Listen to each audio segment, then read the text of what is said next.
Okay. Literal chaos stream. Streamlabs broke everything. Cool. Let's go. The end is near. The end is near. These are the end times.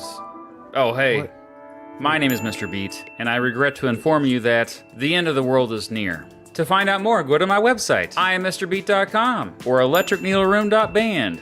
There's plenty of stuff there you can buy.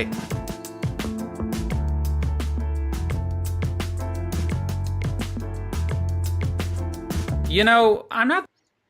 End of the... John... He's back. Okay. What? the only one saying... Did you add another thing? Yeah. What did you add? Oh, game. this. Many end-time signs that Jesus warned about are prevalent in the world today. Why is that? It's because this is the end. Yes. Okay. I'm just going to test it real quick. Where's my screen? Okay. Can you talk? Talking. I am talking. All the talking. Talking all the time. Just say one thing. One thing. Yeah, no echo. Great.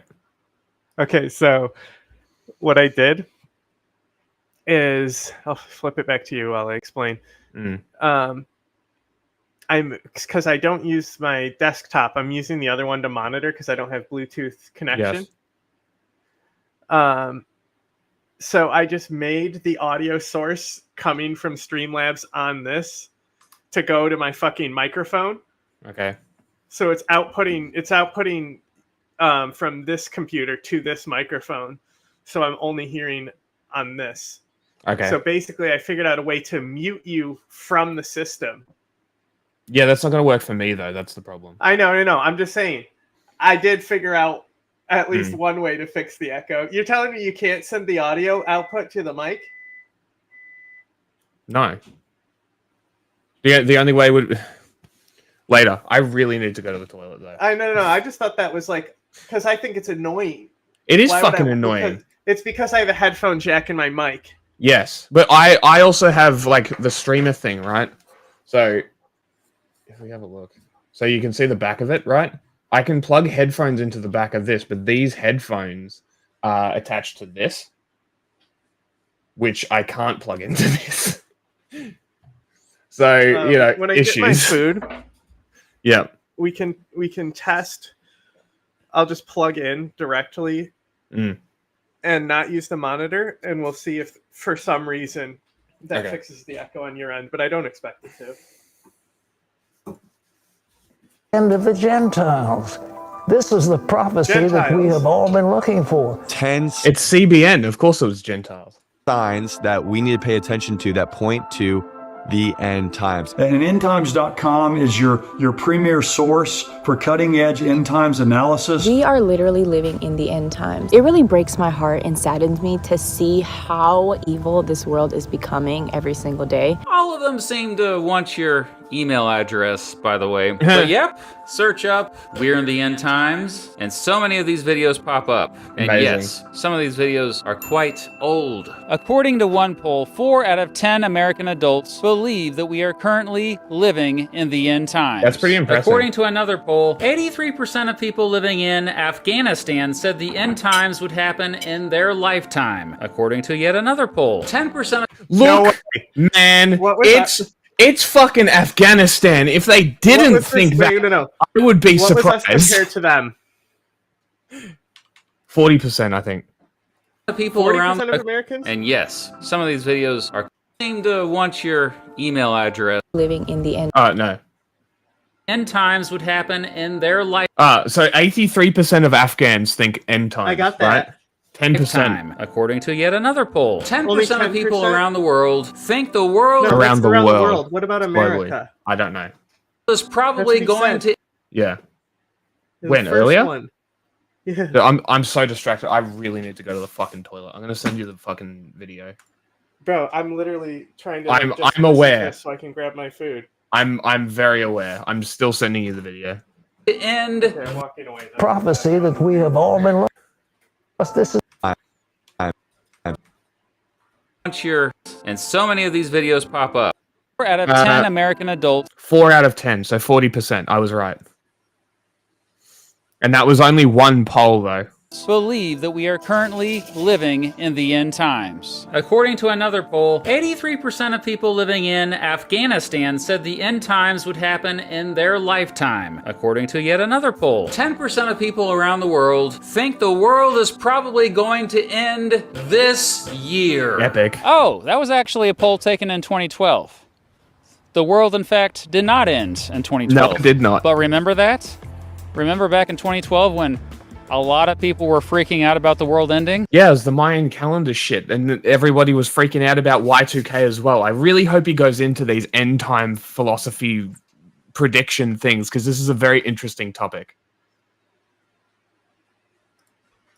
There was even a movie that got in on the fun. A really crappy movie. The effects are so dog shit in that movie. I love that movie. 2012 phenomenon I want was... to be associated with good quotes. Look, it's the pyramids that make bird sounds in the Chicxulub crater. I am obsessed with this part of Mexico now since I found out that this is where the meteor hit. I'm obsessed. You want to know? So, like, you know about this? How, like, in Bronze Age there was iron weapons from meteors. Yeah. So, like, in Civ, if a meteor falls, you can actually go to it, and it'll give you iron. Or That's cool. That's pretty cool. Only a few of them, like 3 ingots or so. Ah, interesting. Have you got your food yet? Yes. Okay. Can you please take over the video? bunch of people thought either world-ending or world Okay. transforming events would happen It's just because his audio is very well balanced that it's very loud. Yeah. on or around December 21st, 2012. The end date of a 5,126-year-long cycle described in an ancient Maya calendar. Yeah, that date came and went, and the end of the world did not, in fact, happen. But people have been saying the end of the world is near, or I should say, people have been saying the end of the world is near for humans for at least a couple thousand years. Here in the United States, it's often certain Christians who are the ones who won't stop talking about the end times, often paired with the return of Jesus Christ. But it's not just Christianity that has been all about apocalypticism or the belief that the end of the world could happen any day. No, no, no, no, no. Other religions have got in on the fun too. Here's a brief history of the end of the world. You mean cults?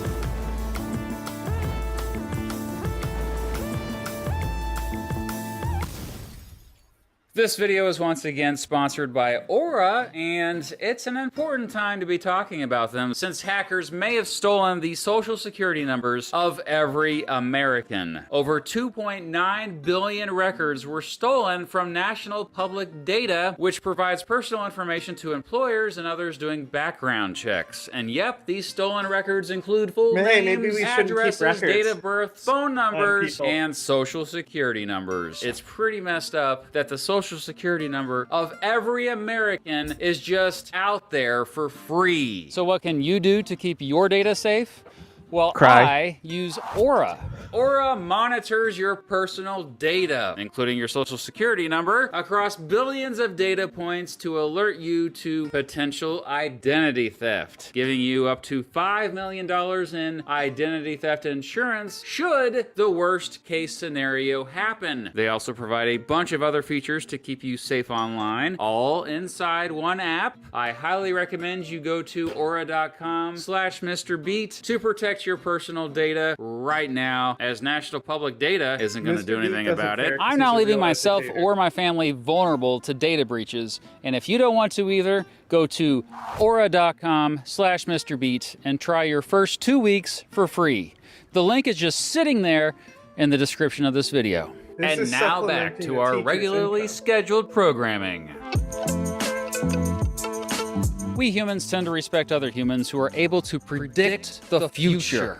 They predict something will happen, it happens. They predict something else will happen, and it happens. Well, shoot. If this pattern keeps repeating itself, we're more likely to listen to their predictions, aren't we? In fact, today, experts are basically the closest thing we have to fortune tellers. They know so much about a topic that they are often able to predict the future with their deep knowledge of that topic. But there are experts and there are just con artists. Con artists convince us they have deep knowledge of a topic when they actually don't. Now, why would they do this? Well, to sell us something, of course. And yes, most people who have tried to convince us that they know exactly when the end of the world will be have proven to just be con artists. They were just trying to sell us something. One of the earliest and most famous descriptions of the end times can be found in the book of Revelation, the final book of the New Testament, and therefore the final book of the Christian Bible. The most sacred book in Christianity. Though they generally say it was written around the year 90, historians don't know exactly who wrote the book of Revelation. Some say it was this dude, John of Patmos. Regardless, it's still a pretty influential book today, and hundreds of millions of Christians around the world look to it as a guide and even prediction of the end of the world. But there's a big problem with the book of Revelation. It doesn't tell us exactly when the world will end. Dang it! It also doesn't, it's not about the end of the world.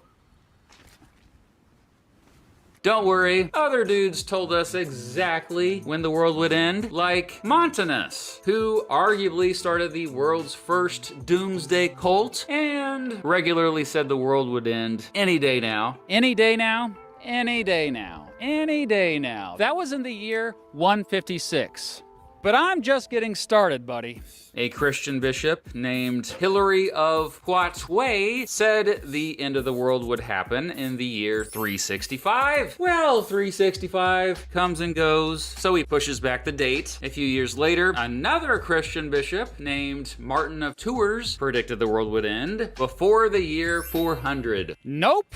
Meanwhile, these three dudes all predicted Jesus would return in the year 500, basing their predictions on the dimensions of Noah's Ark. Jesus did not return in 500. Jesus did not return in 500. Flash forward a few centuries later, and a Spanish monk named Beatus, or Beatus, got all bold and said that Jesus would return specifically on April 6th, 793. Dang, bold indeed. Well, April 6th, 793 came and went, and Jesus did not It's so great return. because there's Jesus then revised the an year entire to section of Protestants and stuff, possibly and they believe that they can use calculations he died in and hidden code in the Bible in to predict the future. Sextus Julius Africanus also predicted the world would end Which in is just 800, funny because and it's Gregory like of Tours said the end of the world will happen sometime between 799 and 806. Nope. And sometimes predicting the wrong date of the end of the world could get you into trouble, sir. I mean, ma'am. Yeah, only if you were a ma'am. In 847, a woman named Theoda predicted the world would end that year, but was eventually forced to admit she made up her prediction to make some money. She was publicly flogged for making the prediction up. By that time, though, it was increasingly common for Christians to declare when the world was ending and Jesus was coming back soon. Eschatology, or the study of the end times, even became a legitimate thing. Sometimes weird things would just happen. They got a lot of people freaking out about the end of the world, like a big solar eclipse in Europe in 968, or the Black Death, or Halley's Comet appearing every 76 years or so. Oh, here's a prediction for you. I predict that Halley's Comet will next appear in the sky in July 2061. Ha! Look how smart I am. It's crazy how early we had astronomy figured out. For apocalyptic events on Wikipedia. That's fun to check out on a Saturday night. Notable on that list, some pretty big names. Like Martin Luther, who predicted the end of the world would happen no later than the year 1600. And Christopher Columbus, who predicted the world would end in 1656. This guy's worse than or Martin Luther, 1658. Sure. He also predicted it might end in 1658. I don't know. By that time, the Roman Catholic Church said Christians should not predict specific times for the end of the world, okay? Thank God the Catholic Church predicting exists. the end of the world. Especially the ones who left the Catholic Church. You know, before you know it, entire Christian denominations formed, believing the world would end on a certain date, like the Shakers, who predicted the world would end in 1792. Oh, and also in 1794. But it wasn't just Christian denominations. A preacher named Antonio Conselheiro, I think is how you pronounce his name, I could be wrong, convinced his 20,000 followers in Brazil that the world would end in 1900. Coincidentally, that same year, a group in Russia called, I'm not joking, the Brothers and Sisters of the Red Death predicted that the world would end on November 13th. And when that day came, November 13th, 1900, they decided to burn themselves to death on that day. Epic. But people kept on predicting. There are dozens of people who, in the following decades, predicted exactly when the world would end. And millions of people believed them. Like this dude, Herbert Armstrong, who said the world would end in 1936. And this self-described, quote, psychic, Jean Dixon, who said it would end on February 4th, 1962. After that didn't happen, she said the world would end in 2020. And it did. Just kidding. Kind of. And this dude, Jim Jones, yeah, you've probably heard of that guy, who said a nuclear holocaust would end the world in 1967. And this dude, Charles Manson, yeah. Okay. Has he talked about the crazy Russian lady, the blind Russian lady that they say predicts everything? What's her name? Oh, she's still alive? I'm pretty sure she's still alive. Yeah, the crusty old Russian lady that goes and says that she predicts everything. I think she was like, I predicted the Russian war and shit. Don't quote me. Single source of truth. Okay. So you know how he said that whole bit about the book of Revelations? Yeah. Well, when you're back, we'll talk about it. No, go. Talk. I'm here. I just see if you can scrub back naked. You're naked? Well, I'm putting pants on. Wow, that messy, huh? No, I wasn't wearing pants. Book of Revelations. Yeah. It's pretty far back.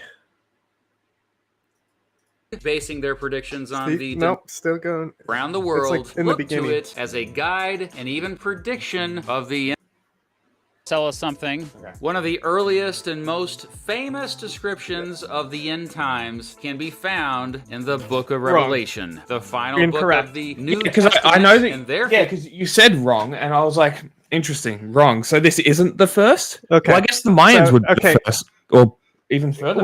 No, hang on. He said no. The entire basis of the statement is wrong.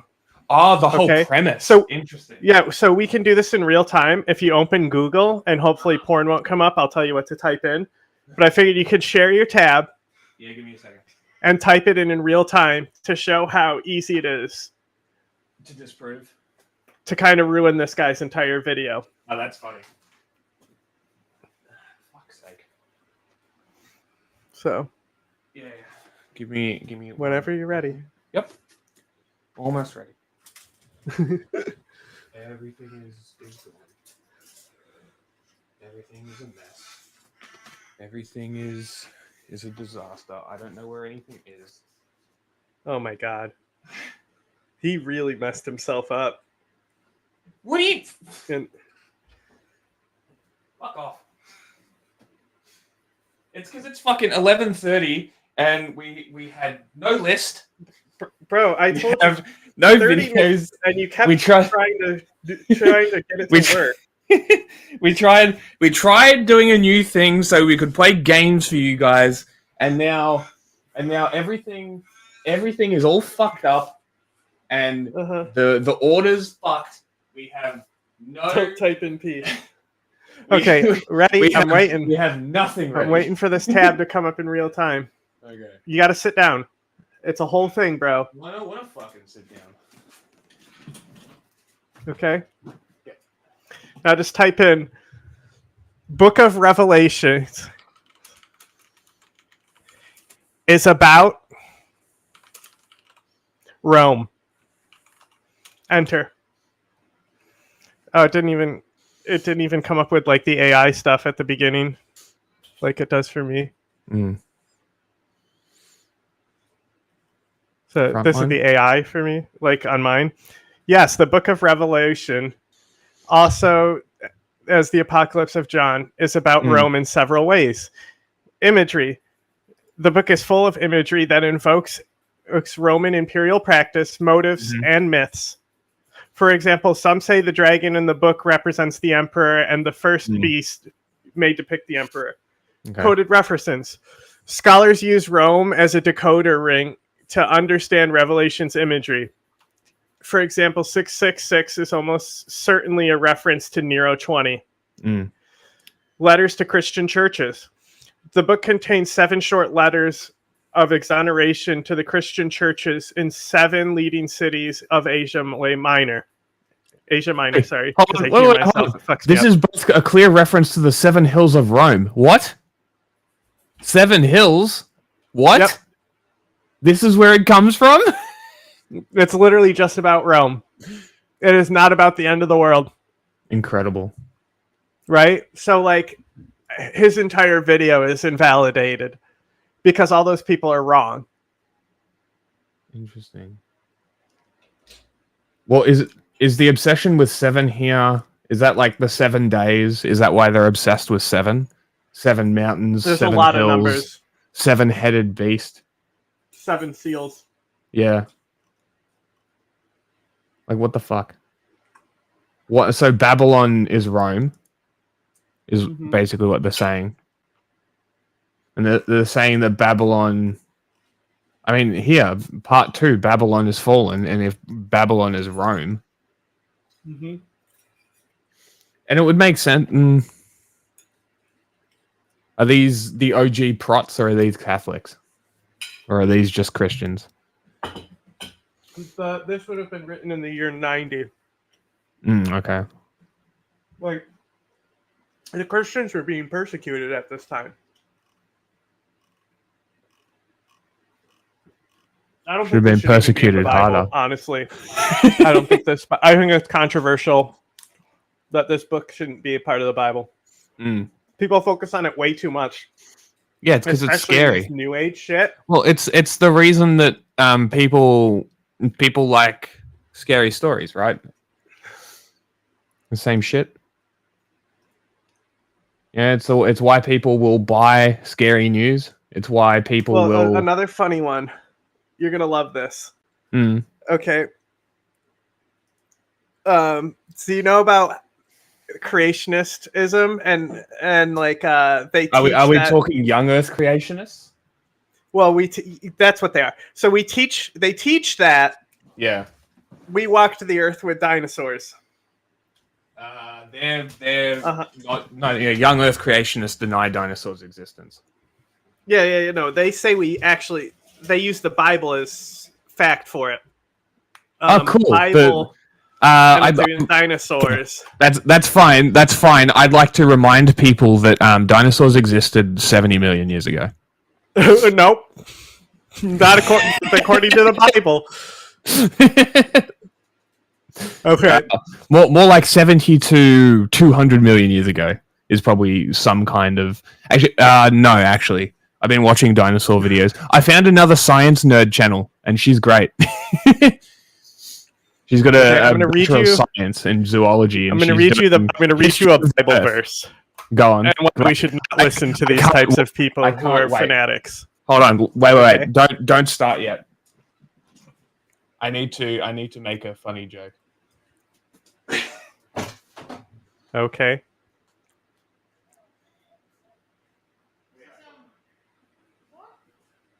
Don't worry. Okay, I don't know where they are. How do I... I was gonna shoot myself in the head with a Nerf gun after you started reading the Bible verse, but I can't find my Nerf gun, so joke not funny, joke not found. I'm trying to get the thing is it starts. I'm trying to get it to start on the verse before, and I don't know how these. Oh, I can just turn the page. Here we go. Okay. So, this is like, in my opinion, one of the worst books in the Bible. Okay. But there is some stuff that goes into the modern Christian Satan. Like they mentioned like Lucifer and stuff in this book. There's a lot of more of the like interesting demon stuff. Okay. But the book itself sucks. So what happens is like the story is like cool in the beginning. Like the first like 3 chapters or something, we'll just say, even though I don't know what the verses are. And so basically he goes to like Satan, like the actual angel, Samiel. Yeah. And basically he says like, hey, look at this guy, Job. He loves me. And no matter what happens, you cannot get him to turn away from me. What do you think about that, Satan? So God decides to do this entire bet to just torture Job, kills his whole family, has him break out in blisters. And Satan does all this stuff. Yeah. Just to try and turn Job away from God. But Job doesn't turn away from God. But he does cry out and curse God and say, God, you're very bad. But he never stops believing in God. And that's why bad things happen. That's the lore. That's why? Yes, because God is using Satan to test you. Makes sense. So you have to stay faithful when bad things happen. Anyway, the rest of the book is him like basically singing a song to God about why he's a jerk. Great. All right. Amazing. So we're just going to start here. So it says, does the hawk take flight by your wisdom and spread its wings towards the south? Does the eagle soar at your command, build its nest on high? It dwells on a cliff, stays there at night. Rocky crag is its stronghold. From there it looks for food. Its eyes detect it from afar. Its young ones feast on blood. And where the slain are, there is. Okay. Next one. This isn't right at all. Oh, no. Yes, it is. Yes. So he's like, the Lord spoke to Job in a storm. Brace yourself, will you would a man. You know, I will question you. You shall answer me. Do you discredit my justice? Right. So he's there arguing. Right. I myself will admit to you that your own right hand can save you. Right. And then boom, look at Behemoth, which I made along with you, and which feeds on grass like an ox.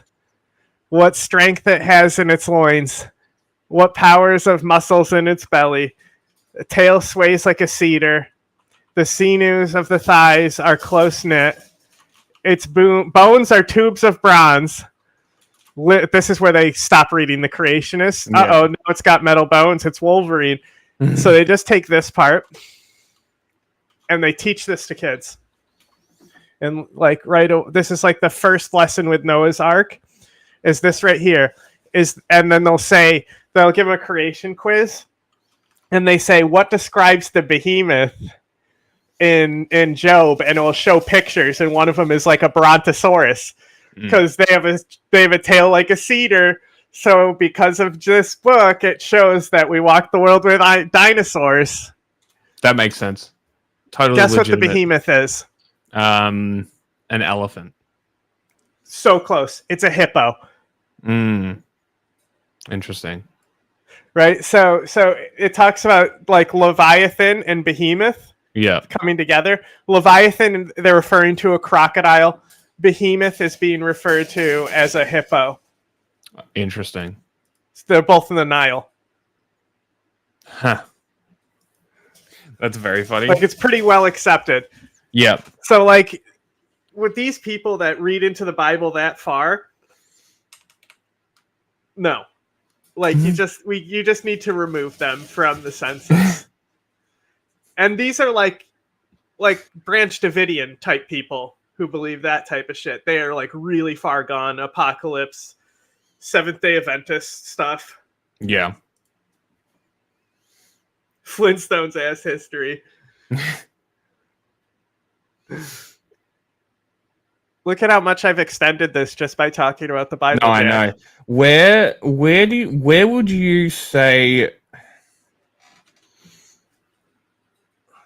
Where would a theory of Americans just being able to America, the state, being able to basically summon a hurricane or weather warnings through DARPA? Where would this come from? Please tell us. Because my friend, I fucking love him, but he's so deep in conspiracy, and I'm just like to say that the American state just summoned a hurricane on Asheville because there's a lithium mine in Kings Mountain is fucking retarded. Yeah, like that is fucking retarded. So I want to. I just. At this point, not even exorcism could save him. Because it's just he sent me sources and the bitch that fucking. Oh my god, this guy gets it. It's funny because our chat was literally calling out Rome. Hold on, wait, right away. So you grew up with this? Were you in the apps?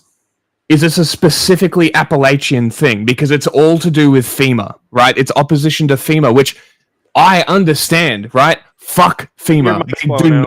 They do not do enough. FEMA does not do enough, right?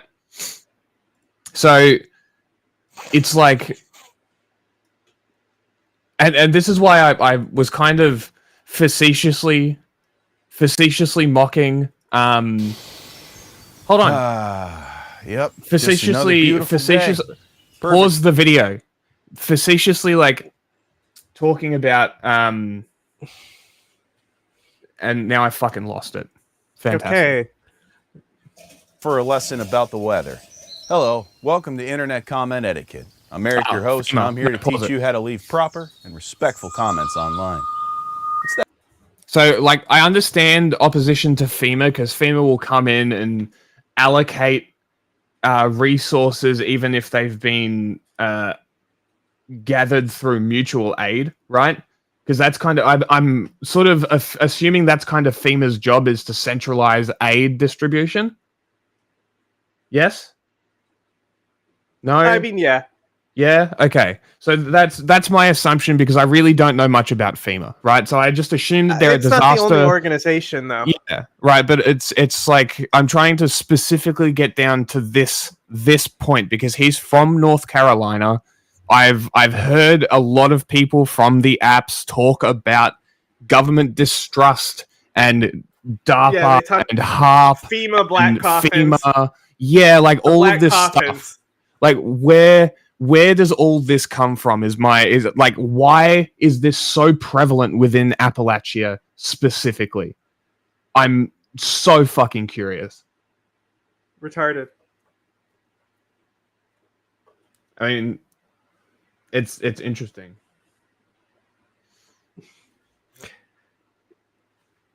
What was the name of the first king of Texas?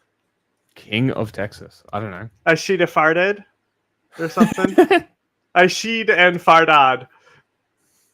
That's what it was, right? That noise.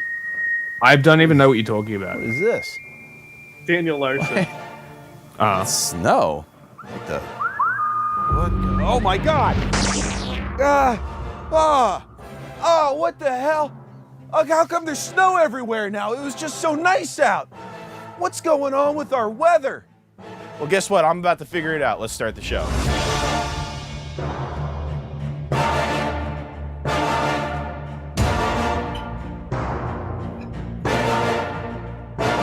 Oh, good. It went back to being a nice day. Okay. Well, I think we can all agree that something weird is going on here. Summers are getting hotter, the winters are getting colder, and there's got to be a reason behind it. Luckily, we have YouTube to answer all of our questions. HARP, weather weapon or research facility? HARP, otherwise known as the High Frequency Auroral Research Program, has been shrouded in mystery and conspiracy theories since construction work started in the mid-90s. And DARPA. Given the nature of the facility, there's been many claims by conspiracy theory groups claiming that HARP was designed to control the weather. Weather. So what sparked all these conspiracy theories regarding HARP? Oh no, there's a conspiracy? It's because I adjusted the actual audio on Talk Studio down, and I turned the gain up on my microphone, so it should be better now. I'm still kind of adjusting it so it doesn't quite clip out the top. I think, yeah, probably about there. If you yell, just lean back. Instead of getting close. You tend to start yelling close to the mic, thinking that makes you like more powerful. Now, originally HARP was owned by the US Air Force, but since 2015, it was handed over to the University of Alaska Fairbanks. And universities are just liberal brainwashing factories, so that's worse. The IRI is capable of radiating a massive 3.6 megawatts into the upper atmosphere and ionosphere. Sounds dangerous. Have you ever heard it on air transmitting? Well, if you haven't, here's a clip of what it sounds like.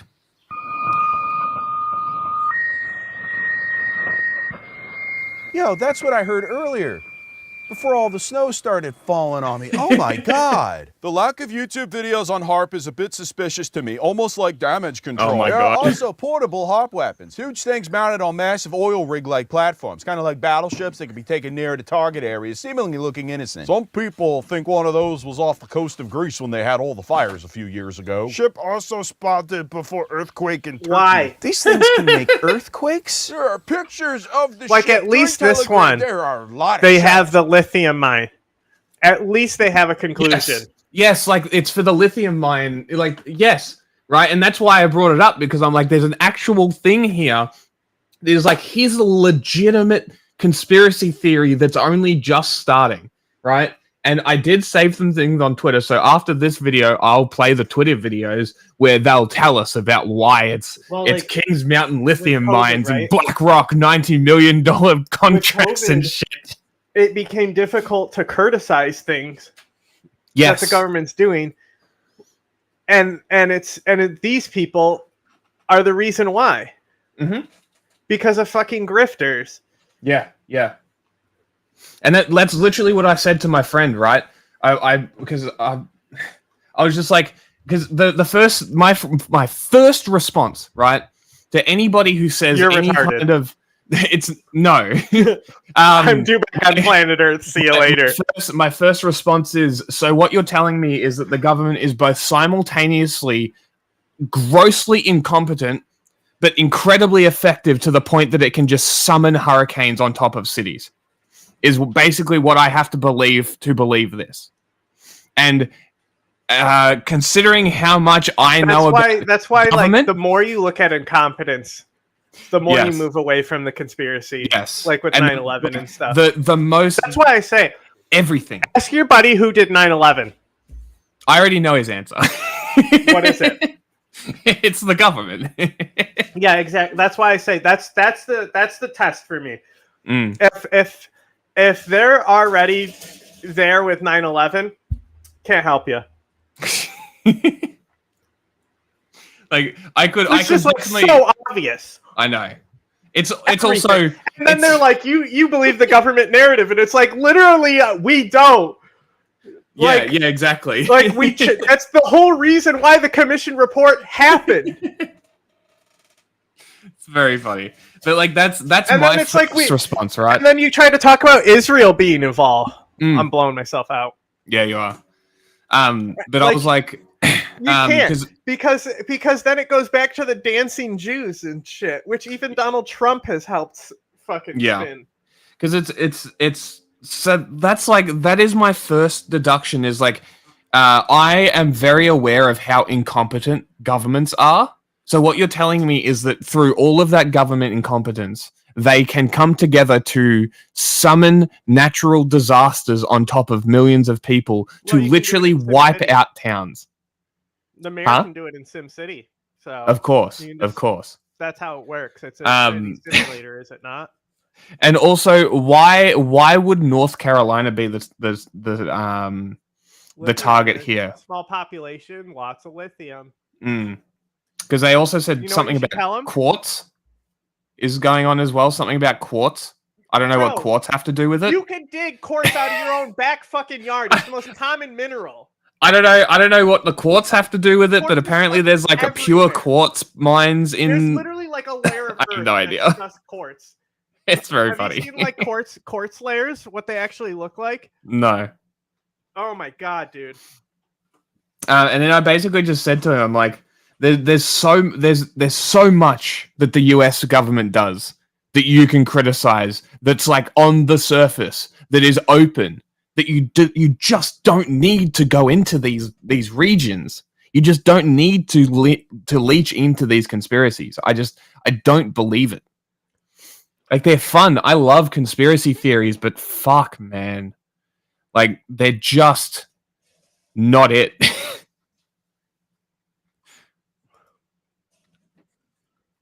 Okay, Mexico. We'll get back to you, Harp. I'm opening another tab. Right, because we're on a different video. Yeah, we're talking about quartz now. We might actually spiral and end up doing 3 hours on this Mr. Beat video because we got it. He's spiraling. But the stream's name is Chaos Stream, so it's a chaos stream. Here we are. Let's fucking go. Right, I'd spark up a joint if I could smoke inside. Hey, BBC's got it. Big black cocks? No. No? That is unbelievable. Wow. Think this is a Can't hear you. This is just mad. Do you think this is in short supply? Gorgeous, isn't it? No. This is La Cueva de los Cristales. For my money, the most spectacular cave of crystals discovered anywhere in the world. You know, I've traveled around the world. Not only that, when it gets to this size, the quality of the quartz is much higher. Higher? Mm-hmm. Okay. Well, that's probably got something to do with it because they're like, oh, there's a massive quartz deposit underneath the same area or some shit. So quartz is like a better glass than glass in certain ways. So, for example, like I have a solar branding. You ever see that video? Hang on, I'm pulling up another video. It's about quartz. Okay, can we finish the first video on hang on first? Hang on. Oh, to see some of the most amazing geology. But this place just tops it all. I look at it. It really looks perfect.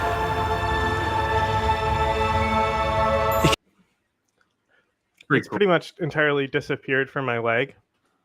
But this is like me actually filming my own leg. Getting this done. I couldn't see my camera, so I was like guessing the focus, so it's not perfect, but hey. I aim for ceremony and intention. I think there could be 2 people executing a solar branding and have no ritual to it at all. Dude, what the fuck? The fact that, you know, there's this thing happening doesn't make it a ritual. The intention is what makes it a ritual. Turns it into a ceremony. Bro, this was so hard to shoot. You have no fucking idea. Like, my foot's on a log. That log is like not flat and flush on the ground. It's wiggly already. My leg is over his shoulder, my left leg, right? And and I have to film my legs, and I'm standing on the other leg, and I'm trying to film my left leg by coming over this angle. So I am shaking. And he's like, he's literally just using all his strength to like hold my leg steady to try and get it done. It was so hard. Felt great. 2 people have the same intention. Well, you can see these lines are already done, but these didn't have very good focus when he was on those. You get out of like, if you fuck with the lighting on this, you can turn everything down in darkness, and you can actually see the laser. That's cool. What you put into it.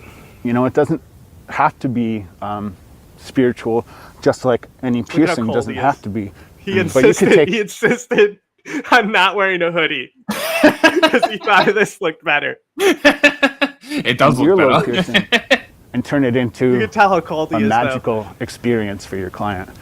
Trying to help someone access parts of themselves. Literally shot this like 40 minutes away. Huh. How long does it last? Was in Ithaca. Well, I mean, mine's gone, but I also have really fair skin. Interesting. But it's just a surface branding.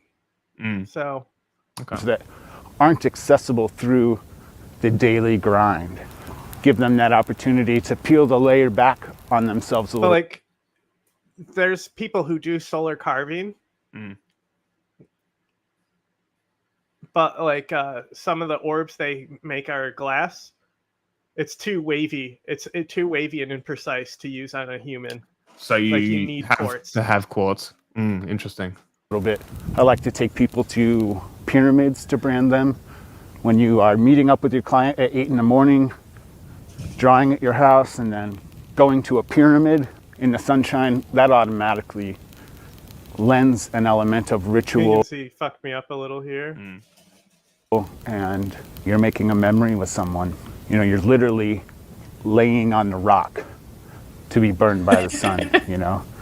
You take your shoes off, you empty your pockets, you sit there bare to the world, and would that be a Native American teepee? Whatever constructs you have in your head about your life or your past or stuff like that, yeah. Other people, some of it goes away because you're kind of stripped down to a person on a rock under the sun who is the fuck's he got on his ear and willing to have that moment marked. I didn't. I didn't think that it was a spacer. It's a fucking. It's like things inside it. That's very strange. I've never seen that before. Like they're called like omega weights. Okay, just to stretch out. Those are jade. Is that what you use to stretch them? They're actually, his ears are scalpeled actually. Oh. This is stretched up here. Okay. So you can use weights when your ears are huge.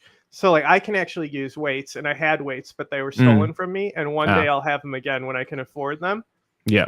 But like the company I worked for did a line of these micro weights that were like good for like small ears and stuff. But like normally when you're scalpeled, you can stack them up like that.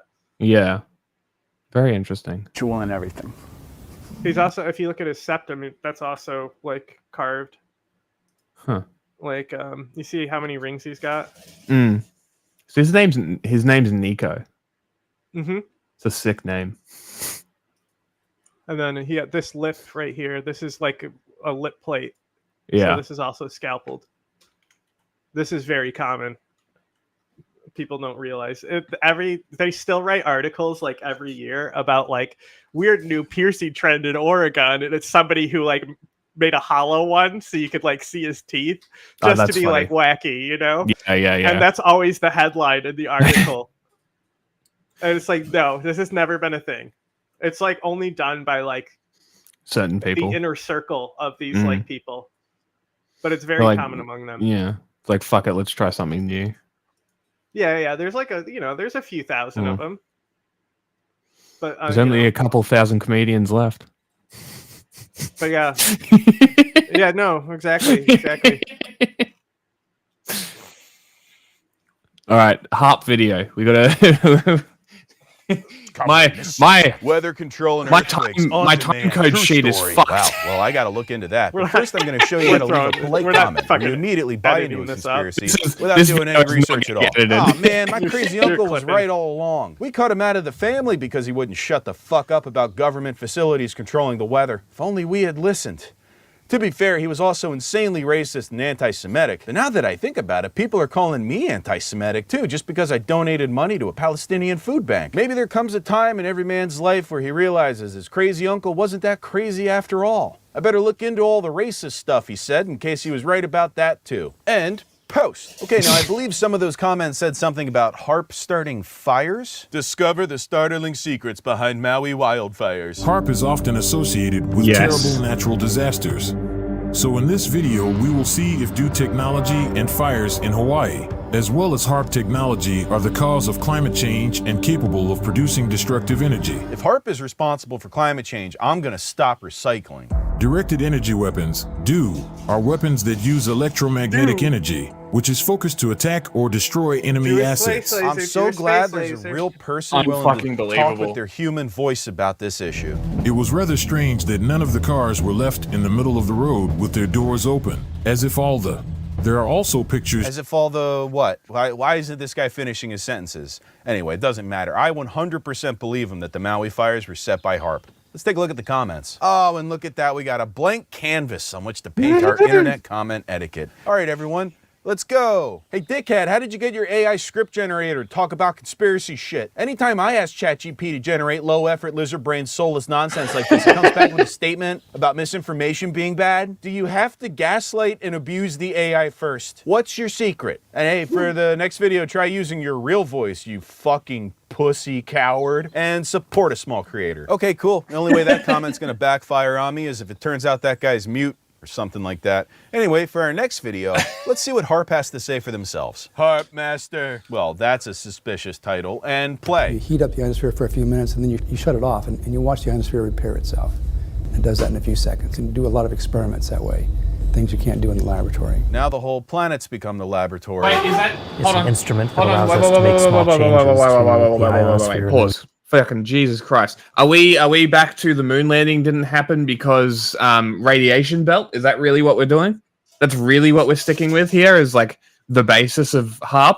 Really? Measure the response of the ionosphere and the upper atmosphere to the changes that HAARP is making. Yeah, it's making changes all right. Uh-oh, what's this look like? Plasma is that they can be bent, their polarization can change, they can be absorbed. Global reach. That's the end goal of this technology. In the hands of what? The U.S. military? Oh, sure. I'm sure that's going to go great. A lot of us realize how important it is, how powerful, how significant the facility is. How powerful indeed. And these comments tell me that I'm just catching on to something that people have known for a long time. Let's microwave the atmosphere and see what happens. Atmosphere and the people. We cannot blame Mother Nature for the weather anymore. There is a long history of mankind controlling the weather. We will stop this. This is evil. Come back to your senses, people. This is a weapon. No wonder it's been so damn hot. So, is it true about manipulating the weather over California, causing all these fires or exacerbating the fires anyway? Yes. Anyone watching this after what happened in Idaho Falls on February 10th, 2022? Let's blame global warming on the human. I rolled. Amen. No one even notices nowadays that it's warmer at night than it is during the day. No, it's not. Wow, this is so much to take in all at once. All right, well, I guess I'll start with some good comment etiquette. Hey guys, I work at HAARP, and you all better shut the hell up before I start spamming the tornado button just to see what happens to you podunk, cheese-dipped, blooded idiots whose ancestors were too lazy to finish the trek west, so they gave up and did enough incest to create the Midwestern states. You're lucky my boss only lets me increase the size of hailstones by 20% each year. The moment he retires, I'm dropping bowling balls on all your cornfields. I got a switch here that's just labeled bugs, and I have no idea what it does. Listen, we're basically gods now, and we have no time for middle-aged, church-educated diabetics looking into our affairs. So just go live your simple lives out in the middle of nowhere acting like anything you do or say matters beyond keeping my grocery store stocked with potatoes. Now I'm gonna pick 5 random people from this comment section to add to my lightning strike list, and I hope you're all ready for Earthquake September. That's what we're calling it around the office. Peace out, one love, vote for Biden.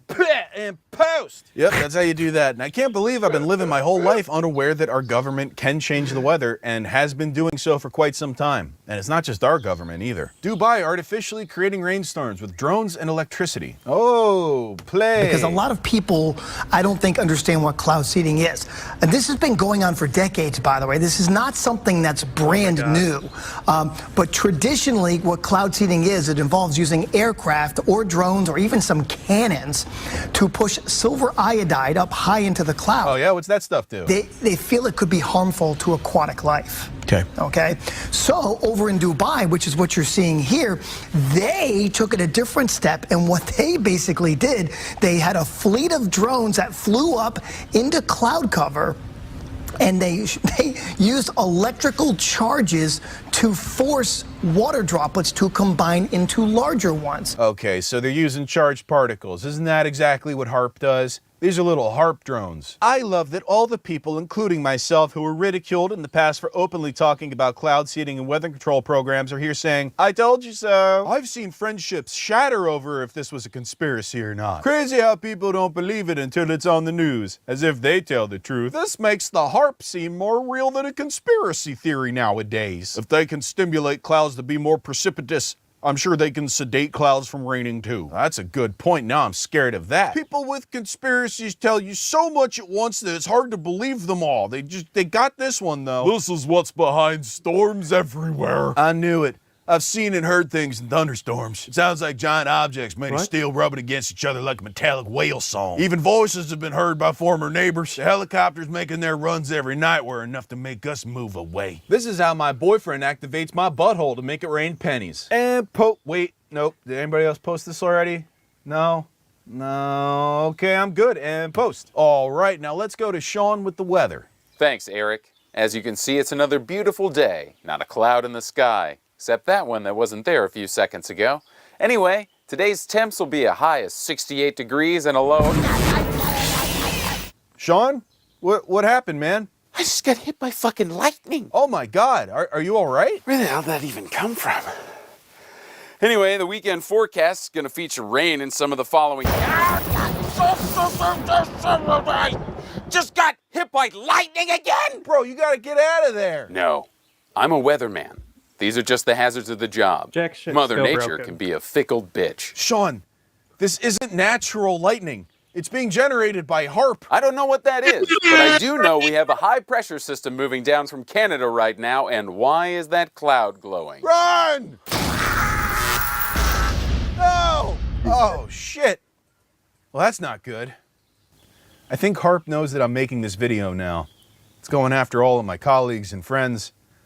And then finally, it'll come for me. Well, not before I show you today's sponsor. So let's roll commercial while I call Sean's wife. Hey, you sitting down? Oh yeah, take these pills to stay hard until you die of old age. That's really cool. Are you an old lady who recently lost her husband due to old age? Our new geriatric dating app is just for you. You know, that's very cool. Is I opened Discord. One, it broke everything, and two, I can't even access the top of Discord to be able to move the box around. So that's pretty fucking cool. I don't know how to fix that. So I can't check suggestions or anything like that. So that's pretty cool. Okay. I don't know why you broke your entire computer before you decided to start streaming, but... You're the one that wanted to set up some fucking different app. Decided to break literally everything in both Streamlabs and my computer. Okay. Are you a victim of the geriatric dating app scam? Contact the law offices of George Million. Oh my God, these ads are so annoying. Did somebody say ad? Yeah.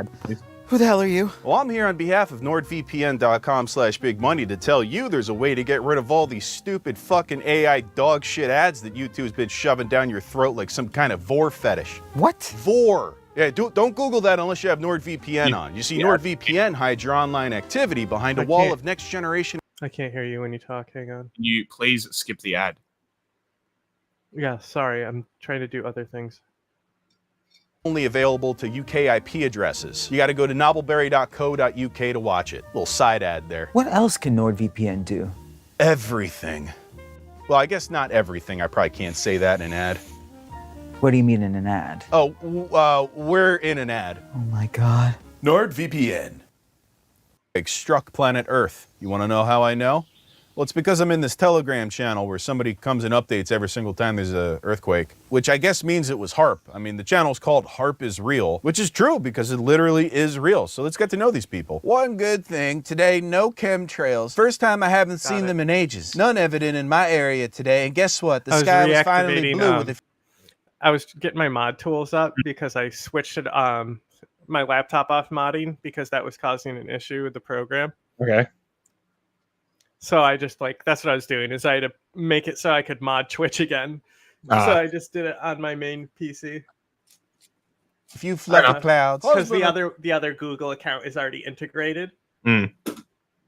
So I can just open Twitch on that and it'll be the other account. I noticed the same in Satellite Beach. A beautiful day. It's possible the new HARP technology no longer needs clouds to operate its deadly frequencies. And chat that. Hope that's not the case. I would also avoid the beach because they have these things on boats now. And chat. Yeah, you gotta keep scaring these people so they stay awake, because you can't spell scaring without caring.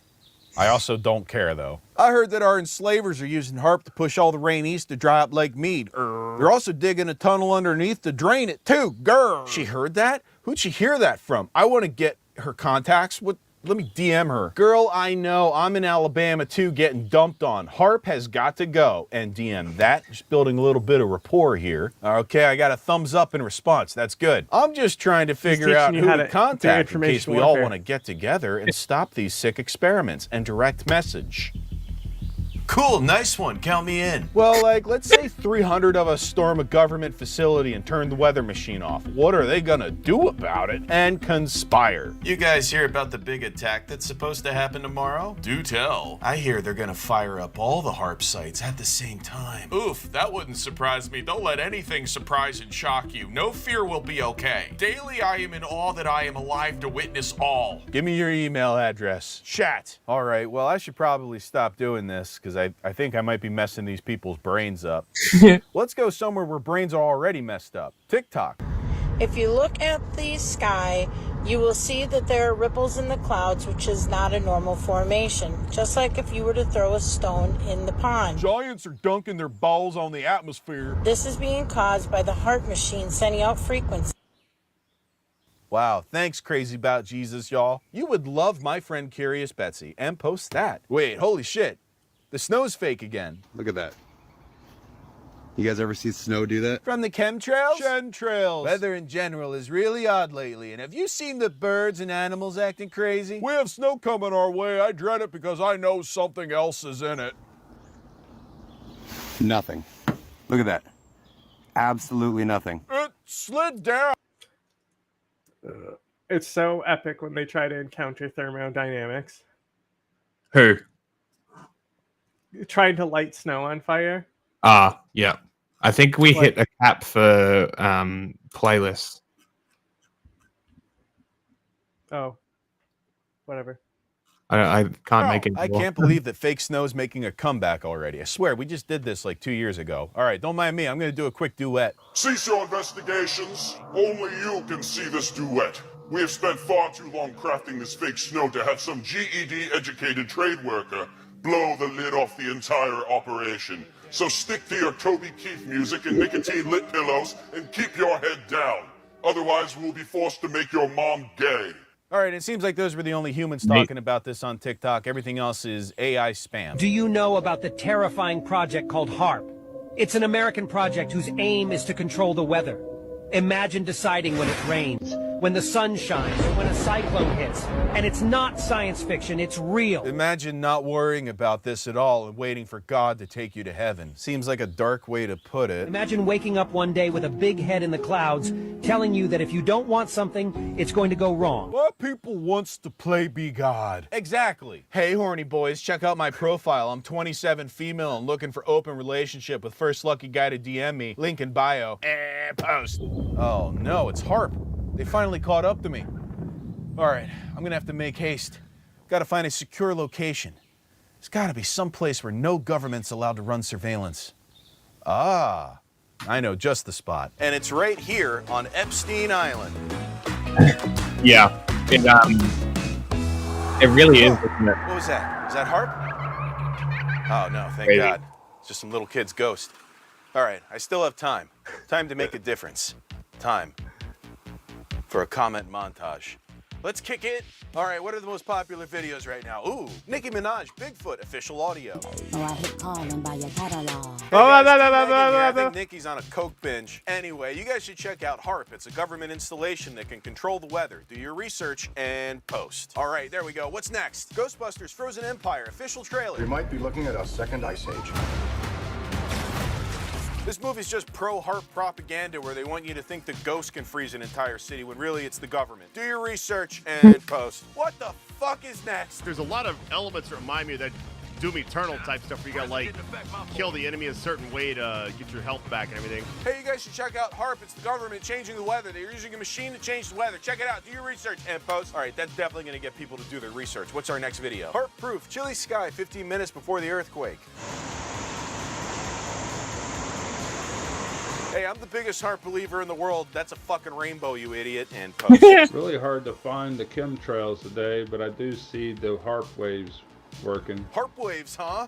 Some pretty intense storms building up in Texas already. Dude, why are those clouds so caked up? I'm about to fuck my Wranglers up and post. All right, now let's go find out where all the old people are. Yep, Jimmy Fallon. Everybody's talking about my time. This is HARP, HARP, HARP, HARP, not HARP, us. HARP, HARP, and post. Saudi Arabia versus South Korea extended highlights. HARP, HARP, HARP, HARP, HARP, HARP, HARP. Quit fuel, highlights and unseen moments. HARP, HARP, HARP, HARP, and post. Yeah, we're waking up the world. Let's go to Twitter. Total whiteout today after all the heavy spraying yesterday. Hashtag chemtrails, hashtag geoengineering, hashtag SAI, hashtag lookup, hashtag HARP, hashtag weather modification. Damn, girl, I thought you were talking about busting nuts until I got to the hashtags and tweet. A whole sky of man-made crap and they are still spraying above it. Would have been sunny today. Hashtag chemtrails, hashtag HARP, hashtag geoengineering. YouTube's not letting me make through playlists. those clouds so I can hoover them up my asshole and tweets. Massive HARP attack occurring over Coventry, 8:45 hours, 21/124, affecting the What do you mean? Other account that it's not? Yeah, like at all. I've deleted multiple playlists and it's still not letting me make playlists. Crimes against humanity. Whose fucking side are you on, dude? Just add it to Make watch more later. Clear. No, they don't. You better choose correctly, old man. And post. Oh yeah, I could do this all day. Is the deep state activating HARP to disrupt the Iowa caucus? Blah, blah, blah, blah, blah. Wait, who tweeted this? Oh, Laura Loomer. Oh man, she believes in HARP? Nope, nah, I'm out. I'm not gonna believe in HARP if Laura Loomer believes in it. Nobody wants to be on her side about anything. Girls, speak on it. By the way, I think your face is falling off. And tweets. All right, guys, well that's it. HARP is not real. And neither is that giant storm heading my way. You're not real! Someone I don't like believes in you! Alright, well I think we got time for one more tweet. Well, I just lost another friend due to speaking about the truth about HARP. Good job, government. Hashtag ignorance, hashtag brainwash. You know what? Good. Fuck that guy.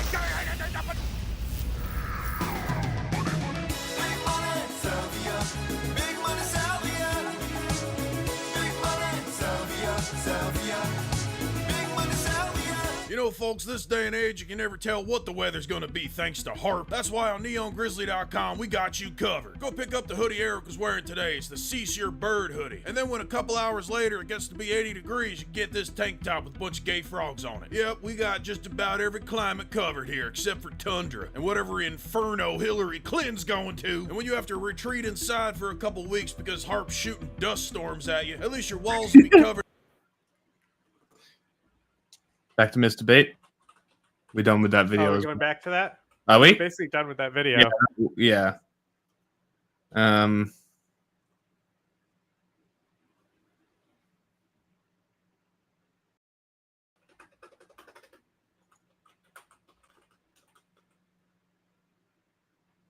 Yeah, let's do this one. Let's do this one because I have a few from last Friday that we didn't get to that I wanted to.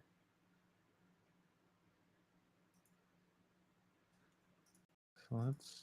Happy Mental Health Awareness Month. And here on this channel, we love using comedy to talk about mental health, to make light of life. You can see by the title, it's about women, the matriarchy, if you will, the modern feminist. I don't mean all women, obviously. I am 100%.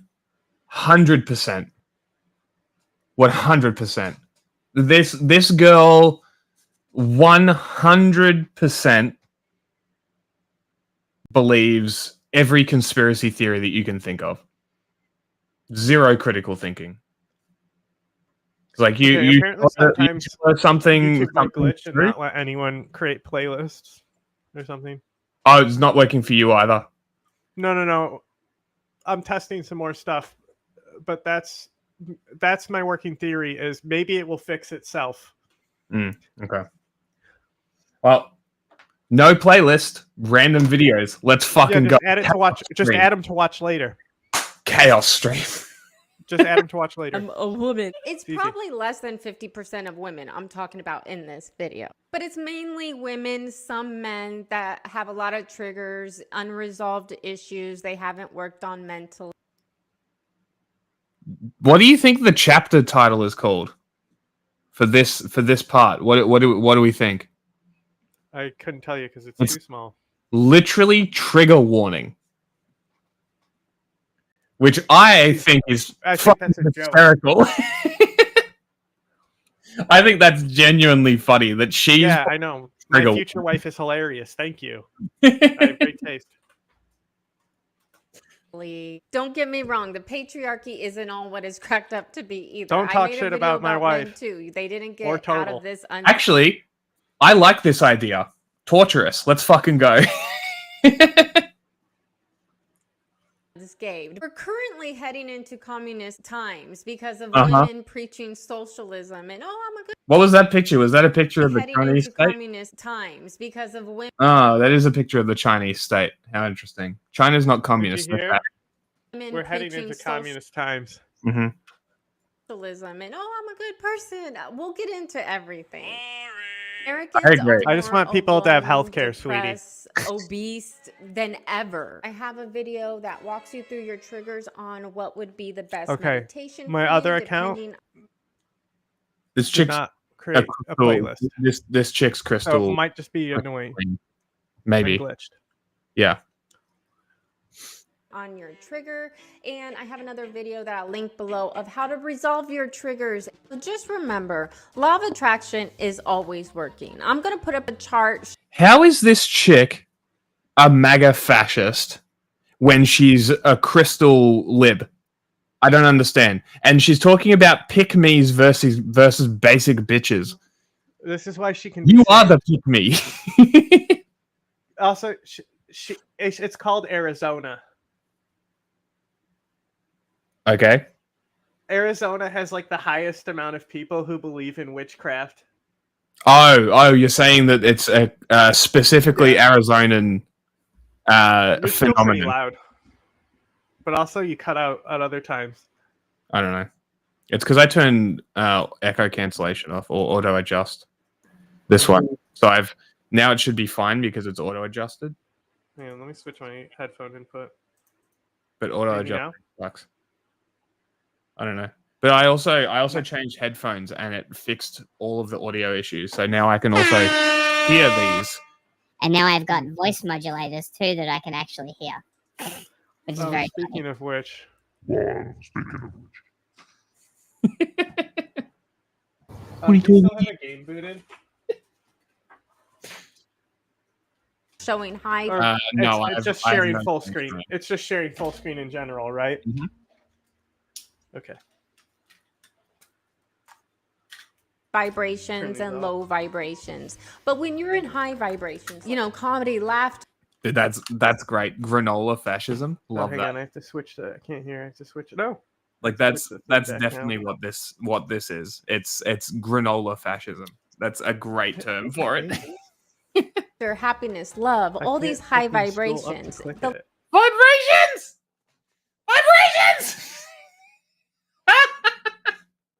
Law of attraction is the law of the universe. It's always working in your favor or against you depending on your frequency.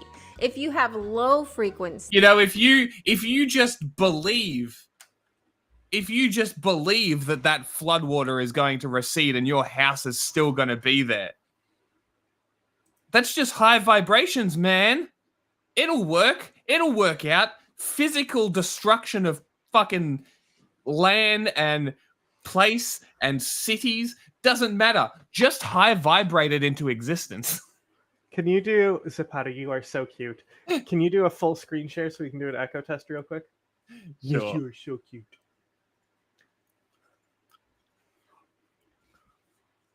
Okay. I'm ready. My body is ready. That should be full screen. Okay, my body's ready. Mm-hmm. Anything? No echo. I'm not hearing echo. Okay, so it might be because I was using the extra computer to monitor. So we'll come back to this, but I have to relaunch over here. Okay. See, like jealousy, greed, anger, depression, all those low vibrations, then positive stuff isn't going to happen for you. So we're You know that being an inherently negative person, i.e. a conservative, whose entire worldview is negative, literally doesn't mesh with your entire vibe. Yeah. What This is like is happening? Like this Dennis Prager also has this whole thing about how it's selfish to be sad. That's weird. This is like a thing they believe in. It's very strange. Just gaslight yourself into saying that you're happy. That's like hardcore into the conservative ideology. Yeah, it's which kind of fits. Like, obviously, she's going to be anti-vaccine, right? That's there's no way that you can be talking about vibrations and vibes and crystals and fucking high energy shit without being anti-vax. There's no fucking way. Gay. And I'm Anti-vax. I'm not talking COVID, right? Being anti-COVID vaccine is somewhat logical considering how the government pushed it out, right? The conspiracies, whatever, say what you want about the COVID conspiracies. I don't buy it. Again, I don't think that the world is that coordinated to be able to not only manufacture a disease that would have its effect be deadly but not too deadly, impactful but not too impactful, to then what exactly? Microchip? Okay. Like, where's the conspiracy go to, right? But like, she is old school anti-vax. I'm talking like hippie, unvaccinated for everything, bringing back polio kind of anti-vax is what I'm talking. You know what I mean? Arizona. I guess Carrie Lake is basically the same, isn't she? Can you do the full screen test real quick?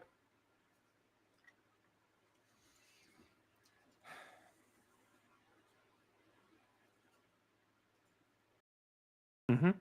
Is it full screen? Not yet. It is now. Okay. Now you do. Okay. Keep talking. Weird. Why is there an echo? Is it echoing me now, right? I don't have any echoes. Don't. Okay. Hang on. Let me test. Okay. Still testing. No echo now. Okay. And no echo, but I also can't hear you. Let me turn this on. Hang on. Yeah, that's very strange. Look, do I have an echo? No echo for me. I don't know about me. Echo. I have to figure out what side of my headphone works. Okay. Yeah, it sounds good. So I think as long as I don't do the monitor, we can play Fallout. I just use my regular headphones. Yeah, okay. And it'll work fine.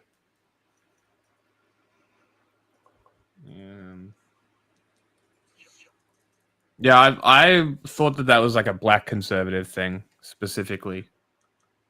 I heard it would come from Tariq Nasheed is probably the first person I heard that sort of thing from. They're saying that you're echoing. I still yeah. I don't now I have one. See, I don't know whether this is an accurate stereotype. I feel like these people would specifically be very pedantic about the cleanliness.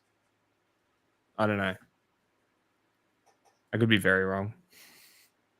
Do I still have an echo? No, you've never had an echo for me. I know. There you go. I'm waiting. I am still echo. Okay. Hang on. Yeah, I'm gonna piss while you guys figure this out. This is exactly why I didn't test it earlier because you were walking away.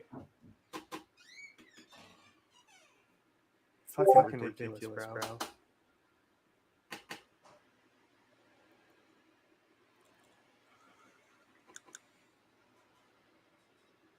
Okay. Echo.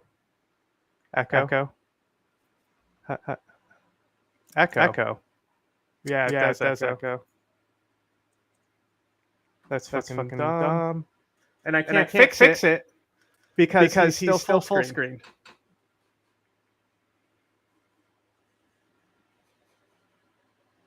So we just have to sit here and do nothing.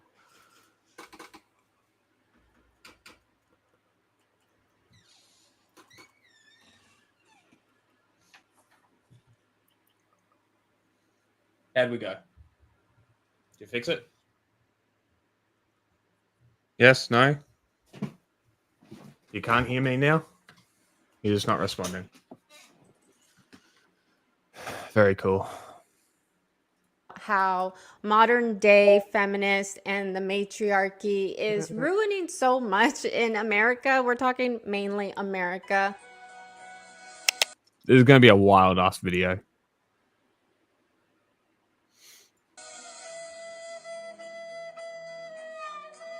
What I realized and noticed when it came to the patriarchy, it was always the strongest, the most bravest man.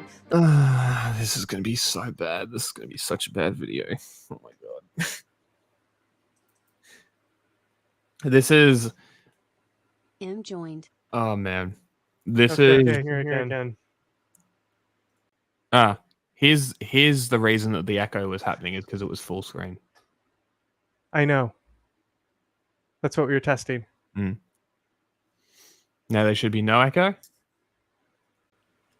And now there should be echo because it's not gonna stop echoing because I can't hear you because my headphones are going through the streamer thing now. It's still gonna echo because the full screen is what's capturing all of the audio. Yeah, but I was able to get it on my... It's really distracting when I hear myself echoing. Can we... You should be echoing now. I can't talk now. Okay. So on my end, I was able to get it to not echo by full screening my thing. Yeah. But it's still going to echo on the stream, which is an issue. No. It wasn't on my end. If I share full screen, I've gotten it so it won't echo. No. Well, that's not going to help me stream I know. The game, yeah.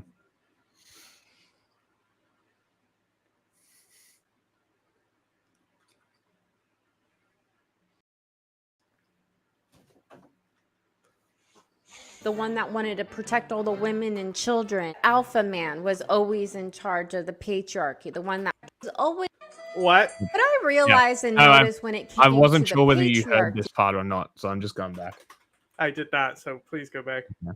It was always the strongest, the most bravest man, the one that wanted to protect all the women and children. Alpha man was always in charge of the patriarchy, the one that works the hardest. The most confident man is like the top of the pyramid when it comes to the patriarchy. But the matriarchy is completely different. It's usually the weakest in the room. Okay. This is. I don't think she knows what these words mean. I don't think so. It's literally what I was about to say. I'm like, this person doesn't know what these words mean. They literally does not know what these words mean. You know how the loudest in the room is usually the, weakest in the room, the one with the most insecurity? Traditionally, in matriarchal societies, it's based on... This is the same with men. The oldest. The guy acting the toughest is the most insecure. Yeah. Always. Not the leader. Nope. And the example of Hercules, that is stoicism, not patriarchy, by the way.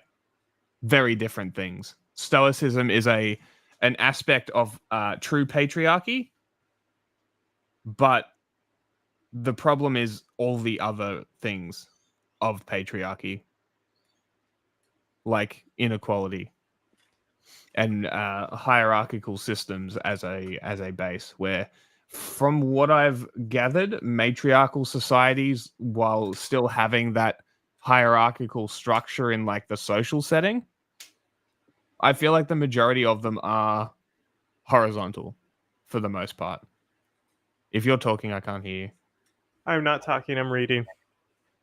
Securities. Well, since women are so maternal and nurturing, we coddle each other. So it's Men can usually the just one be as that nurturing. screams the loudest is going to be It the literally, you can literally leader. observe The this in different Karens are the societies. Yes. one It's called screaming, anthropology, playing sweetie. victim. Social sciences, the thing. We are told nowadays that feminine qualities are virtuous and male Men. qualities are oppressive. Men. And men and women, we all have different qualities and traits that women can make life. But Okay. really, us women are amazing when we're not playing Okay. victim. And the Can reason you why create these life insecure without women sperm? You both are put on create a life. pedestal and Somebody become just the has to leaders host it and grow it. because we coddle them. And I am guilty of this. I am still a woman. Like, have you been around an insecure woman? They're always a victim, and it's woe. It's so funny that she's got pick me versus basic bitch in the title. Good God, the irony. The lack of self-awareness. Me every single day, and you don't want that to mess up your day, so you're like, oh, pretty girl. Do you see why I'm saying that she's got such potential to blow up in that right-wing grifter circle? There's so much potential here because it's just repeating the talking points. Oh, he doesn't deserve you. You coddle them because you don't want to hear it.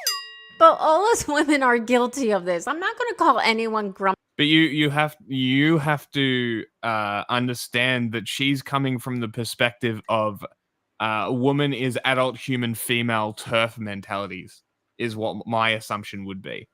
That's where she's coming from. That's sort of that base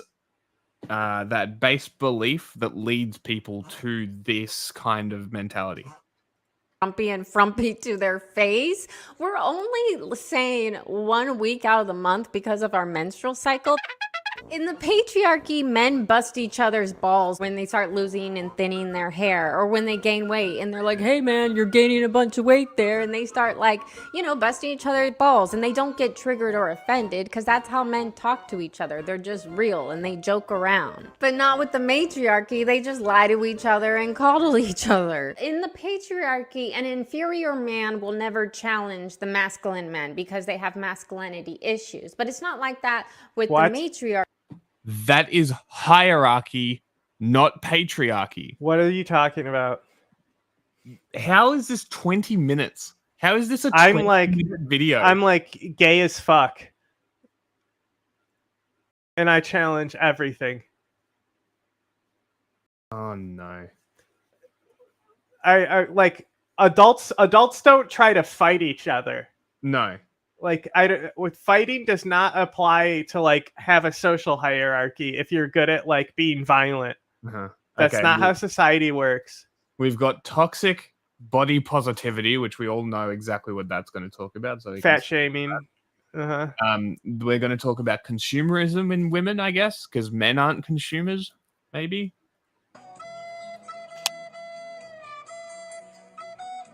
I'm just going to add the online portion here because I didn't know where to fit it in. But I think because back in the day, people used to have to work hard for results. So like if people had a nice physique, it's because they worked in the fields. Everyone had farms back then. You were working for your food. There wasn't grocery store. But sometimes people just live online to where they just want that instant gratification, that dopamine hit. I've made a video about dopamine if you want to check it out. With the click of a button, that someone can just order a Stanley.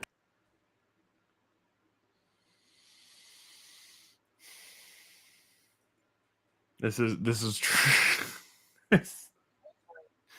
Oh my god. Cup and get it the next day online to where they just want that working for your food. Had a nice thing because back in the day, people used to have to work hard for results. So like if people had a nice physique, it's because they worked in the fields.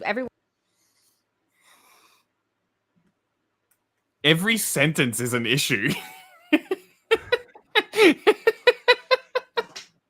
one had farms back then. I know, they were right? working for your food. There wasn't grocery At least stores. she's Sometimes making a people video just instead live- of just stealing somebody else's for once.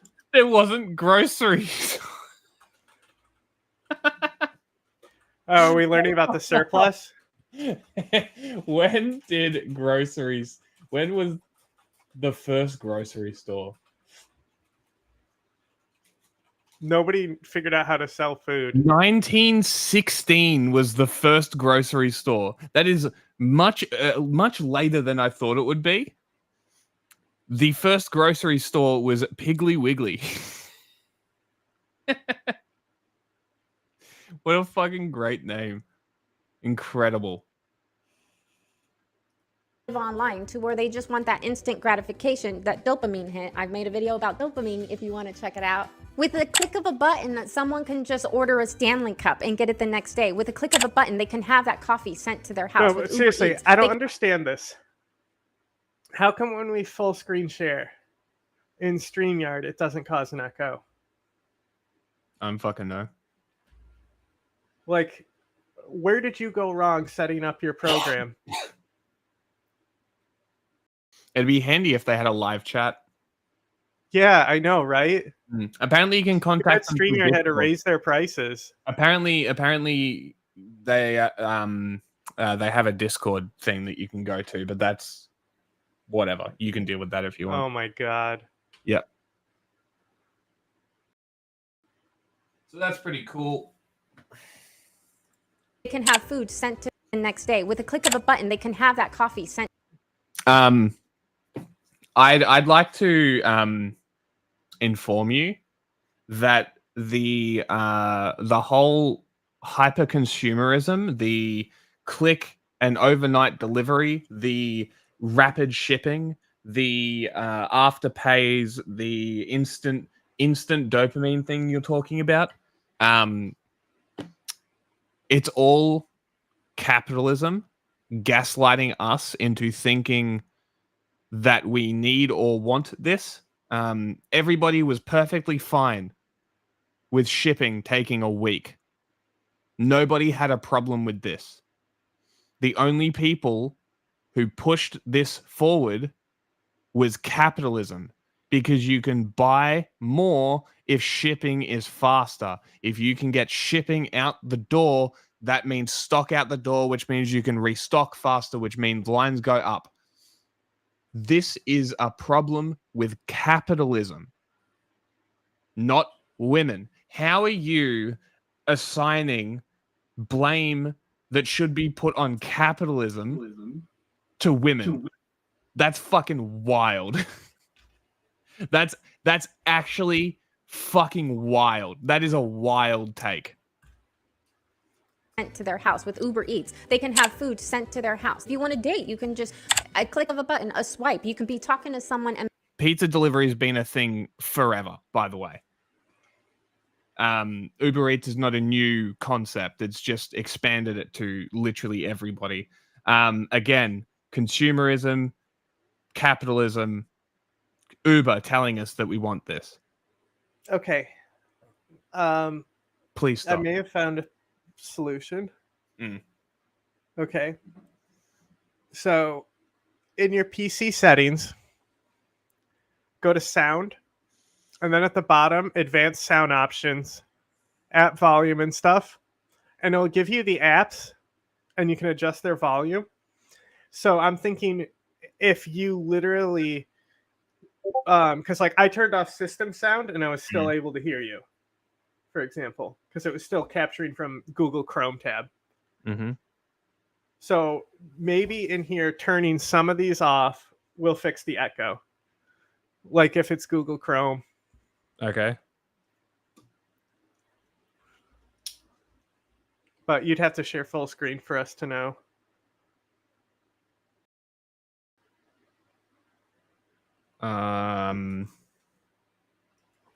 Sure. You mean the volume mixer? Yeah. It's like Did app I volume, output, input. There's no output input. It's just a bar up and down or a mute button. Okay, hang on. Let me show you my screen. Because I'll full screen and get an echo real quick. There is no option for... Hang on. Okay. Can you talk? Okay. Echo. There. All right. Talk. Talking. Can still hear you. Exclusive. No echo now. Applications priority. Allow applications. So it's in sound at the bottom. Advanced sound options. Who the fuck goes through that page? This guy. Troubleshoot King. Now try Fallout New. You try to full screen share. There is no option. Whatever you just showed me is not there. You literally did it. Oh, this is my screen. What does your screen look like? Not that. Go back to whatever it was before. Sound. Yeah, no, this doesn't this doesn't fix anything. This won't fix anything. It literally fixed it on my end. Okay.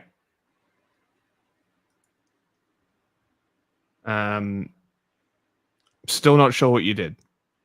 Okay. Share your screen. Just show me what you did. Okay, look, bro. Settings, system. Yeah, I'm in sound. Go to sound.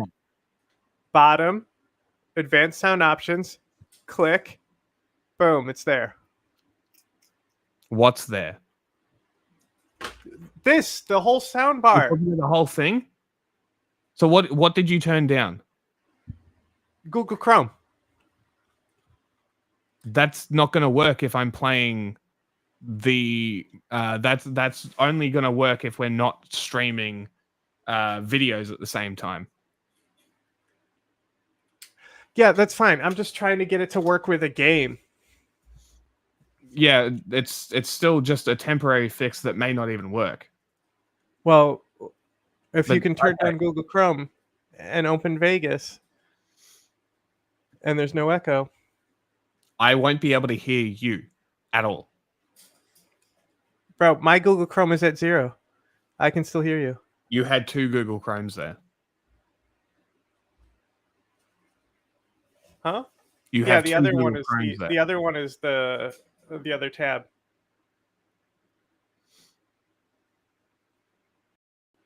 I don't know. It stopped echoing though when I turned it down. I have no idea. If I turn it up. But what the other one do? Nothing. It's just my microphone.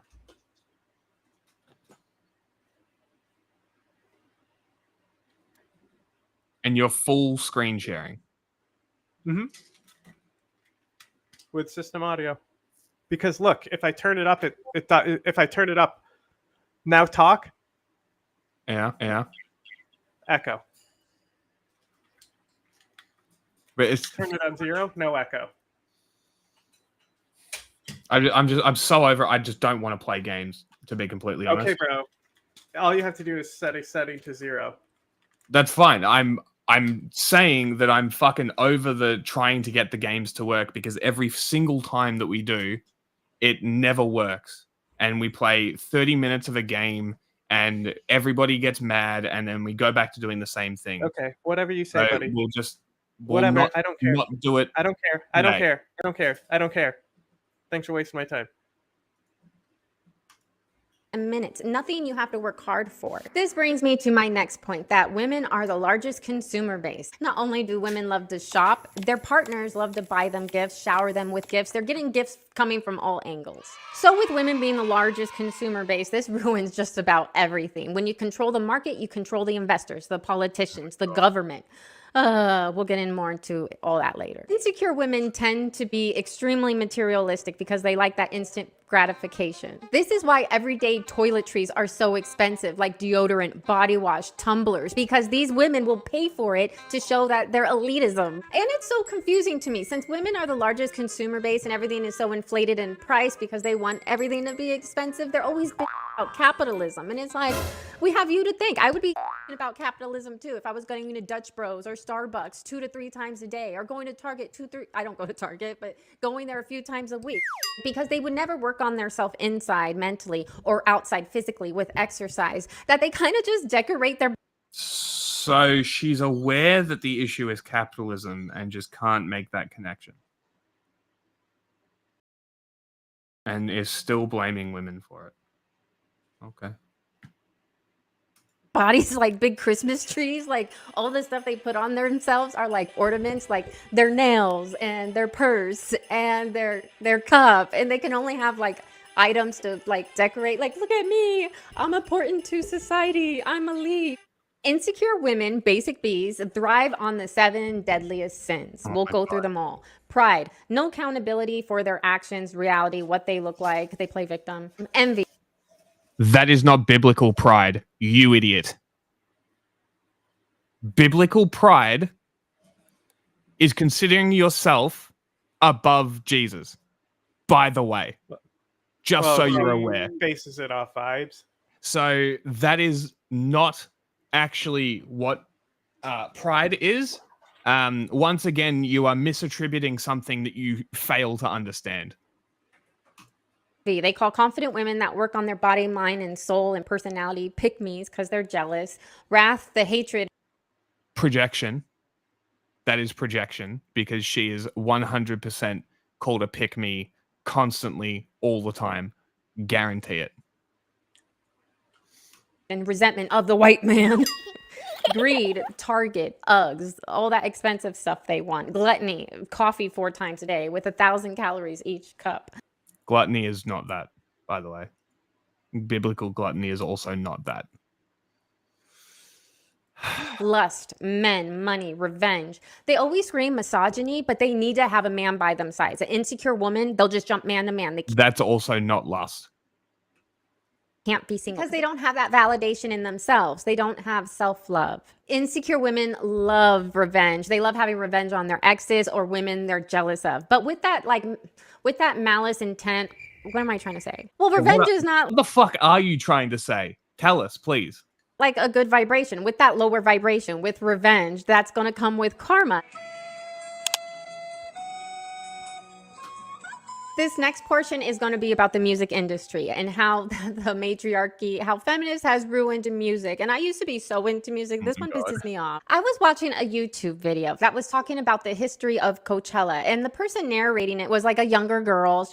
She's cute. She's all young, but she was contradicting herself throughout the whole video. She was talking about how when Coachella started, it was all about the music and it was really cheap because it was just about people seeing their favorite bands. And she was talking about how now it's all full of influencers and how expensive and how vapid it is now. I went to high school in the 90s, so I am a huge fan of rap and R&B. It'll always be like my oldies. But once I got into my like 20s and stuff, I got really into rock bands. And Coachella started in 1999, I believe. I was 19 years old. So when Coachella... Did you happen to get into rockabilly and that kind of stuff? I have a feeling you might have. I was talking to Sonia, and she was talking about how she got into rockabilly and then realized why these people emulate the 40s, and it's not because of rock music or the vibes. Started, it was a lot of the bands that I watched all the time, like Tool and Rage Against the Machine. I'm not a fan of like celebrities now, and Rage Against the Machine is a joke now. But you know, it was like all the bands. It was so fun back in the day being at shows or festivals. Yeah. Because you're in a big group of friends, and there's guys and girls, and everyone's just jamming to the music, and it's such a vibe. Like everyone's just there to party. So when Coachella first started, it was all about seeing your favorite band. Things you like. Yeah. Listening to other people about politics ruined music that you liked. Mm-hmm.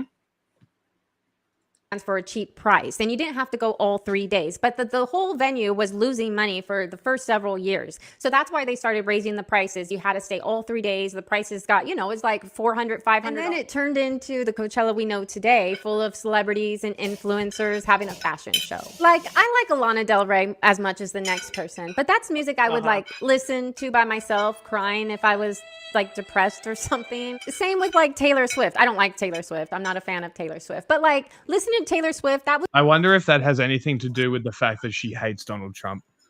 Taylor Swift. It definitely does. Didn't she say something about not having like sadness earlier? Yeah, something about that. I agree.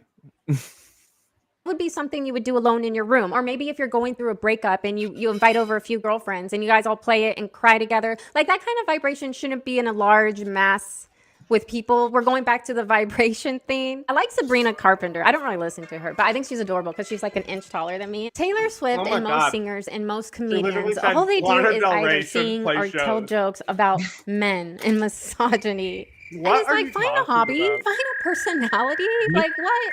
Our whole lives. These videos are cooked. There is no direction to these videos. This is Arizona, bro. This is insane. What the fuck are you guys sending us? What in the Germany did you just send us? What the fuck? Everything is men's fault. It's the misogyny of it all, the patriarchy. Smiling was made up by the patriarchy. Don't smile. And they're always like, I'm a bad bitch. And it's like, you're not a bad bitch when you're blaming everyone for your issues. Okay, so here's... Honey, you know how you know things are societal constructs? You just have to like be like, you know what? I'm not going to look at this as a construct. And then boom, everything's different. Like you can like choose how you want to live your life. Yeah, why are you letting people impact your life this much? My point to the Coachella video. So this little girl was talking about Coachella, how it was good back in the day and how it sucks now. She's just whinging about Coachella. It says singers and comedians. I wanted to hear about comedians. It was better back in the day. That's what you said in your... Rid of the white man ban. Finally, diversity. She was trying to say is she ended it that now Coachella is better because there's no... When we... It's Jacob. Disorder, also known as look, cat lady. COD. These are people that like worship everything celebrities do. But this is like normal for people like in their teens or 20s. But this is like some adults. All right, let's see what movies have sucked for the last few years. We all know this. A lot of superhero movies that are like girl boss movies, which no one wants. Just Coachella. To see that. Those aren't traits women usually have. It's just so stupid. Just doing all this to please the woke mob. But the woke mob isn't shoveling him out. Look, you're so close. Again, these companies are only making these movies because of their PR. You know what it's time for? Are getting told that this is how they make money, and they were making billions of dollars. Capitalism is your problem. What are you doing? Out money to see these stupid movies because they're bad movies. They ruin storylines. There's no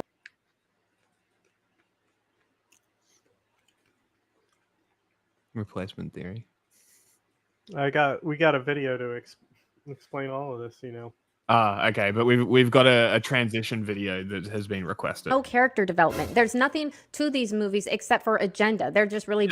It's so funny that she picked the exact movies you would expect. Captain Marvel, the Madam Web movie, all these movies that have been specifically highlighted by the conservatives over the last couple years. For instead of just bad movies. Yeah, they're just bad movies. Like, it's got nothing to do with women. It's really quite embarrassing. I have nothing more to comment. It's just embarrassing. Boring. Due to the woke mob, which I think is majority these women, because of these woke women, white people aren't even allowed to be in commercials anymore. And white people make up like 71% of America. Come on, bro. No follow-up to that? It's so stupid. It's not supposed to reflect... It's not fractionally correct. Oh my god, it's almost like they're appealing to as many people as possible. Like, are you fucking... of course, yes, you are stupid. We know that. Okay. Now the woke mob with their pitchforks. Stop it. Stop it. I got it right here. Can you add my screen? Yeah. Wait, it's not sharing. Yeah. Set through a dumb thing that the company thinks is important. Who cares? Be less white. Technology similarly hosted a 3-day re-education camp for their white male employees. The program called A Can-Do Attitude, Hard Work, and Striving Towards Success, elements of white male culture. Now, let's remind ourselves that America is a capitalist country. You should know this because you're the Capitalist Research Center. What do capitalists need more than anything? Jack? Drones. No. Robots. Close.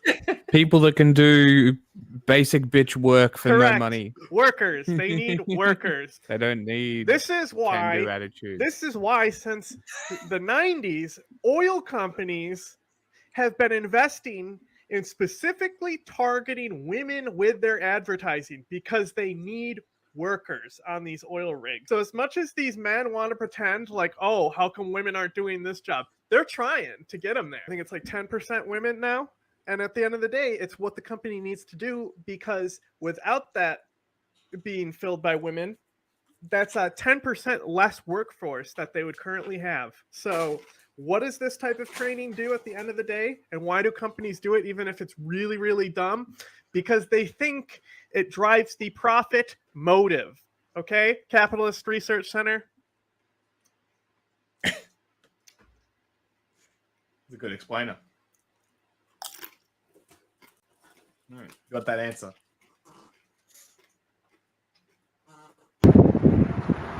Moin Moin, ich bin's wieder. Wahrscheinlich kennt ihr mich noch aus den alten. Do the subtitles work? Sachen, die ich so gemacht habe, ne? Looks like German subtitles.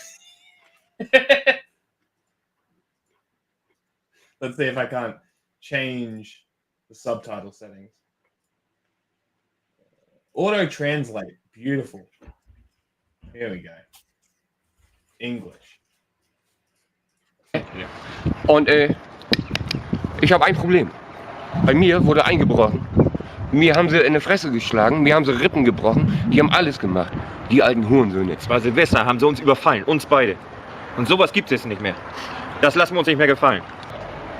Frisch aus dem Krankenhaus. Ja. Ihr habt Scheiße gebaut. Ihr seid mit 5 Mann bei mir in eine Wohnung eingebrochen. Und mit CS-Gas in der Fresse, mit Daisy, mit alles, mit Totschläger. Aber ich... CS-Gas? What? Ich lasse mir das nicht mehr gefallen.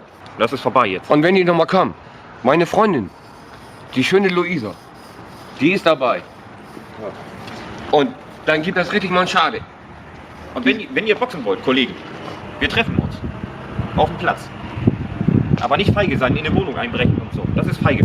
Sowas ist feige mit CS-Gas und so. What are we watching? Wir treffen uns einfach, ganz normal, auf dem Platz. Und wenn ihr das mal sehen wollt... Watching a German video. It's the Chaos stream. This is why Chaos... Was sie mit mir angestellt... Huh? Okay, he's gonna beat his friend with a bat. We can't show this. I have no idea. This is a recommend. This is a... If he's being hit with a bat, we cannot show that. He is not. Die ganzen Hurensöhne. Jochbein gebrochen. I'm assuming what I'm got some gathering wounds. Is he got Tony. somebody broke into his home, and he got beat the fuck up. Explain what the fuck this video is. Zweite und vierte Rippe gebrochen. Und diese alten Penner, die mache ich platt. Hurensöhne. Die mache ich fertig. Kollegen, wir sehen uns noch mal. Aber dann treffen wir uns richtig. Und das gibt Rache. Ja. Aber Blutrache gibt's das. Sowas wird nicht vergessen bei uns. Explain yourself. Explain yourself. What is this? Yeah, this is why I don't click things. Wir sind die KTM-Gang und fertig aus. Like nothing happened. What is happening? Waste of time.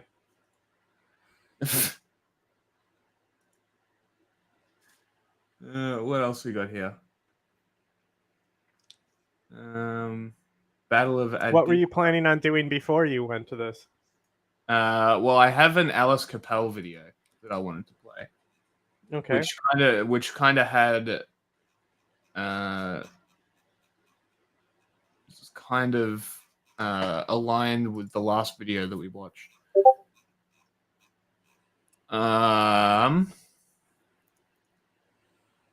Still, explain yourself. What is? Oh, bro. Go into Streaming Fun. There's a Roseanne video. Roseanne? Yes, it's so good, bro. Hold on, I want to find this video first so I can get it queued up. I need to find the playlist that it was on first. Not that one. This one. That one I also wanted to watch. Let's watch that one too. Johnny Harris. Cringe. Luna Oi. That one. Oh yeah, that's been in there. Yes. So Streaming Fun. I've got 1, 2, 3, 4, 5, 6 videos that I just pulled out of that playlist. Streaming Fun has got to have a few more. There's a lot of gold in there that has been looked over. Climate Town. Is that the slides guy? The what? Is that the slides guy? No, but it's basically the same thing. Same style of video. Yeah, okay. Climate Town's great. He actually has like a degree in the shit. And so he's the one who has the transition where he's like walking and then turns before it cuts and you started geeking out. Yeah. Okay. There's a few videos on the Streaming Fun that we could watch. We've got Sydney Watson doing a video on Ghosts of the Roseanne one thing. Yeah, we'll get there. That'll be the next one. But I'm just saying while we're here. So we've got Sydney Watson crying about a female lead in a video game. We've got Friendly Geordies talking about misinformation laws in Australia. We've got the really silly Arizona girl talking about how Kamala Harris is lying about her race. Yep. Noah Sampson, how leftists dehumanize you. Yep, that's one we gotta watch. Liberalism is a death cult from Hakeem. Yep. All bangers.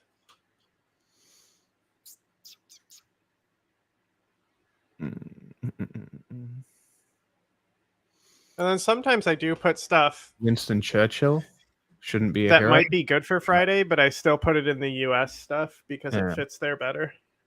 Roseanne. Or like, any of the playlists. So look at all of them.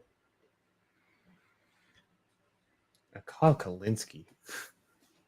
Yeah. Look, we just want the clips. So Tucker Carlson has been doing this I tour found one around that the had country. the clips. Okay. That's all. It was this or Midas Touch where they keep interrupting the clip. Oh my god! If you want to see Roseanne at her most unhinged, anytime she's on here. No, anytime she's on Kill Tony, Tony lets her fucking go, and it is a disaster every time. An amazing breakdown of the political landscape. Video. Which one? How Iran is going to get bombed or something. Okay. Because he's made some fucking stinkers recently. Good lord. He's been just L after L after L. So a couple things went viral here. Let's watch. Burn down all those cities. Shit. But wait, hold on. They're threatening the guys who did it. Okay. We got that. Here's one. Okay. That's the joke, is that nobody knows what the fuck that video is about. But I guess it didn't translate to English all that well. an old lady that walks through the Capitol, a grandmother, they throw her in prison. They don't even see it. That's what I'm telling you. They're not even investigating the Epstein murder. They promised an investigation. They've never done it. No. Right. But I think all of them, the Uniparty, they are just trying to, they're scared. I love how you see this a lot. There's some people who say, the duopoly. That list comes out. Congrats, you built. And they're just trying to protect themselves because when that list comes out and all the other stuff is declassified. Roseanne, the list came out. I'm pretty sure it's out. It's still like they're talking about the Hunter Biden story. Yes. It's like... Yeah, they're obsessed. It was revenge porn, bro. Mm. And like... everyone knew about the story. Nobody... Oh my god, the Griftercon actually happened, didn't it? Yeah. Oh, yes, thank God. Yes, okay, that can be next video. The Ethiopia one, I had a different one. It was just interesting they just made that. Because that's potential news hour stuff, because nobody's covering that Ethiopia conflict. True. All right, well, we won't watch that one. I'll pocket that one for later. And I'll write that down to include in the news. Because we also covered it before. Yeah. You can look back at the video we did on it. You know, it's going to be like worse than the emperor naked. It's going to be the emperor went to Epstein Island and he did. People. Trump did. Trump did. And you know they do that. You know they... Oh my god, is she really doing adrenochrome? Is that really where she's going? Oh my god. Tucker Carlson, man, you are stepping in it today. Babies, that is not bullshit. It's true. So it's not just the dogs and the cats, not just the pets.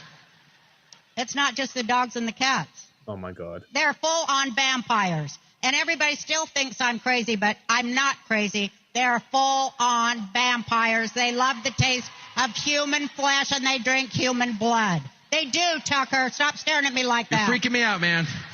Because you spent your life in the entertainment business, so I think you have some authority on this. Some people seem to think she's referring to the Haitian migrants because...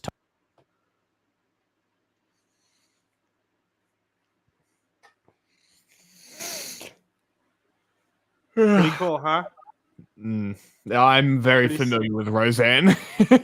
Pretty scary stuff. They eat babies. Tucker was like, so it's not just dogs and cats. Some people seem to think she's talking about like democratic elites, right? But she's saying they're vampires and they eat babies and they drink blood.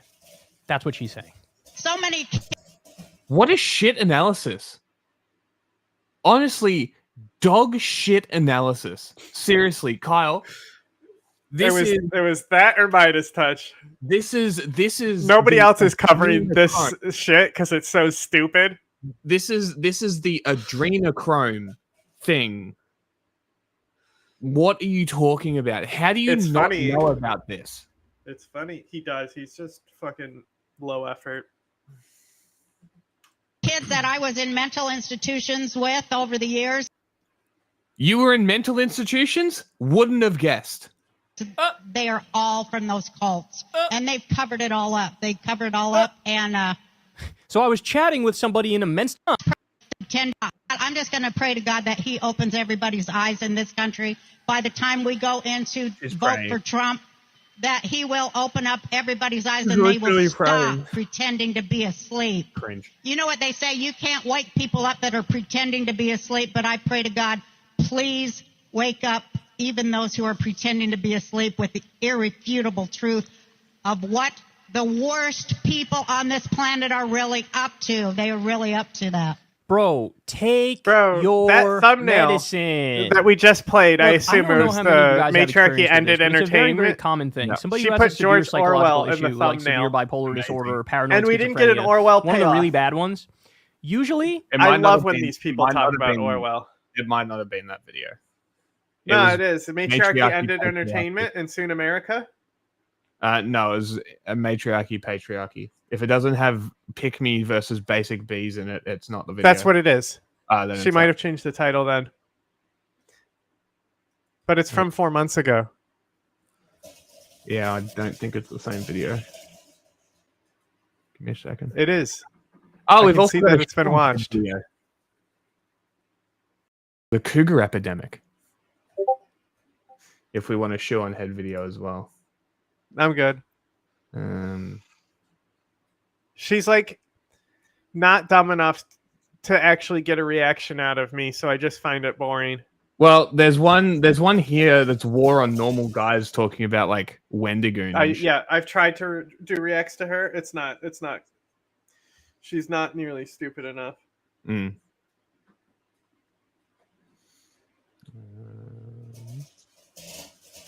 History.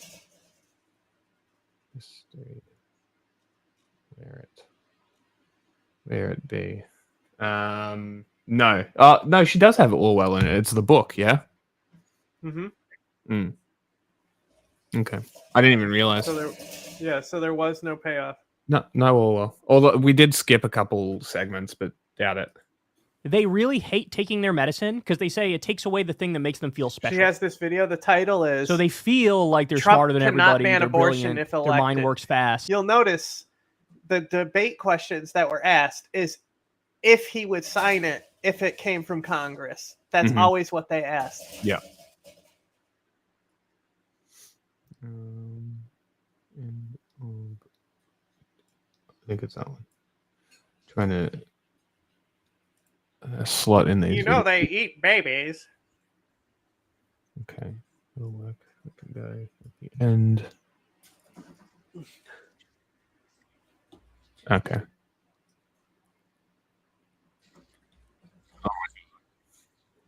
Why are you playing in my ear? Stop it. Stop it. I know it's been a while. Please stop. Thank you. Right. And then you give them the medicine and they are relatively normal and relaxed and chilled out. And they don't like taking their medicine. They want to stop taking their medicine because this is what you saw. Shut you up. Are okay. I don't even need to take my pills. Trump backer. All right. I'm going to go overthrew punch the a United South States of America. Korean movie because I hated a movie. Right. I'm not done. I got one more for you. Overthrew the United States of America. They overthrew the United States of America. Yes, we heard her, Kyle. Constitutional Republic of the United States of America. Remember, Goals and the Democrats have. They covered it up with their January 6th bullshit. Sounds like Roseanne needs to go I back. told to you, the bro. top. She is Such a fucking great video. I don't think meds can help her. With their insurrection. So again, I think bro, what is happening is people have realized that we need she's to a lol remix cow. that. I think I think that with their insurrection is like such a good fucking Rage Against the Machine drop. like I'm pretty sure they've realized that she's just a lol cow and they're abusing it and feeding her. And because she's sick, they're just abusing the fact that she's sick. I think that's more disgusting than it is embarrassing. Elder abuse. Inverting reality directly on its head. It's the Democrats who did the insurrection. The people there on January 6th were actual heroes. I mean, you cannot get more disconnected from reality. Because the first thing President Trump did, God bless that man, and I love him, and everybody knows it. I love him more now than I ever loved him, and I loved him pretty damn good. Cringe. He drove me out in a Bentley when I did my second HBO special at Trump Palace in Atlantic City, if you've seen it. He's always been a good friend and a good man. And to me, she's coming and to down a lot of now. other people. And what was I saying? I'm old. I forget what I'm saying. Here, ready? This is MAGA. Oh my God, Kyle, no! Kyle, no! Bro, I could now post this as a reaction image. Kyle, what have you done? Why did you think this is a good idea? This is MAGA. No, that's you, bro. This is what they've become. I mean, they were never anything special. It's just Roseanne, pal. This is MAGA. This is what they've become. I mean, they were never. Okay, we're done with you, clown man. I didn't make enough effort to offer money to people to go to this and videotape it. I feel like I've let you guys down. This is Dave Rubin and Jordan Peterson. They are out in front of and they're talking about the crazy diversity at the Restore the Republic event. I mean, the diversity went from like all the way from like Rubin through Peterson. Incidentally, they were on tour together with each other like 4 years ago. All the way. I wonder how many of the people at this event are Russian funded. All of them. There's some interesting people on the list. Yeah. Because I saw their little picture of being like, oh, the libs are terrified of us. In that post, you remember? It's so cringe. It's like Russell Brand, Zuby, the Weinstein. Yes, Zuby was on there. That's the one I was trying to think of. Let's see. Brett Weinstein, another member of the IDF, and then all the way to Russell Brand. Wait, what? What? You can't just throw that out there, Sam. Is that an actual thing? What? Weinstein. Yeah. Let's see. Brett Weinstein. Okay. I am fact checking him live. It is pretty easily Googleable. IDF connections. Brett Weinstein claims Hamas attack connected to COVID. Very cool. Yeah, Brett Weinstein's a fucking moron. Yeah. Let's see. I see nothing about being in the IDF. He wasn't. He was talking about another guest. No, he wasn't. Yeah. Another member of the IDF. And let's see. He's talking. No. Brett Weinstein. Another member of the IDF. And then all the. No, you're wrong. Maybe he meant the International Dark Web, IDW. He probably misspoke. Okay. Yep. No. Okay. Yeah. I'll accept that. Because that is his thing. Okay. Just look. I was just making sure because that sounded. I thought he looked at the next name. No, and it was irrelevant. And he was just like another guy is IDF. Like the reason that I went back is because he's like Brett Weinstein, another member of the IDF. I'm like, I wouldn't be making that accusation, my friend. But yeah, okay. Misspoke because he has misspoken before, and I googled it. I googled it.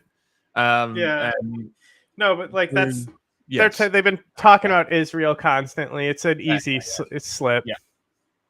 The way to Russell Brand, who is now a extremely religious person. I think he's probably getting to the point where he probably wouldn't even show up with Dave Rubin around because of Dave Rubin is a sinner.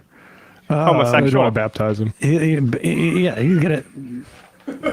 But also, to be fair, Matt Taibbi and no. The Russell Brand baptism pic. No. Just Google it. Jimmy Dore were there. Also, Tulsi Gabbard and wasn't like Jack Posobiec. I actually took a fucking proverbial who's who of fuckwits. Screenshot of one of the posters because it was interesting to see who was written up in dark, like letters, like like on the cloud. It's like one of those like cloud, word clouds, and who got top billing is interesting to me as well. I wonder how much his people got for showing up. Can we pull that up, Bradley? The poster, can you find that? Here, I'm going to send it to Matt. Matt has it on his IM, but like I'll read off some of it. Rob Schneider.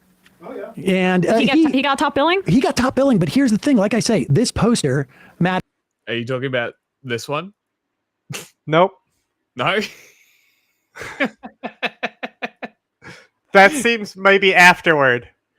There's him actually dipping the man. He's doing Russell Brand is doing baptism. Oh. Is it this one? Yes. Oh my Can you God. believe it? This did not go over well with the Christian right. How am I surprised? Incredible. Why is there a cat watching them? I'm so confused. I don't know. There's so many There's more questions than answers in that one. And if you can pop this up. By the way, I would almost assume that in about 2 months we're going to see Christians calling Russell Brand a heathen for pride. That's my prediction. It's at the jointheresistance.org. Rescue the Republic. Join the resistance. They said that twice on the poster because it's that important. Rob Schneider is on there, but he is in the lightest color font. You almost don't see it in Skillet. Skillet, I think, is posted twice. Who's Skillet? I don't know. It's a band. Brett Weinstein, he's in dark.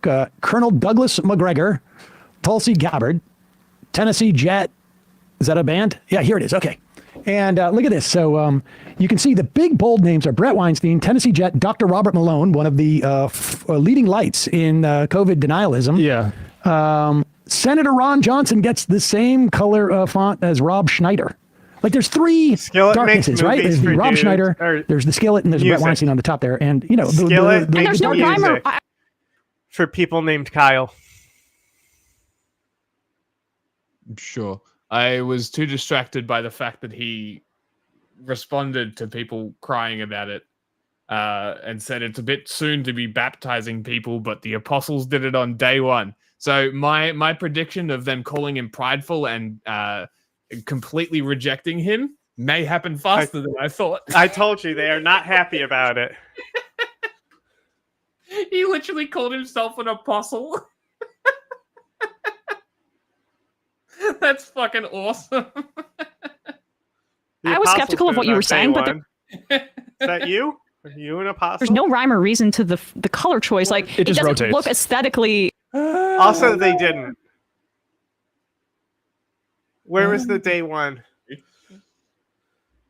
for the apostles? But it's all bunched in the middle. Dark. Oh, they light, must be dark, thinking light. about who they want to promote. I definitely think It could be, but it literally goes light, medium, dark, light, medium, per dark, line. light, medium, dark. Yeah. Successively. I mean, it doesn't look like it's done alphabetically. I think they That's choose. true. So Charlie Kirk is dark. You want Rob Schneider and Skillet at the top of it. And don't worry, Skillet's posted again as the last person. If you see there, Skillet twice. But wait a second. You know who I don't see on that list is what's his face? Oh yeah, Russell Brand. Russell Brand is a lighter color. So isn't Robert Kennedy Jr. Taibbi's up there. Tyler Fisher. I don't know. Eric Bowling. Brandon Straka gets a bold lettering. I'm going to guess 5 Times August is also a band, although I've never heard of that. Jack Posabiak. He is a naval intelligence right winger guy. Yeah. Del Bigtree, who's a big anti-vaxxer. Brandon Straka's on there twice. So is Skillet. That's what I'm saying. This is done so sloppily. Wow. Yeah. I mean, it's a big tent of diversity. I mean, one way to characterize it. Just Laura Logan. I mean, this show, this poster. Yeah. It is. So You I've have decided to do a lot of stuff. Yeah. Even if you're not going to use it, just add it to the list. But the video I just sent. I'm not using a list. I'm just opening tabs. The video I just sent. Premium. Okay.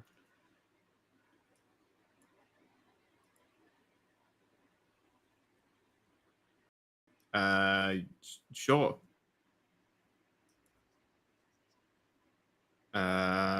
That's not a fun day one. What are you talking about? I'm not talking about the second one. I'm talking about the first one. We'll add that to a different list. I don't know what second and first you'd be saying. The Japan video. Oh yeah. I'm sending them. That's why I said add them to the list even if you're not using them. Because I sent that one because it might be good for the articles. So like you add them. Like sending them to me opens them and then I have to add them instead of just sending them to me. Because I want you to keep track of it. That's fine. But I'm add not them adding to it for a anyway. stream. I'm opening them in tabs, so just add them to the list. Because I'm not going to add them to the list. Maybe I will in the future. In the meantime, you can go add those. I will add the Japanese one. I don't care about it. But the other one we can watch after this. her out on leave to go to this event. You got Zionists and you got people afraid of needles, and a lot of both. So. And you know how you make it seem like People the afraid event of is me- even bigger than it because is? they're You list anti-vax. two of To where we're standing right now with the Washington Memorial behind us and the Jefferson Memorial and the Lincoln Memorial, that this country was founded on the idea that we were going to be different. We were going to be different and think different things. And I guarantee you, if we polled every single one of you out here, this would probably be the widest tent of political. If I was in the United States at this time, I would just go with a megaphone to here and just continually yell out things between sentences. Between when they pause to speak. Jack, I may have just found a new channel to explore. Okay. Okay. I saw the views on it. I'm like, hey, those are pretty low. Did I open this one? I'm not sure if I did. I don't think I did. I will add this to a list because it's 50 minutes long.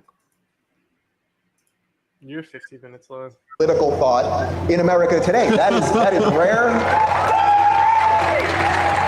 Well, the other thing that's interesting about this theme, Oh my god, he's literally in his fucking Two-Face suit. Jesus fucking Christ. I thought he was in a normal suit for a second. I love whenever he quote tweets Elmo. I saw one today where Elmo said, look what Elmo can do. 1, 2, 3, 4, 5, 6, 7, 8, 9, 10, 11, 12, 13, 14, 15, 16, 20. Elmo can talk all the way to 20. And it's him quote tweeting, just going, go to hell. It's like, bro, what is your problem? Bro needs to chill the fuck out. I think putting together a revolutionary team in the political landscape is always a dangerous thing, because mostly what you want from your political leaders when everything is working well is... Is this the page? I am very aware of these guys. Okay.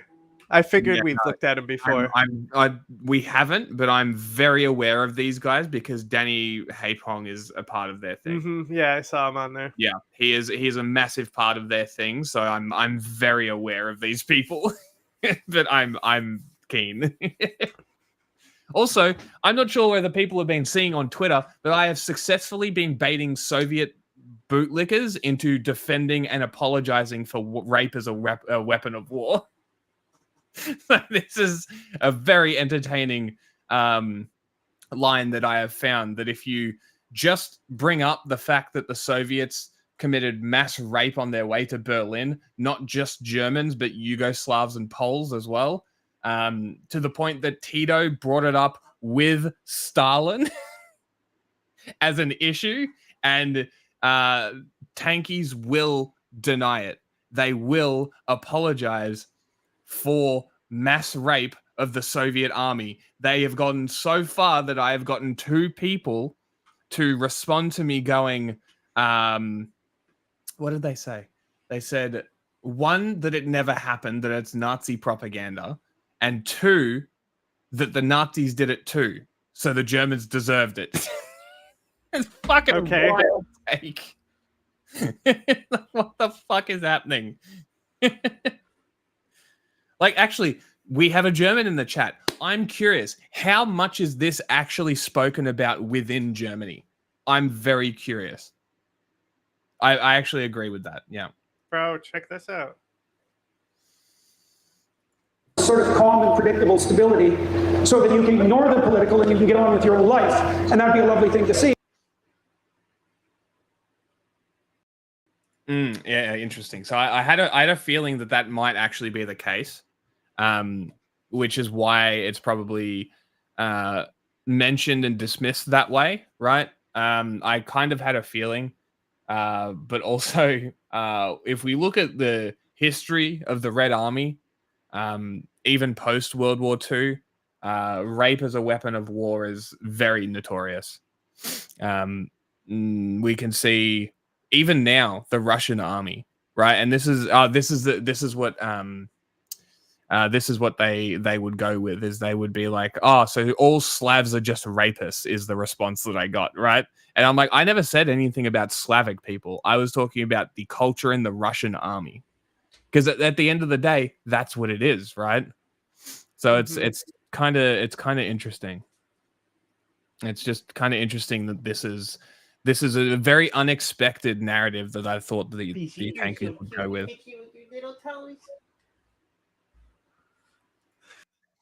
And now you have in front of you a relatively revolutionary cabal of potential leaders, and there's peril in that. But one of the things that constrains that and hems that in the most appropriate possible way is the fact that all of the people who are putting themselves forward are patriots. They're American patriots. They're pro-human. And what is he? We already watched the Amhara video.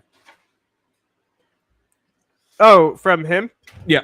Oh, I figured that would go with the other video I sent as a source.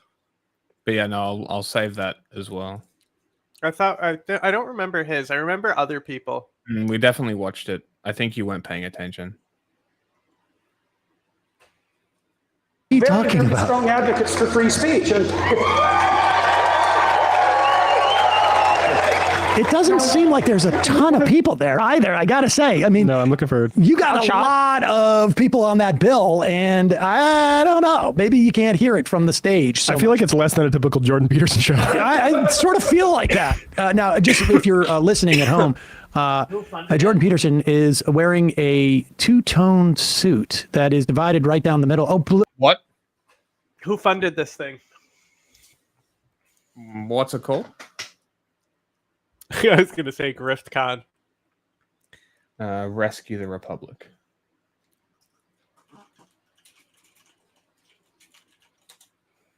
Join the resistance. Okay, that's cringe. Let's see. Event location. Event location, Washington, D.C. Sure, they gave a latitude, longitude. Why not? Oh, fucking, okay. It's at the National Mall. Is this how big that they expected it to be? There's no way that there's this many people, right? Prohibited items. So, for starters,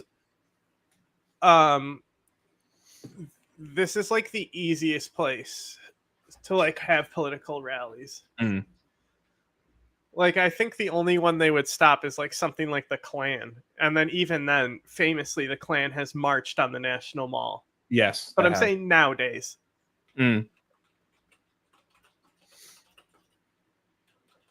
Weapons. That's insane. This is America. Why? Oh, look. What's this link? Oh, wow. What? So who's funding it?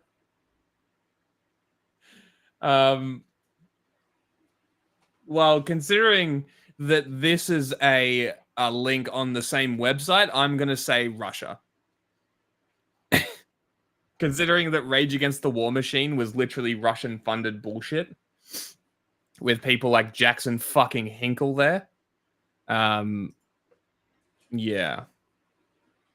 It doesn't actually give it about us. Here we go. Okay. Started as Defeat the Mandates. Oh my god.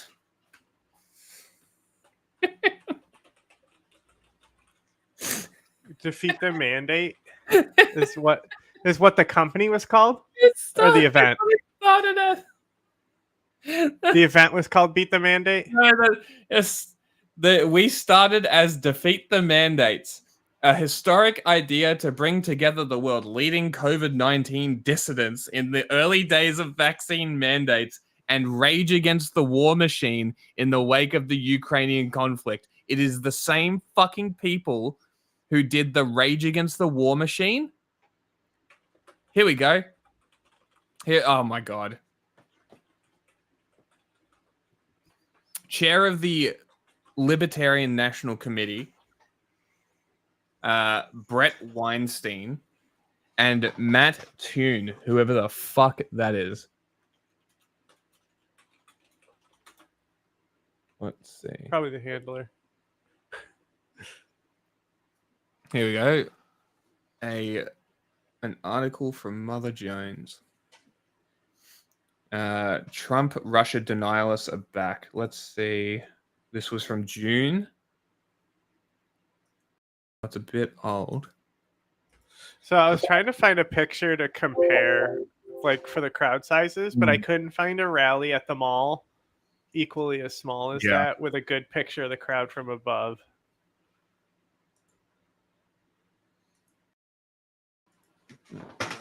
I'm trying to figure out who this fucking guy is. But also, so like giving them a section that size, it just makes it so people can like walk around the whole time because like everything in the National Mall is free. Yes. So to restrict people to like, just like a smaller even corner, even if they can't fill it out, it's fine. Like there's no fucking capitalists and shit, waiting for the fucking land or anything. You could hold multiple rallies. I cannot find anything about this fucking guy. No shit. Wow, crazy. Literally nothing. This guy is a ghost. Wow. Who would have guessed? Like the middle guy. The middle guy is a fucking ghost. Check if they've registered as foreign agents. Okay. So it's legal. Foreign agent. What's the actual thing called? Rescue the Republic. That they just got charged with. It's the Foreign Agents Registration Act. Yes. Is there a list of registered foreign agents that we can access? No, but you can see. Surely you could type in this company. Yeah, true. And then that, and see if something comes up. So I found a Twitter page for him. Okay. He has 2,972 followers. And co-founder of the Rescue the Republic and Defeat the Mandates, Marine Corps veteran, U.S. soccer fan, servant leader, yogi, hashtag R2R2R, ad sales guy, Chicago. Weird. Okay. We do not recommend mainlining the delusional narcissism fueling RFK. Sure. I mean, this is about that. I'm just saying, as long as they're registered foreign agents, they can take that Russian money. No, I know that's not what I was. This is a long article. I'm going to post this to the Discord if people want to read about it.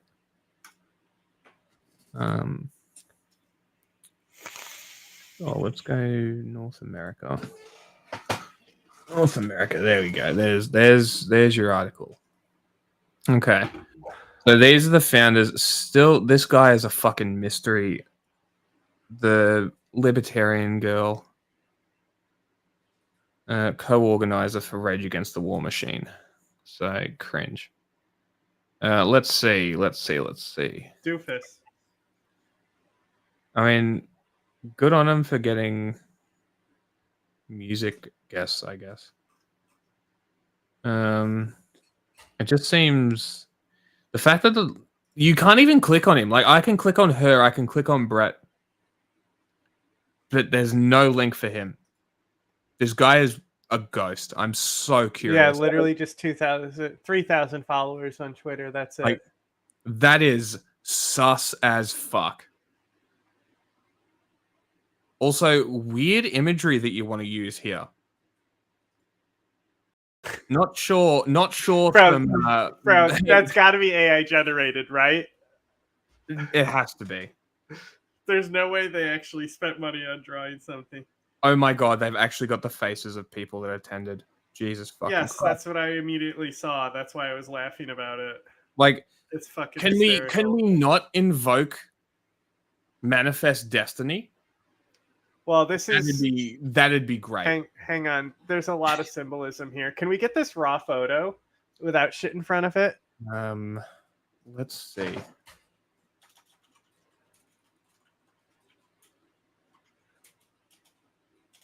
It's not manifest destiny though. I said invoking. It's not that though. It's a specific thing that they're depicting here.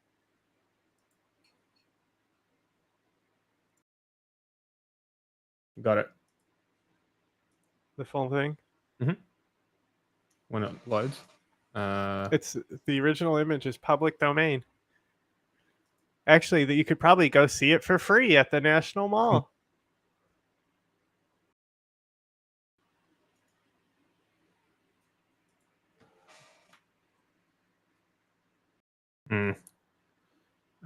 Where is it? Yeah, it's. I need to find a different one because it's not working. Actually, let's test this out. Actually,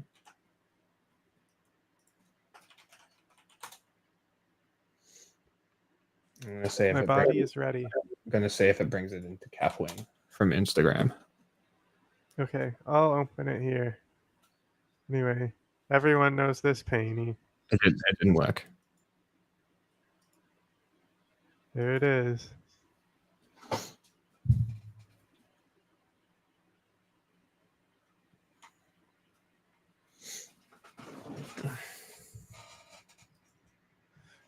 All these people lost their toes.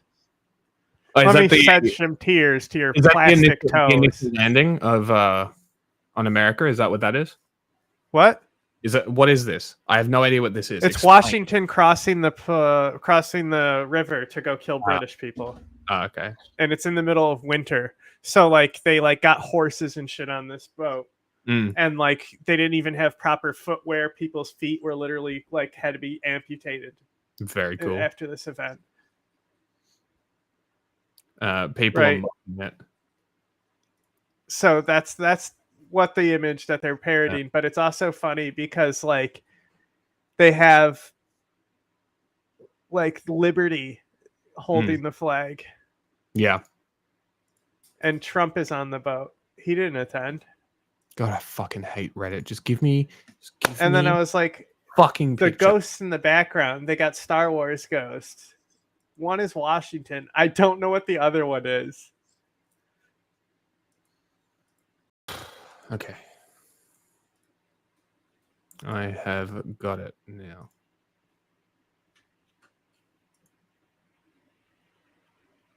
Beautiful. Let's see if this works.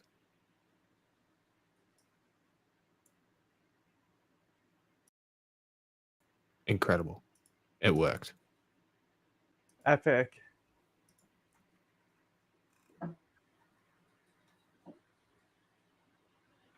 Oh, Elon Musk is in there too.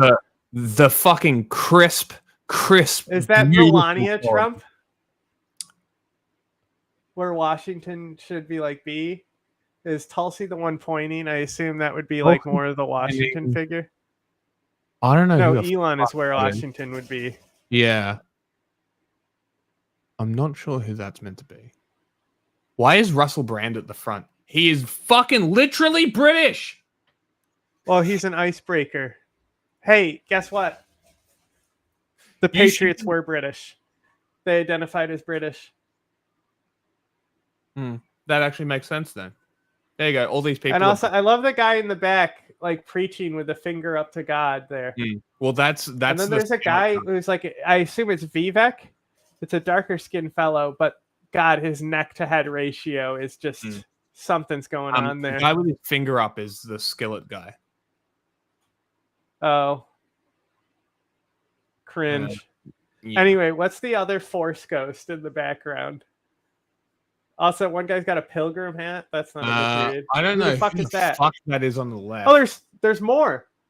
Jefferson's in there too. Yeah, there's 3 of them. So who's that guy? I have no. That's a modern person. Yeah, it is. Hold on. Maybe he died. Who is the Dominionist? It's not him. Maybe this is a guy who died and they're honoring him in their creepy art. Maybe.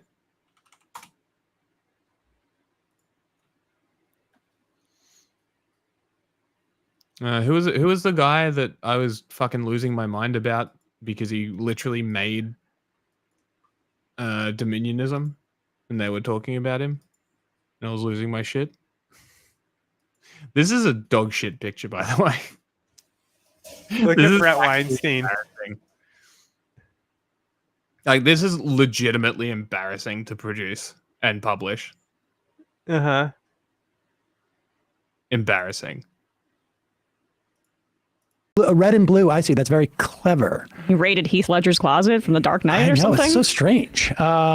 He really is. It's like he's attempting to be. Last time I heard that, I fell off my dinosaur. To Brett Weinstein, because here's the thing. There is a wide range of political voices at this conference, but you should know that some of them are provocateurs. They are, of course, feds. And how will you know that they're feds? Because at this, there's no way there's anybody at this Rescue the Republic meeting who are in any way racist or anti-Semitic or fasci in any way. And if you see them, I have an explanation as to why you see them. They just want a maha. Now, as long as we're on the topic of fears, let's confront one directly. If, as the event proceeds, you find yourself faced with someone displaying Nazi symbols, inciting violence or lawlessness, or you encounter a group of people dressed in paramilitary garb, those are assuredly federal agents. Thank them for their service and move on. Craps abound. Thank you for your service. Thank you for. That's not what I was expecting. That's a very, very tight crowd shot, Now, isn't some it? of you are no doubt thinking there's... It really is. Let's listen to a the little weather bit didn't do them any favors. Well, I mean, that is like they're just like, that's a tight crowd shot, which is, you know. Also, is it a big? Why do I lot of honkies? Gary Linehan. Why do I know A this? lot of name? dudes. Anti-transgender activist. Cool. Great. Big tent because I'm seeing a MAGA hat. Not a ton of diversity in the crowd, but Well, I mean, they all have different Stupid beliefs. They have different political ideas. Like some people think that COVID was planned, and other people think that it was a bioweapon, and other people think that never really It was even a happened. hoax, yeah. So the full range of beliefs about COVID are there. This is a moron parade. Now, some of you are no doubt thinking there's something odd about a mission to rescue the Republic that... Oh my god. Rescue the Republic. So I just looked up this dude because I'm looking at the lineup. Gary Linehan. She's literally in PSYOPs. His fourth video has the opening line of this video is chemo and pregnancy. Your body can heal itself from chemo.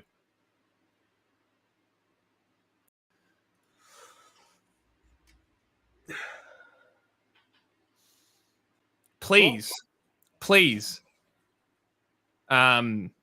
strongly consider removing yourself from the earth. Please. Strongly consider it. Includes many speakers from abroad. Yeah. But this is actually a testament to the achievements of the founding generation. Our founding fathers almost accidentally invented the modern West. They did it because they had to balance the tensions between the various colonies in order to persuade them to confederate. The careful job that they did, balancing the various concerns, created a prototype for a world that was not rigged in anybody's direction. Hey guys, I want to. Is that you talking, or was that the video? It was the video. This to be a fun event. What's going on? not rigged in anybody's direction. I think slaves would have to differ. I think it's like during that time 3/5. period. I guess we should have gotten that. Look, I guess we should have gotten that teleprompter. how do we get South Carolina? We got to do what we're the founders. We need to do what's best for equality in the future. How do we get South Carolina to join us on this? I mean, we're going to play in the sec Russell Brand praying on stage or whatever. But do you notice how they use this kind of religious language about the founding fathers as if they are our deities in and of themselves? I mean, they bestowed upon us this nation. It's like a religious view of what a nation state is, as opposed to what America actually was, which was forged by conquest and genocide. Actually, it was a big gift from our daddies. Oh, right. Our sky god, George Washington. Thank you. All right, so Russell Brand showed up as well. I don't know. I don't think he took Diddy's plane, but honestly, not this time. I look at this and I honestly think, like, is this the Rescue the Republic, or is this like an SNL parody of it? And I want to make it clear, like, I don't think the SNL parody would be that much more entertaining than this either. But this does not look real to me. It looks like it's it's so bizarre what they have done here, and everybody thought they were going to make a lot of cash, and they didn't, and they're pissed. As somebody who's been following Russell Brand for about 15 years, not always as a fan, he is not sincere about this at all. No, I saw him do a live show in Atlantic City in 2013 or 2012. It was a part of his Messiah Complex tour. He had large photos up on the stage that included Che Guevara and Jesus Christ. He started talking about how Jesus was a communist. It was a very funny show. In Atlantic City, there were a lot of people there for the casino, so they just wandered in, and a lot of Republican types walked out in outrage because he was calling Jesus Christ a communist. But since then, there have been some credible sexual assault allegations leveled at Russell Brand, not getting a ton of work in Hollywood anymore. So here we are. If I have your permission, I would like to end in a short prayer on this holy and auspicious day. Oh, incidentally, I should just say, Sunday, September 29th in the calendar is not a holy day. Unless you... Well, Rescue the Republic is that day. Is that a Christian holiday now? It is. Rescue the Republic Day? Judeo-Christian. Yeah. Oh, okay. Right. And if I have your permission, I would like to end in a short prayer on this holy and auspicious day. Okay, pause it for a second. I just go back, because you can even, when Jordan Peterson has to take a step back from you and thinks that you might be a little bit not sure what he's going to do here. A little bit too much. Look at Jordan's body language here. You'll notice what happens when game sees game. What did I miss? He's just doing a Jordan Peterson voice. Okay. This is two competing Messiah complexes. Exactly. And one is winning. Wait a second. I don't think this. I kind of want to say what they said though. Right. Auspicious day. Okay, pause it for a second. A ton of work in Hollywood. In a short prayer on this holy and auspicious day. Oh, incidentally, I should just say, I'm very confused why they got on their knees. I guess that's the default position for Russell Brand. Sunday. I don't know. I'm kind of bored of this. We move on. I think you're only supposed to kneel at in church. specific cases. Mm.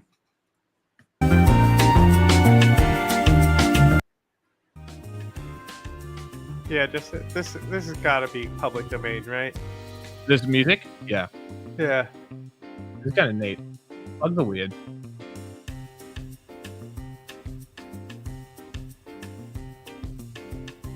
They're strange creatures.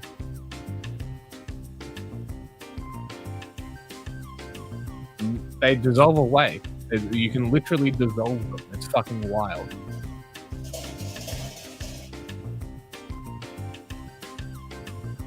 Why is the bottom of it orange and shit? That's its foot. That's the type of slug it is. That's how it go around. Yeah, I've never seen one with a colored bottom protruding out like that. I mean, there's a lot of slugs out there. It's true. It's crazy because they're mollusks without shells. Yes. And mollusks are some of the most deadly fucking animals, but only some of them. Yeah. Do you know how have you actually seen how a cone snail works? No. Fucking terrifying. Leave the slugs alone, bud.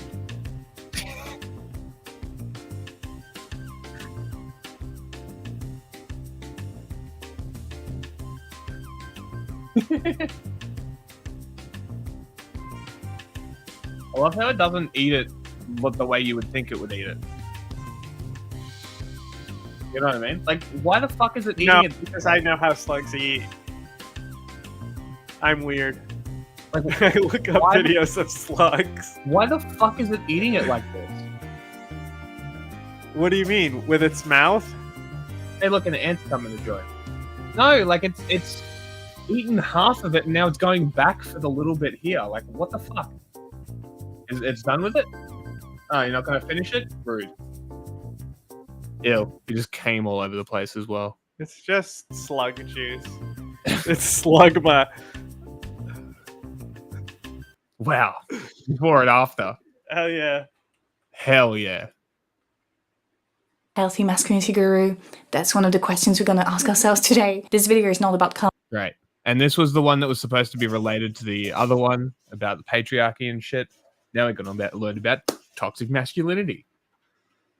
All right, I'm going to send you a few snail videos, but they're all short. Stop it. No. This is about cone snails Mm-hmm. and how they kill you. Like, there's no reason for them to develop the toxin as toxic as they did. But as far as evolution goes, there's no reason not to. Mm. Wait, can slugs eat plastic? Slugs can eat whatever they want. Then we should make slugs eat all the plastic. Yeah, and then we'll get super slugs that can't melt. They're salt resistant now. Speaking of which, EDF is on sale. Okay. I'm just saying. It'll probably be on sale again. Because who's playing that shit? Is it the 6th one? Yeah. It just came out in English not that long ago. Let me see how much it is. It's like 40 in American. Yeah, that's American. Yeah. So it should be like 50, 60 for you or something. Sale might have ended too. It is $90. That is not happening. Oh, maybe it's not on sale anymore. The deluxe edition is. But yes, I am not paying $90 for S Defense Force. Yeah. That's why I said, like, what did we pay for the 5th one? Like, how much did that thing cost? Did we do a month or 3 months? You did 3. And it was like $45, I think it was. For 3 months, which was like, I think the game was like more than that. Dog cam.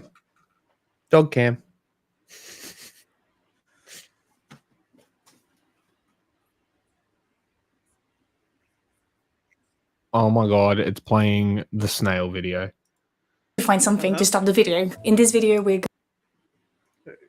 and now we have one of those woke liberal women that is definitely the dumb one in this situation between the two of them.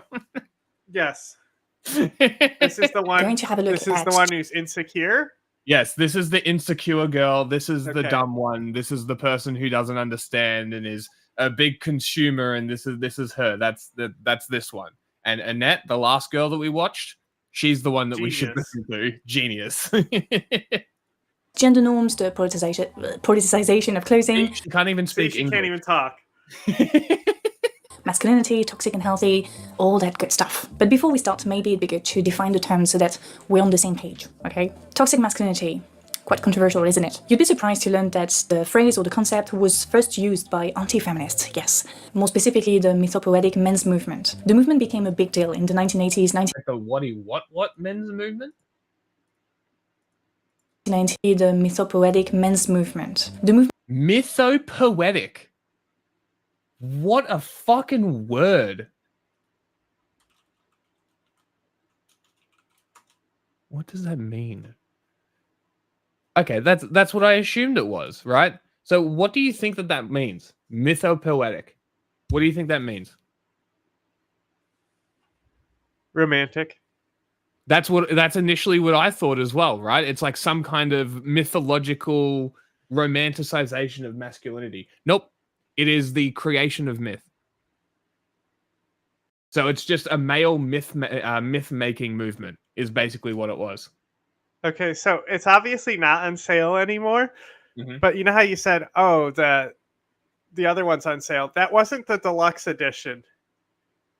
What was it? That was just the DLC that's been released already. Oh. So it's $60. They already have $30 of DLC, and that's 35% off. Neat. But yeah, so look, related, the mythopoetic men's movement. A body of self-help activists and therapeutic workshops and retreats for men undertaken by various organizations and authors in the US between the 80s and 90s. You know what that sounds like? That sounds like the modern male masculinity thing. I'm not sure if other people watch the same stuff as me, but a bunch of people have been making videos on Wes Anderson, I think his name is. Let me double check if that's the same dude. No. Wes, male dude, macho guy who yells at people. Bro, Earth Defense Force 5 is still $60 Wes on Steam. Oh, is it? Yeah, so is Iron Rain. $60 for Iron Rain. Absolutely not. Yeah, so it's the Wes Watson guy. I don't know if you guys know who this dude is, but a lot of people have been making making a lot of videos about this dude because he's literally melting down over a gardener that he hired using a leaf blower. So the reason that I'm talking about this is because it just says therapeutic workshops and retreats for men, right? Now, this sounds a lot like these people and the bullshit courses that they promote. And these like male workshops where you just get a bunch of really, really, really Where they tell you not to wipe your ass. I bet it smells great there. But pay to go to some course with some fake army dude who screams at you for a few days and then charges you $6,000 for it. You're all idiots. You're all fools. None of this. What prod flag is on screen? Don't know. Good question. It's a joke. But the look at the screen to get the joke. These courses, these retreats, these men's retreats that these people go on, that it's literally just them telling you you're a piece of shit.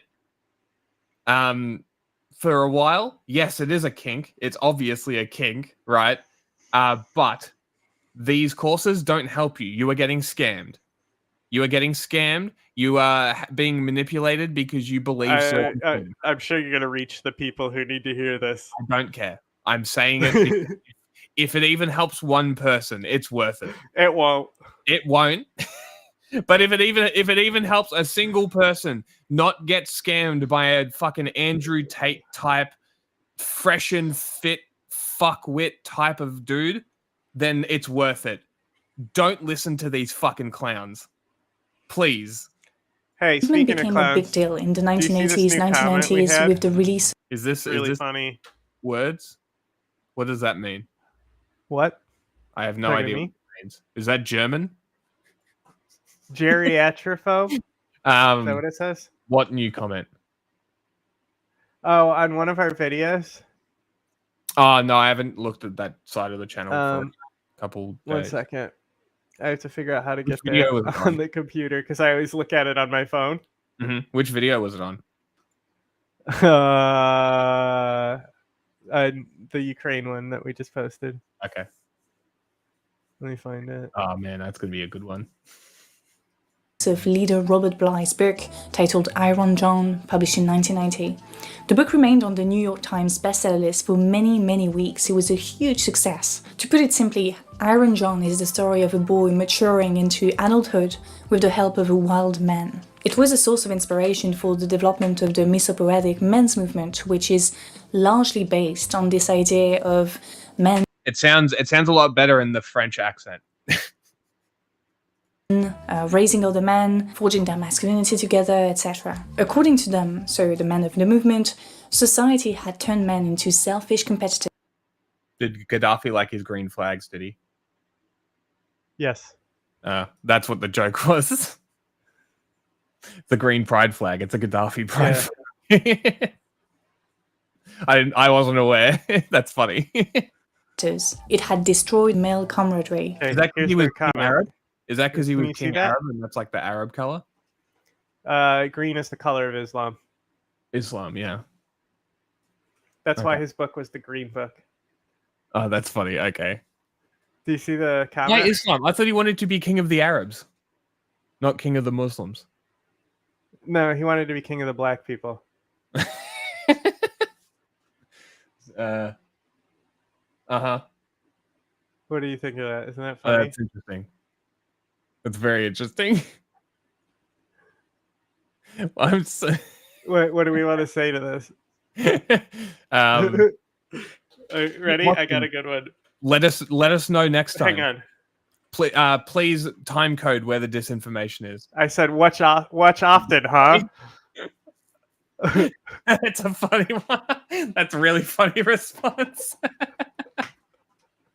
Which video is this? Play a little bit of it. It's CNN going into Ukraine. Oh, yes. Or Russia, going into Russia with Ukraine. I'm pretty sure we mostly mocked CNN for that one, if I remember correctly. It was like, man, it's kind of funny how CNN gets access to this. I'm pretty sure it was like not us being positive over it. Like maybe they shouldn't. I got to go back to open it because I closed the whole thing. I'm curious what we actually said. Right when you said play a little, I literally had hit X. X. It's Twitter. Shut up. Don't talk to me. And when they say society, they mostly refer to two things: rising individualism because of neoliberalism and feminism. Men were becoming more and more feminized, they say. They were facing a crisis of masculinity.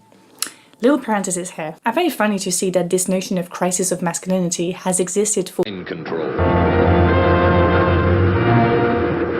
We've got a view of the war between Russia and Ukraine unlike any that we've seen until now from occupied Russian soil. Ukrainian forces are now holding parts of Russian territory. President Zelensky says they've taken control of a Russian town about 6 miles across the border. Our Nick Caden-Walsh was able to gain some of the first access to Ukrainian-held Russia today and witness their control over the town and the intensity of the fight. CNN was accompanied by the Ukrainian military, which reviewed the video you're about to see without sound prior to its release for operational security reasons. That said, they had no editorial control over what you're about to see. Here's Nick's report, and we want to warn you, some of what you're about to see is graphic. We cross with Ukrainian forces moving forward. We get closer to calm. CNN went into... We had this discussion as well, multiple times. Guarded, open, yeah, never expecting when Russian President Vladimir Putin launched his war of choice 2 years ago to be invaded back. Oh, I'm gonna pronounce this. A Russian dead soldier still in the road. Yeah, like I'm gonna fucking pronounce Turkey correctly too. No, go fuck. Well, not even the statue of Lenin is unscathed here. This Ukrainian assault, so persistent, and Russia, despite its sense of history, its sort of past as being so impregnable, completely unable to push the Ukrainians. And now she's pregnant. Small arms fire. Knocked her up. There is a bid for the Russians. But like, I don't know what I'm even It's so talking funny about. that it was wild that CNN's in Russia. That they did CNN of like it could have been like any like like minor one Yeah, could have picked any but it's of like the up CNN, and which is the coming. most recognizable like American news that they're broadcasting from inside Russia. Like that's like literally why. That's like an imperialism dick swing. Exactly, Like right? Exactly. America's laying all their meat out on the table right now. And I didn't. What about this is disinformation?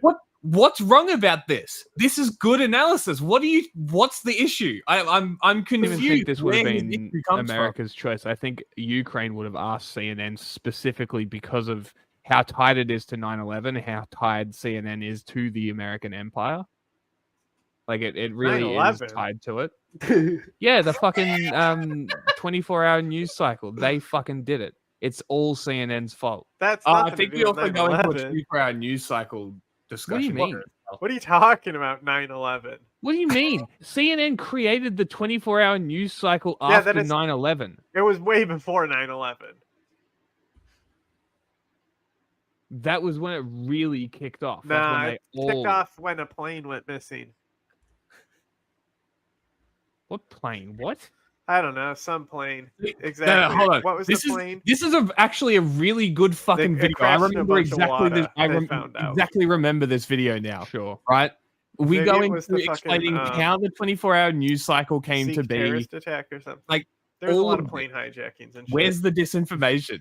Isn't working, and the humiliation Putin endures. I'm almost certain that's what we do here. Days ago, locals had honoured their war dead, but none since the Nazis led Russia to face occupation. He shit his You pants. can see the I'm damage pretty sure we that's get done into on the it. street here from the intense fight that raged. To see the other press Still were just like, clearly fuck active yeah. fighting happening here. This guy's shit his A sign In the basement here, they're peaceful people, no soldiers. Ina, 68, says 60 civilians are there. Yeah, what was the plane? Iran hostage crisis? That's what, I mean, yeah, but it was like the plane is what got what's his name? Like Ted Turner. Ted Turner was like, all right, 24 hours from now on. And then that's what happened. It was some fucking plane. Fucking crashed in a bunch of water or something. I told you. I have no idea. A plane crashed in the ocean, and that's what caused them to be like 24-hour news cycle. They had to learn like who invented radio, who passed the bill to like censor the radio, all that shit. 1995 with the O.J. Simpson case. No. CNN effect is what I'm thinking of. See, we even live CNN debunked effect myself theory in political science and on media the screen. studies, which Where's states the that political disinformation? I'm networks so and curious. their modern What's the ability to fucking provide issue? live 24-hour news coverage from anywhere in the world play a significant role in determining the actions of policymakers and the outcomes of events. Yeah, that's what I'm fucking talking about. That's exactly what I'm talking about. But so I was right. No, I don't know what you're talking about. You're talking about connecting what's going on in Ukraine to 9/11. That's what I'm still. We're talking about CNN, for fuck's sake. Yeah, but you were like, Zelensky connect it to 9/11. Oh my god, it's CNN. I don't give a fuck about the events. It's CNN I'm talking about. Connected to America. Fuck 9/11. I'm just saying, why are you bringing up 9/11? Fuck about 9/11. Why are you bringing it up then? That I picked a 24-hour news cycle. For fuck's sake. But Fuck 9/11. 9/11 I don't give a wasn't- shit about it. I'm talking about 9/11 CNN. wasn't really covered on 24-hour. They kind of rebroadcast maybe that's the his same issue. images, you know? They didn't just have Is the that cameras not out there. 24 hours? That's the Yeah, but like the disinformation. 24-hour news cycle is like they were out there 24 hours a day filming. Right? 9/11, they were just like recycling the old footage mostly. That's what I'm talking about. I'm not Yeah. talking about people actually doing journalism 24 hours a day. Oh, no. I'm talking about CNN. No, they would just 24-hour cut to news cycle. cameras and be like, look, here, stuff happening. Yeah, no, I'm specifically talking about a specific thing that CNN is directly tied to. The CNN effect. Just like we've seen in multiple Ukrainian towns over the last 2 years. Here, the locals trying to find some shelter from the war around them. Danislav shows his grey. That was a hell of a tangent. In the dark, huddled like so many Ukrainians now, the infirmed, isolated, begging for calm.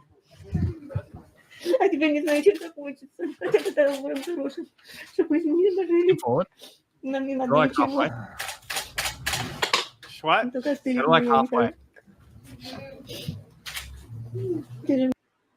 Of the delivery of F-16s to Ukraine. It's a big upgrade for Ukrainian aviation that until recently consisted only of Soviet-era warplanes. But F-16s won't be going... Missile interceptors, so the HIMARS can focus on strikes. Well, and they because that's the thing. It's just like, so like the aircraft they have can do close air support already. Their systems aren't advanced enough to intercept missiles, though. Yeah, okay. I mean, they are, but not like a fucking F-16. Oh, see, I corrected myself. Systems are. Also, the F-16 is they're so quick. They're so agile too. Yeah, force protection either way, exactly, 100%. But just being able to knock out missiles effectively would change a lot for Ukraine, especially with their dwindling numbers. Right.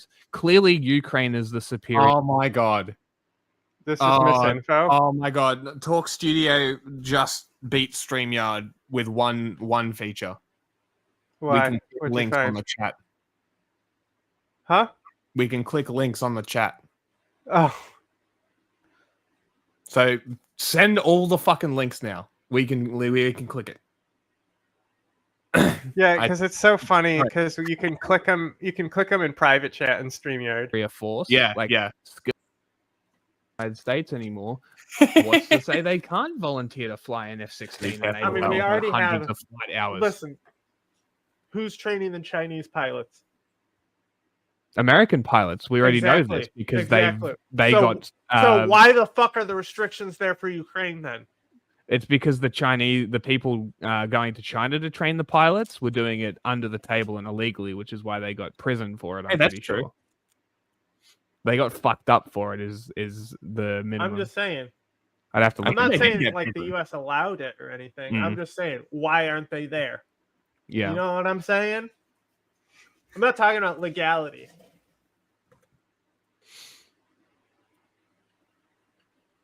For now, Ukrainian officials see that coming out of advocating for mercenary pilot training. Misinfo.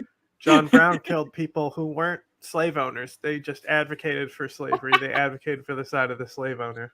This video is wild. Right. So is that right? Is that an apt thing to do? Do you think? I think that's a question you have to answer yourself. Yeah.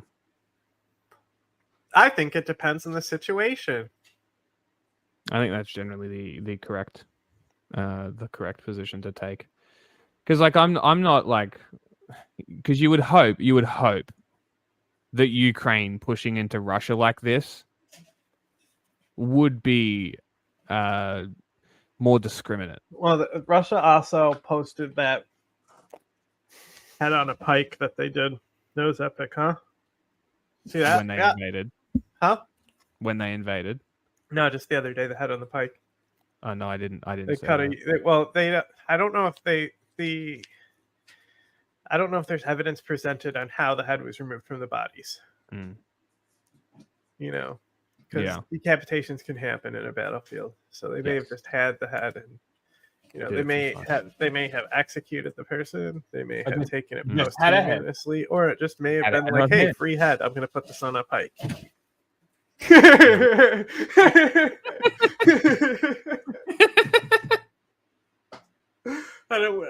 Okay, so that's enough of that. I don't see where the misinfo is. Yeah, still confused. Hey, free head. You should also respond to that guy and Watch be like, a lot, hey, huh? You should be like, hey, free head. Just for fun, just to see if he's like, what? Well, you clearly didn't watch it. John Brown discussion. No, it's happening? No, so what I said was it should be clear that the people that they beheaded were not slave owners. They were fighting to expand the cause of slavery. Yes. I think this is an important distinction. And I bring up John Brown because it's the issue of terrorism. Because people need to get comfortable with the fact that that was terrorism. Yep. You bring up this discussion with anybody, any normie, and it's like, terrorism? You're advocating? No, but that's the thing. It's like you need to ask yourself the question: was that terrorism? Legally, definitionally, yeah. I mean, it's not like terrorism existed back then. Just because it isn't defined at that point, does that mean it doesn't exist? Oh no, I mean, it still existed. It's just different now. That's the issue. I mean, yeah, technology and shit, sure. If you want to be pedantic like that. Anyway, sorry, Alice. We got distracted from your video. We shall continue. And because I am still time coding these for cutting now that we're actually back. I don't know why. Track, we're not using this. It's going to be all over the place. Not necessarily. I'm also not sure if it actually is recording. It says live and recording. It does? Okay. It does too. Okay. That's fine then. It'll be interesting because the Ultra Suite comes with a video editor integrated into the Talk Studio thing. So I'm curious whether the editor allows me to do more than StreamYard did, which is only crop and cut, right? I want to know if I can cut out sections in between the video and fuse them together. I want to know if it's a real editor. That'll be interesting. Facing a crisis of masculinity. Little parenthesis here. I'm very funny to see that this notion of crisis of masculinity has existed for centuries. Jordan Peterson. Why is our chat populated with Europeans? because it's 2:39 Eastern Standard Time or 12:39 Eastern Standard Time.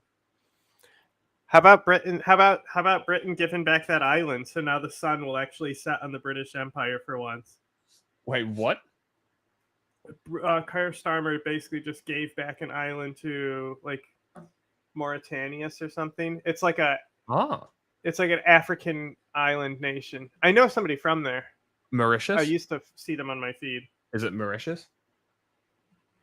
Something like that. It's like off the coast of South Africa. Madagascar? It's underneath it. Madagascar. But in that region, yes. OG Beto Island. Hold on. Madagascar. You can just look it up. British gave back island. I'm mad at Gascar.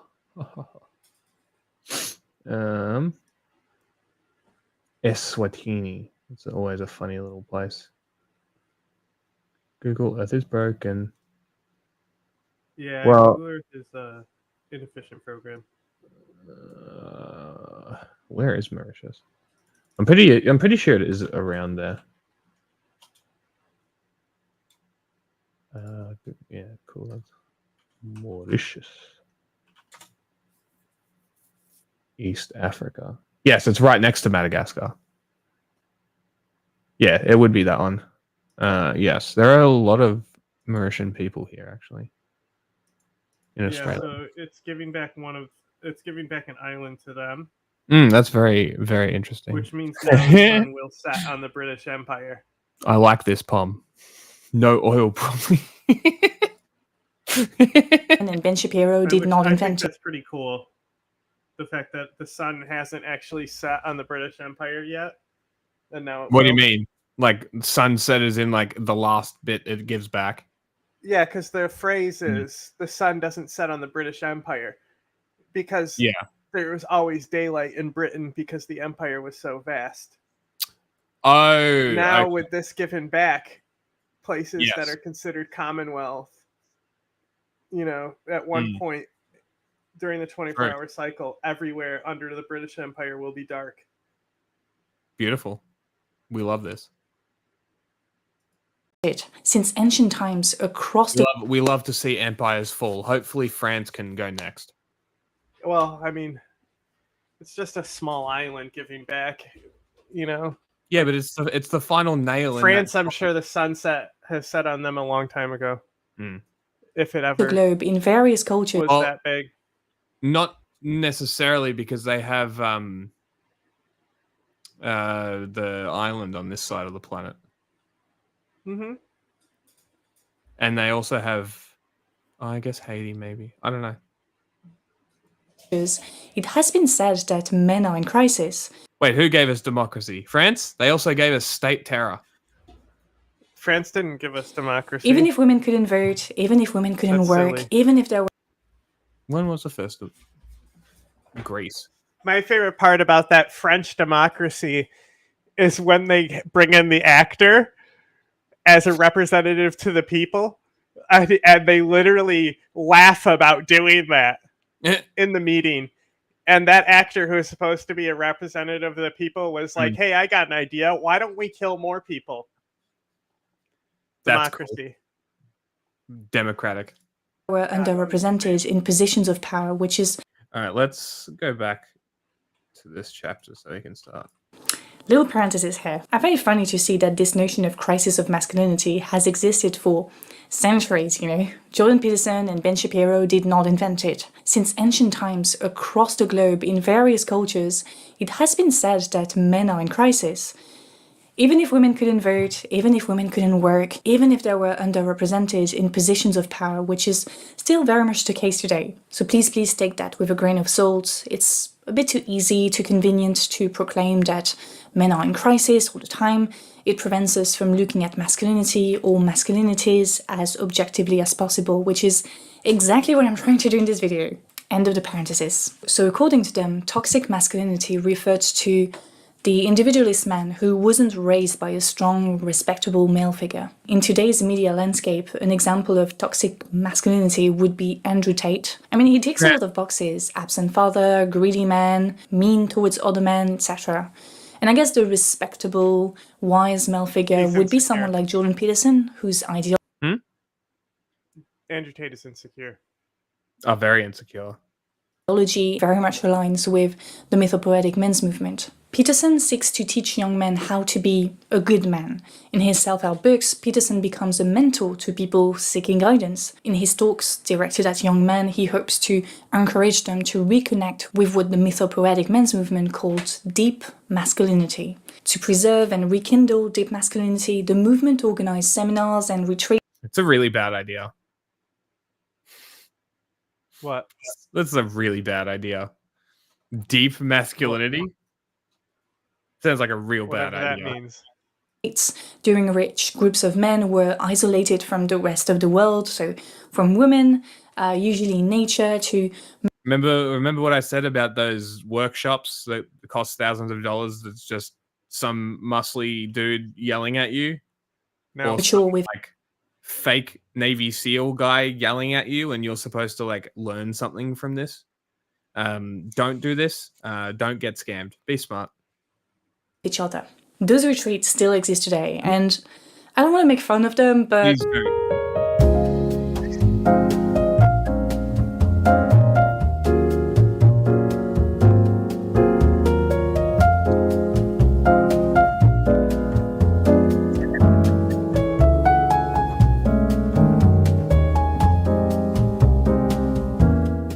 One of those organizations' programs is called the Man Can Project. It seeks to create new warriors, as you can see on screen. So that's one form.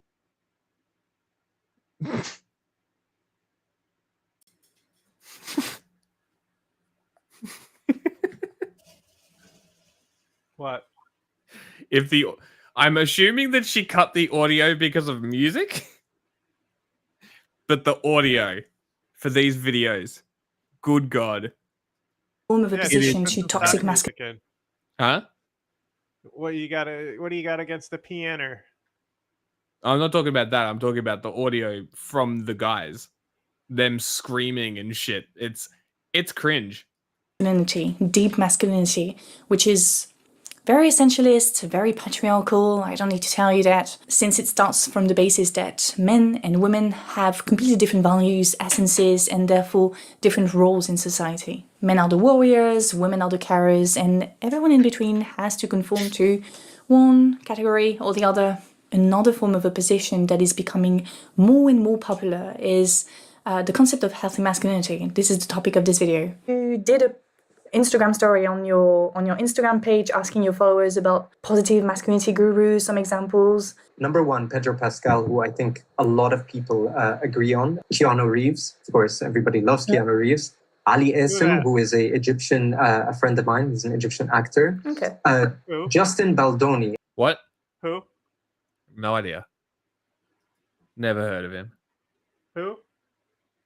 I don't really know the dude, but a lot of people. He's very much like the healthy masculinity guru. Oh, this is that show I told everybody to watch. It's great.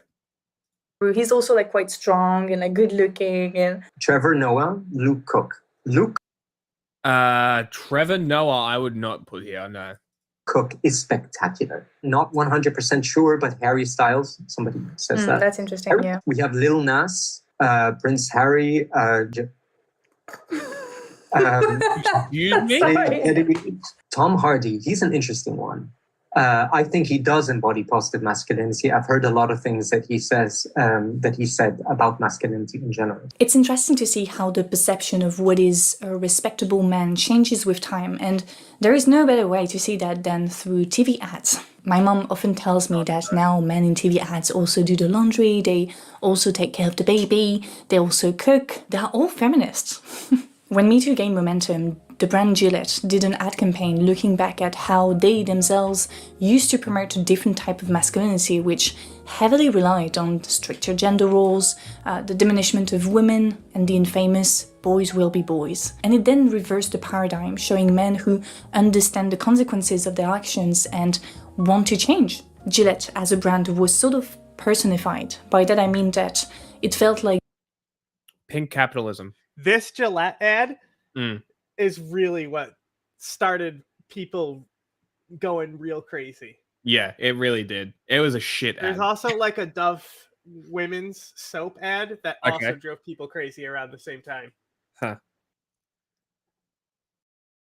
Gillette was the embodiment of the respectable man whose value system changed from toxic to healthy, thanks to Me Too. In France, we have a term for that. We say that these guys are hommes déconstruits, deconstructed men, meaning that they have learned their misogynistic biases to become better men towards women and others.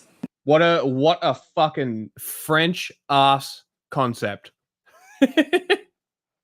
The concept of the respectable man was coined by Emmanuel Bobassi in Le Genre. Good lord, what a French concept. Holy shit.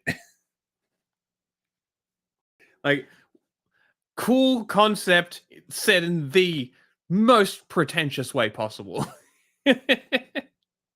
Pluriel. In this article, the sociologist looked at how being a male feminist or being pro-equality became the respectable masculinity because it signals modernity. The modern man does the dishes, picks up the kids at school, doesn't repress his emotions, treats the women in his life as equals. At least that's what they tell us. In fact, one thing that is consistent in most of the research on masculinities, is that it is not because one model is hegemonic, meaning how German of you. dominant, respectable, that it is the reality for all men. Let me explain what I mean by that. Let's take the example of Rocky. Rocky, he's supposed to be what a real man is supposed to be, right? Strong, self-reliant, self-disciplined. But who is like Rocky in real life? Not many people, very few people. Rocky's body, life and achievements are unattainable for most men. But that doesn't matter. What matters is that you continue to believe that Rocky is the alpha male and that in order to be a man, you have to get closer to that ideal and potentially put down other men who are also trying to get to that ideal. When a guy says that another guy is a pussy, well, that's exactly that. It's the exact same thing as when bosses use strike breakers, so average workers to stop a strike. And then while the workers fight against each other, the boss looks from above and remains untouched. The boss, patriarchy, that's the same thing. In a similar way, when brands... The boss looks from above and does a maniacal laugh. I am obsessed with the fact that she just compared this to capitalism. That is amazing. And strike breaking and shit like that. That's crazy. Have you seen like the Muppet movie, like the newer one? I don't know what the newer. Yes. The bad guy in it is literally a rich capitalist, and he can't laugh, so he just says maniacal laugh. Yes. Yes. It's very dumb. No, it's literally positive Trump, masculinity as part of their marketing strategy. They participate in giving rise to a new competing ideal. For those brands, honestly, healthy masculinity, positive masculinity... Like, he's reverse Joker. You know, like they try to say like Batman is reverse Joker and they're like the polarity of each other. But if you think about it, Donald Trump is reverse Joker. You know, it's got the equally chaos scale. I mean, this is and true. Evil. They're like both chaotic evil, but they're like mere. I mean, this is very true. The most heavily patriarchal societies often try and wage wars. Becomes a sort of... They're also often the most hierarchical too, yeah. Social currency. Also, it's that's profitable. Is because men were used in war. That was one of the reasons why matriarchal societies were came up in many cases. Is because if the men were dying, that's why in animal societies sometimes you'll see that too. Yeah, but this is what I was saying about the fuck. I lost it. Never mind. Don't worry, it'll come back. As Emmanuel Bobassi wrote, it grants symbolic rewards. Some men normal man, perform positive masculinity. And I insist on perform to make you buy their books, to make you watch their videos, and don't necessarily apply what they... I have a feeling her conclusion... All I'm hearing is you should suck more dick if you're a man. That's what I call positive masculinity. My conclusion, what I think her conclusion is going to be is basically what I always say, summed up in 4 words as opposed to a 24-minute video, is just don't be a cunt. You ever think about thinking about like maybe like you got a roommate, he's a dick. You ever just let him like fuck you in the ass instead of him trying to go out and fuck women, and you like kind of like train him to be a better man, like, you know, you step up as being a man to take it in the ass. Can't relate. Not positive. Must be. Preach in their daily lives. That doesn't mean that their message isn't good, that it doesn't have a positive impact on others. But you know, it's always good to remain critical and keep people accountable as well. Talking about accountability, I love to bring up this study conducted by IFOP in France. It's a very well-respected organism, and they compared the division of house chores in the 1980s and in 2011, and women went from taking care of 69% of house chores. Nice. This is why we rated the Scythians as the best culture in history. Because it didn't matter. That person can shoot a bow. That person can ride a horse. Yeah. Period. Chores to 64% in 2011. So things haven't changed. Feminists love this household chores thing. They love it.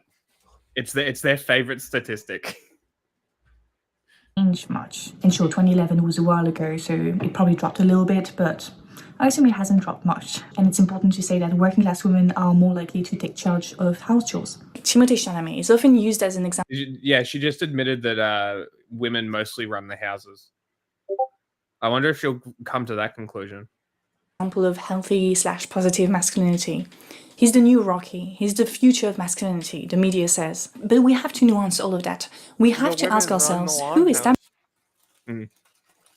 what is respectable masculinity? Whose interests or tastes does it reflect? In fact, because masculinity is connected to gender, it is tempting to only analyze masculinities through gender. But doing so can be really reductive. Gender politics, gender expression is conditioned by many factors that extend beyond the individual. I have a Subaru. And then you go and you start a new relationship with a girl and you immediately get the U-Haul to move in. Mm-hmm. Men don't necessarily choose to be toxic or healthy. They are socialized in a way that promotes one or the other. For example, I found that scientists have observed significant differences in the way families raise their children depending on their class and cultural capital. Just to make sure we all get it, cultural capital refers to the amount of cultural resources one person detains. Maybe you have read a lot of books, maybe you have a master's degree, a PhD, maybe you know how to play an instrument. All those things will increase your cultural capital. In working class families, therefore families where cultural capital tends to be low, gender differences between boys and girls are accentuated. The toys, the clothes, parents' behavior are very gendered. Whereas in families where the cultural capital is high, so usually liberal families, the hipsters, the boubous, as we say in France, those differences aren't as strong. All those factors have consequences on the way boys and teenagers forge their masculinity. It is not surprising that male feminist allies are mostly educated, liberal, and... You hear that? You mega masculine men? You low class, low class swine? Okay. Your hyper masculinity is because you're poor. I'm going to show you the picture of a little girl. Mm-hmm. Chat, do not spoil it. Okay. And we're going to play. Do you know Hot or Colder? Sure. Okay. So I'll tell you if you're hotter or colder. We have to figure out who this little girl is. Okay. And the first hint I'm going to give you is American political history. As in, they are a politician. Woodrow Wilson. Little warm. Teddy Roosevelt. You're hot.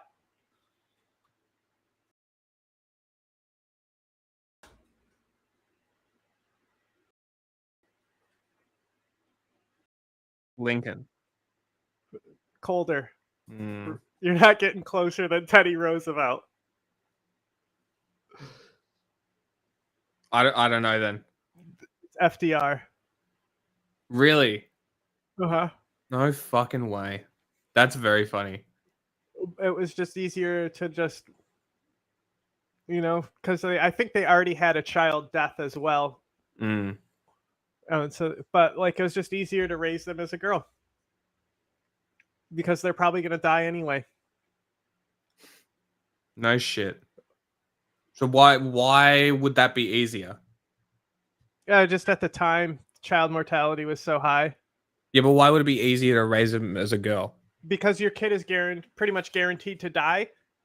So then just you just have one use set those of clothes again for a new Yeah, kid. okay. It's like hand-me-downs, but instead of the older brother, they died. Yes. Interesting. It's very morbid American history. But I guess American history is fucking morbid, isn't it? This person beat the Nazis. Like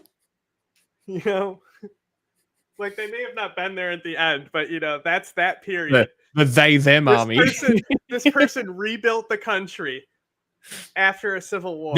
This is what socialism does to a motherfucker.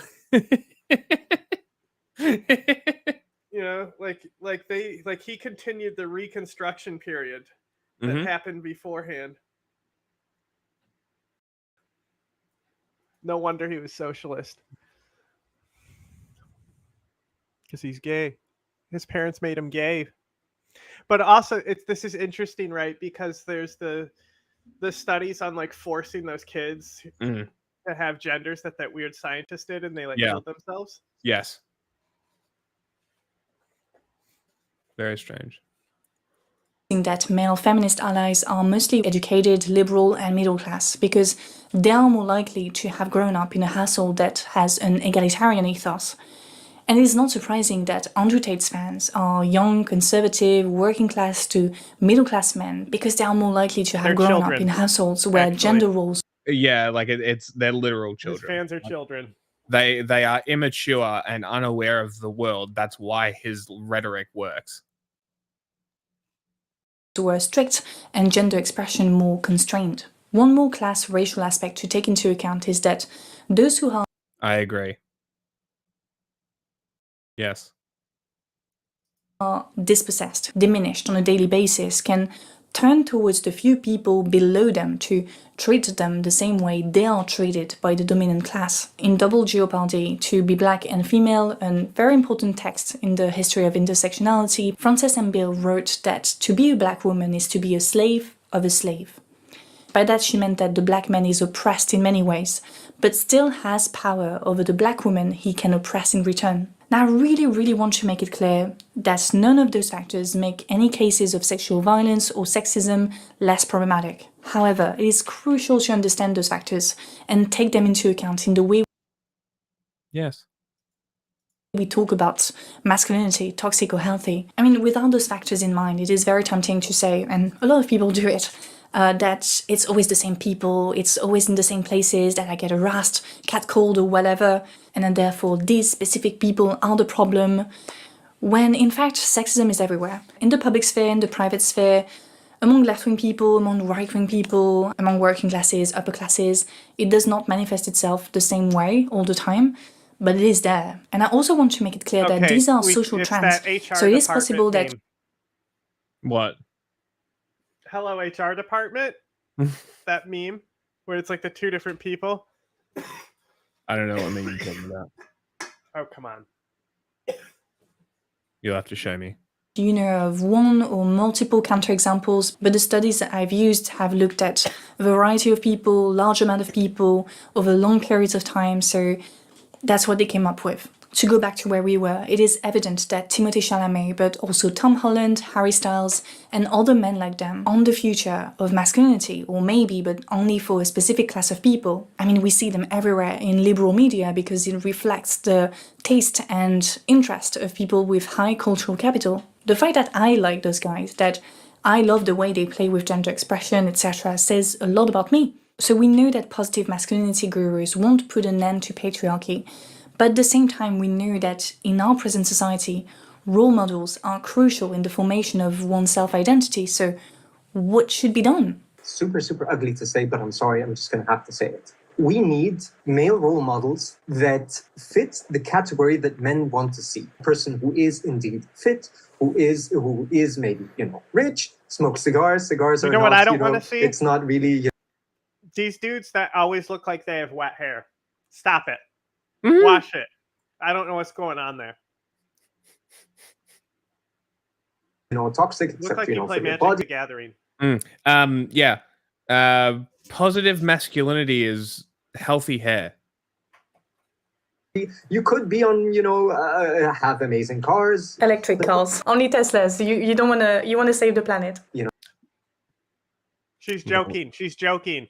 I'll leave it. Have them environment friendly. You can go to the gym, but still be healthy masculinity and positive masculinity and not hate on women. And a lot of people who follow Andrew Tate, they follow him for these reasons, right? Not for the misogyny.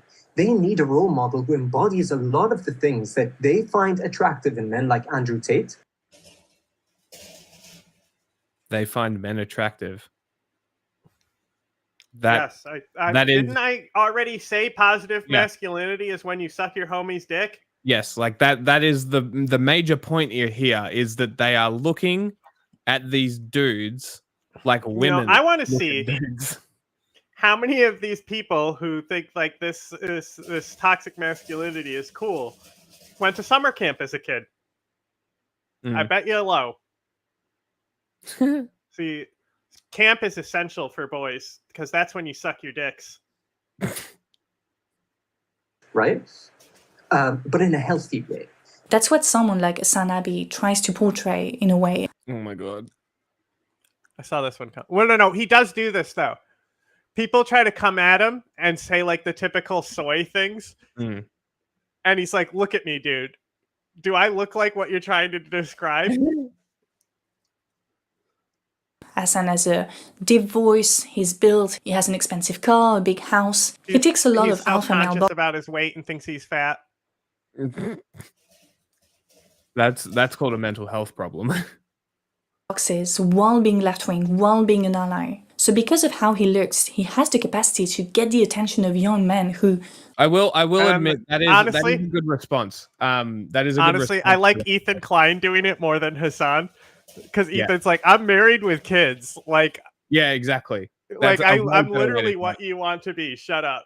Yeah. And now that he lost weight, they can't talk shit about him being fat. They always have to say something nice about him losing weight. You know what I've been getting recently? A lot of people have been accusing me of being on steroids, which is very funny, right? Just very fucking funny, considering that I've lost 70 kilos and it's taken 5 years.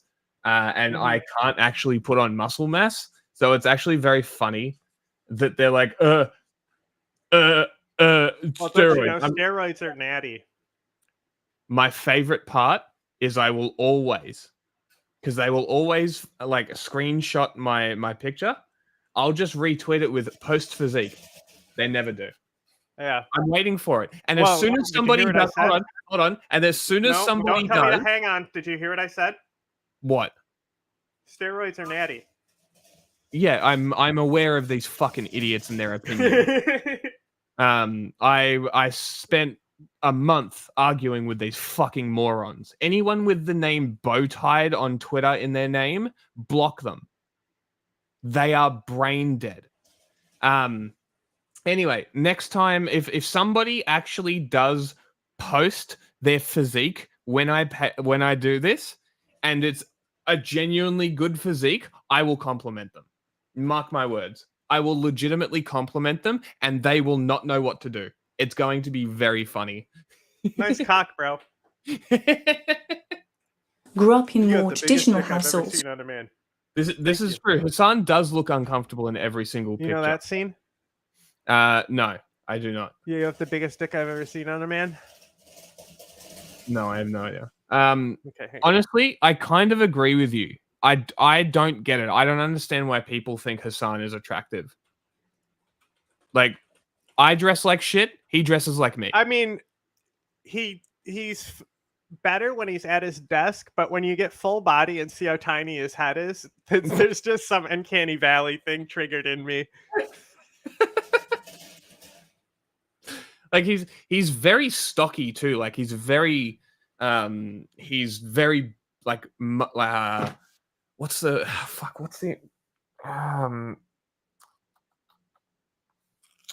body type, the fucking I'll have to look it up. Hold on. There's like anatomically There's no way this gets claimed, right?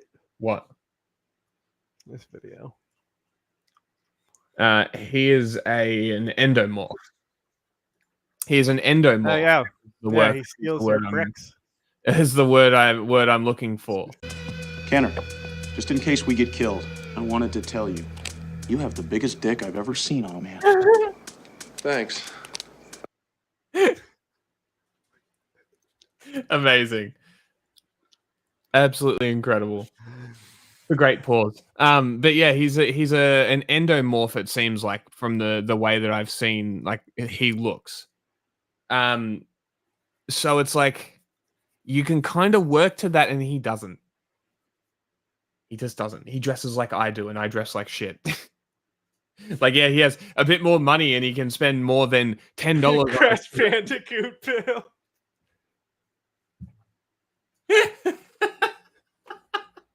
He does look like he would have a lot of power with if he spun, you know?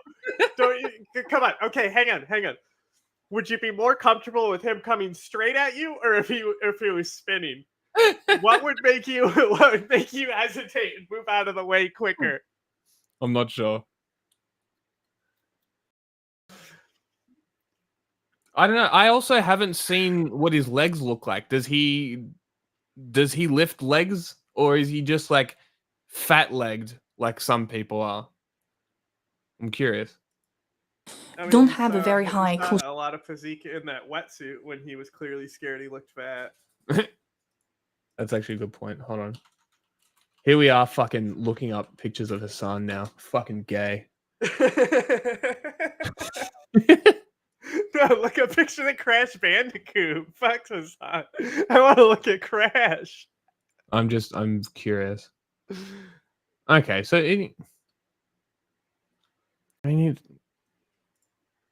okay. Yeah. And he's maybe a little bit bigger than I am. He's not. It's like there's nothing. Sure, I get it. I guess he's honestly we're very similar. To be completely honest, I probably have more loose skin. Fuck off. No, I have 2 leg days a week. You guys are soft, and my legs still don't grow. You fucking kidding me? I just want like they're there, but it doesn't. It's annoying. Yeah, Probably like just- my family probably just me, genetics, we though. like don't put weight anywhere but the belly. So Yeah. I'll never have a nice ass, you know. Irish problems. And I- any I've fat that never- I have goes to one place. Kind of there. Which is the worst place you want it to pile up is in your belly. Yeah. No, it's not good, especially for the visceral fat and shit as well. Capital, and he can then work on changing their perspective on socialism, feminism, trans rights, etc. That's step one. Step two, a bit more feminine kind of men, other kinds of men, and then Post physique. Yeah. step three, women, and step four, everybody else. It's so disgusting. I am aware. That I have to say this. I'm sorry, but we're looking for progress. We actually want progress. We cannot call ourselves progressives if we're not actually looking for progress. Rashidi is an activist who looks at things very pragmatically, and while I totally agree with everything he has said, Huh? I just want people to have health care, sweetie. I don't like to settle for pragmatism, so I want to go a little bit deeper, to explore that a little bit deeper. I just wanted to say that what I'm going to say now does not invalidate what has been said earlier. It's just to add another layer. We need to stop going in circles and address the roots of the problem, which is that the formation of men's identity is systematically tied to masculinity. We attach moral values like kindness, self-reliance, respectability to a gender expression, masculinity. Why do you have to be a good man and not just a good person? In one of his short videos, Big Joel replied to a viral tweet that said that... What do you mean? Pick may be limited in what? Food? Because they can't eat pork? I'm confused. The reason young men flock to the alt-right is because... is not a practicing Muslim. He Yeah. does not eat halal. Though if all I had to eat was HSPs, I'd eat halal. Because the left gives brain-dead advice to young men. We need to be eating bacon. more compassionate to them for our own sake. To which Big Joel replied that it's foolish to believe that the problem with society is that people aren't being shown the right thing, that the right words aren't being said to them. Is that a new chat? Is that a new chat? I am not American, so I am not voting for anybody. We are streaming in politics because we're taking over politics. We will be the biggest channel in politics eventually. We will win. Subscribe to us. Actually, legitimately hit the subscribe button. I want to see what happens. Or the follow button, whatever one it is that doesn't make you pay. I want to see if it comes up on the screen because we recently changed to a different service. So I'm curious. Also, very comfortable sharing. But yes, I am... What is happening? Ah, haha. Excellent. It did come up. What did that look like on the Twitch? I was looking at the screen. My shit's still all fucked up. It didn't come up. Yeah, my shit's still all fucked up. I don't have my monitors set up correctly even. Okay, it only came up on my screen. Okay, thank you. Very, very good. Thank you for participating in our experiment chat. Thank you. I'm voting for Vermin Supreme. Yes, Vermin Supreme. Vote for the Pirate Party and Vermin Supreme. That's who you should be voting for. And that if we edited all those words the right way, came out with the right guy, we'd be able to fix... I mean, we kind of assumed. I mean, the politics crowd on Twitch tends to be very pro-Trump for whatever reason. And then there's like 7 leftist streamers that like stream in politics, and they're always talking about nonsense or not even talking about politics sometimes. It's just like, I don't know. I'm not sure we would need help though. We're pretty sorted over on this end. I'm curious though, what policies made you vote Trump? Curious. Everything. It's the same thing as believing that we can solve climate change if only every single individual could change their lifestyle. It won't happen. We can make improvements, and we should encourage people to... Counterpoint.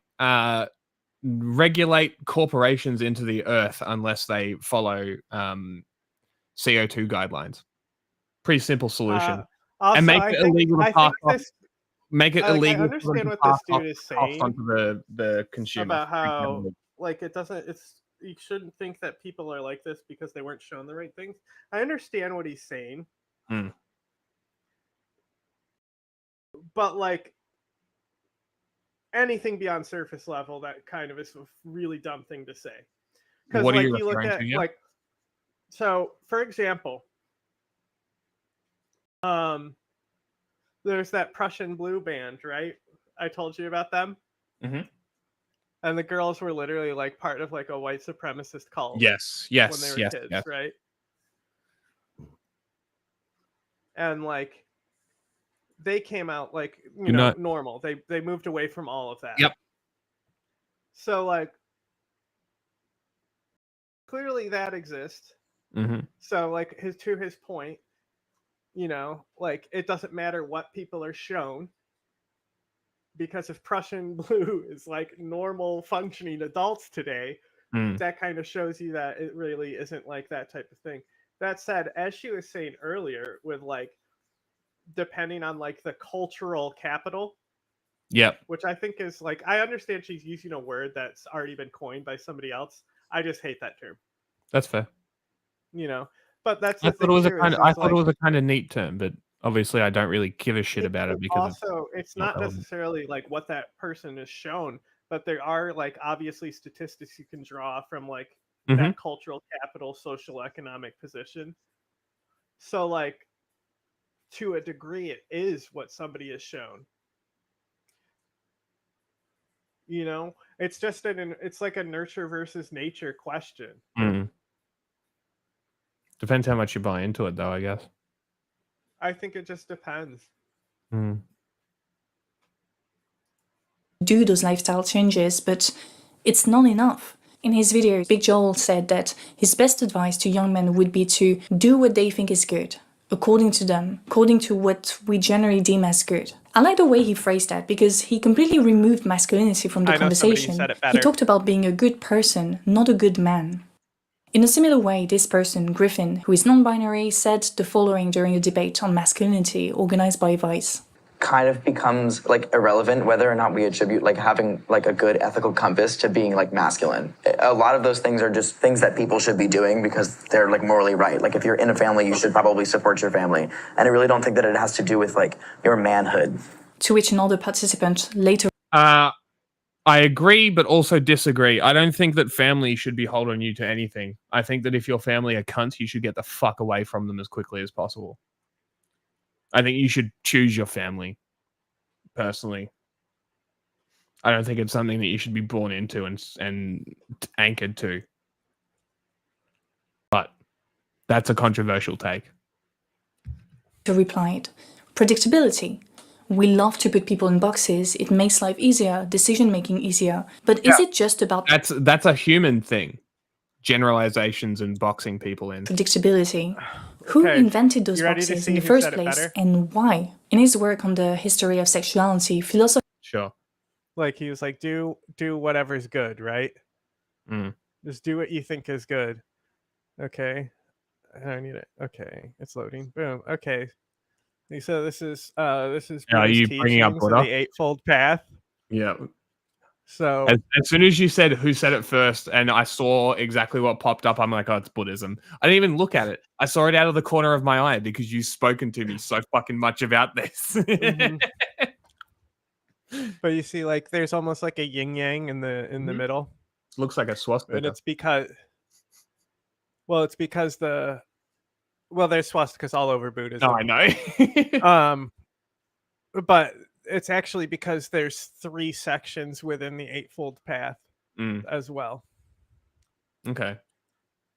So it's like a process, and like literally, like the first thing they teach you with like addiction therapy is a form of the Eightfold Path, because they're trying to teach you about the cycle that you're in yourself in, and like how you fall back into addiction. Interesting. So like Eightfold Path mechanics are also like introduced as like the 12-step program. Huh. Which is why we've been seeing a lot of, because like Buddhism isn't a religion, and I'll fight anyone about this, but even the Dalai Lama. But like a lot of people can't do the give yourself to God, which is like part of the 12 steps. You know, you have to like accept that it's in God's hands. So they a lot of that's fucking dumb. Fuck your religious cult. Yeah. But that's the thing. So they've been doing these types of programs where they're using like general Buddhism and stuff, and they've been really successful with fentanyl and stuff here. I mean, that's good. So what would you call it? A life path, a life choice, a lifestyle? What? Buddhism? Philosophy. A philosophy. Okay. Sure. It's not like there's actual like thought behind it. It's not like you do something because God commanded it. There is no God. Okay. Interesting. It's literally what they teach you about like making like right decisions about addiction and how you need to like Yeah. analyze your shit. It's You the still haven't told us why you're self-critique of voting Mao. Trump. Sorry? It's a self-critique of Mao, you know? Ah, interesting. Okay. But there is mysticism attached to different, like, especially there's a lot of folk religion incorporation depending on the local thing. Okay. But like the Eightfold Path, so like the Four Noble Truths is like the main tenets of Buddhism. Mm-hmm. And it basically the Four Noble Truths are basically that suffering exists. That's basically what it comes down to. And the way to mitigate the suffering and pain you feel is by following the Eightfold Path, which is the fourth truth. Interesting. So, and like the reason he comes up with it is literally like just because he was a prince, he gave away all his wealth and starved himself under a tree, and then realized that was stupid, and that's when he achieved enlightenment. And basically was like, hey, you shouldn't give everything away and like think this will give you enlightenment and selflessness and starve yourself. Like he's like, wealth hasn't brought me environment or enlightenment, you know, so obviously poverty will. And then he was like, wow, I should really just think about things. And then Buddhism was born. That's how it happened. Amazing. Just mindfulness. Do you want to take this one? Oh, okay. First of all, switch it back to you. What do we tie on? Fist. Who are we fisting? No, above. Oh, we finally got an answer, an actual answer from somebody why they're voting Trump. Yeah, well, this is the probably the number one thing you'll see me defending Trump on is a lot of foreign policy stuff. Yeah. But like specifically military. Like, you know, he did drone strike a lot, but like this like destroying ISIS. All right, like, you talk about this. I'm gonna go to the toilet quickly. Killing Qasem Soleimani, Baghdadi. These were all positive things. And like the worst thing I would say he did is like the joke of a plan he did with Israel where they had like underground tunnels. I mean, some of that was like not good because like of the Western Sahara and stuff. Like we advanced like Morocco's like dominion over them to get them to like agree to something with Israel. I just don't think it was a very good policy.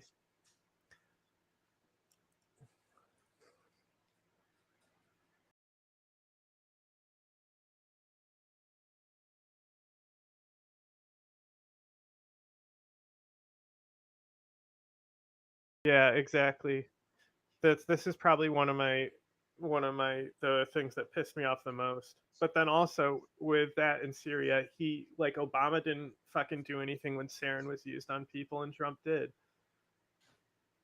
Like I really don't like Obama because of the Syrian war and because of the rise of ISIS.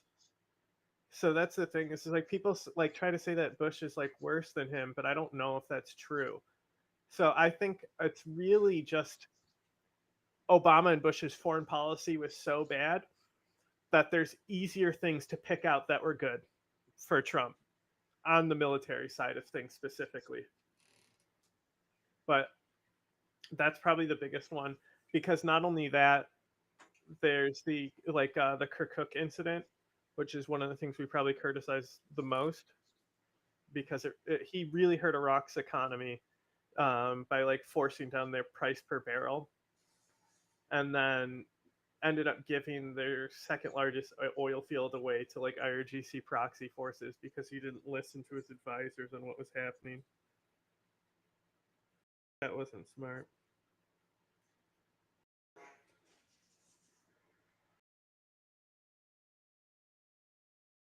What do you mean partly the reason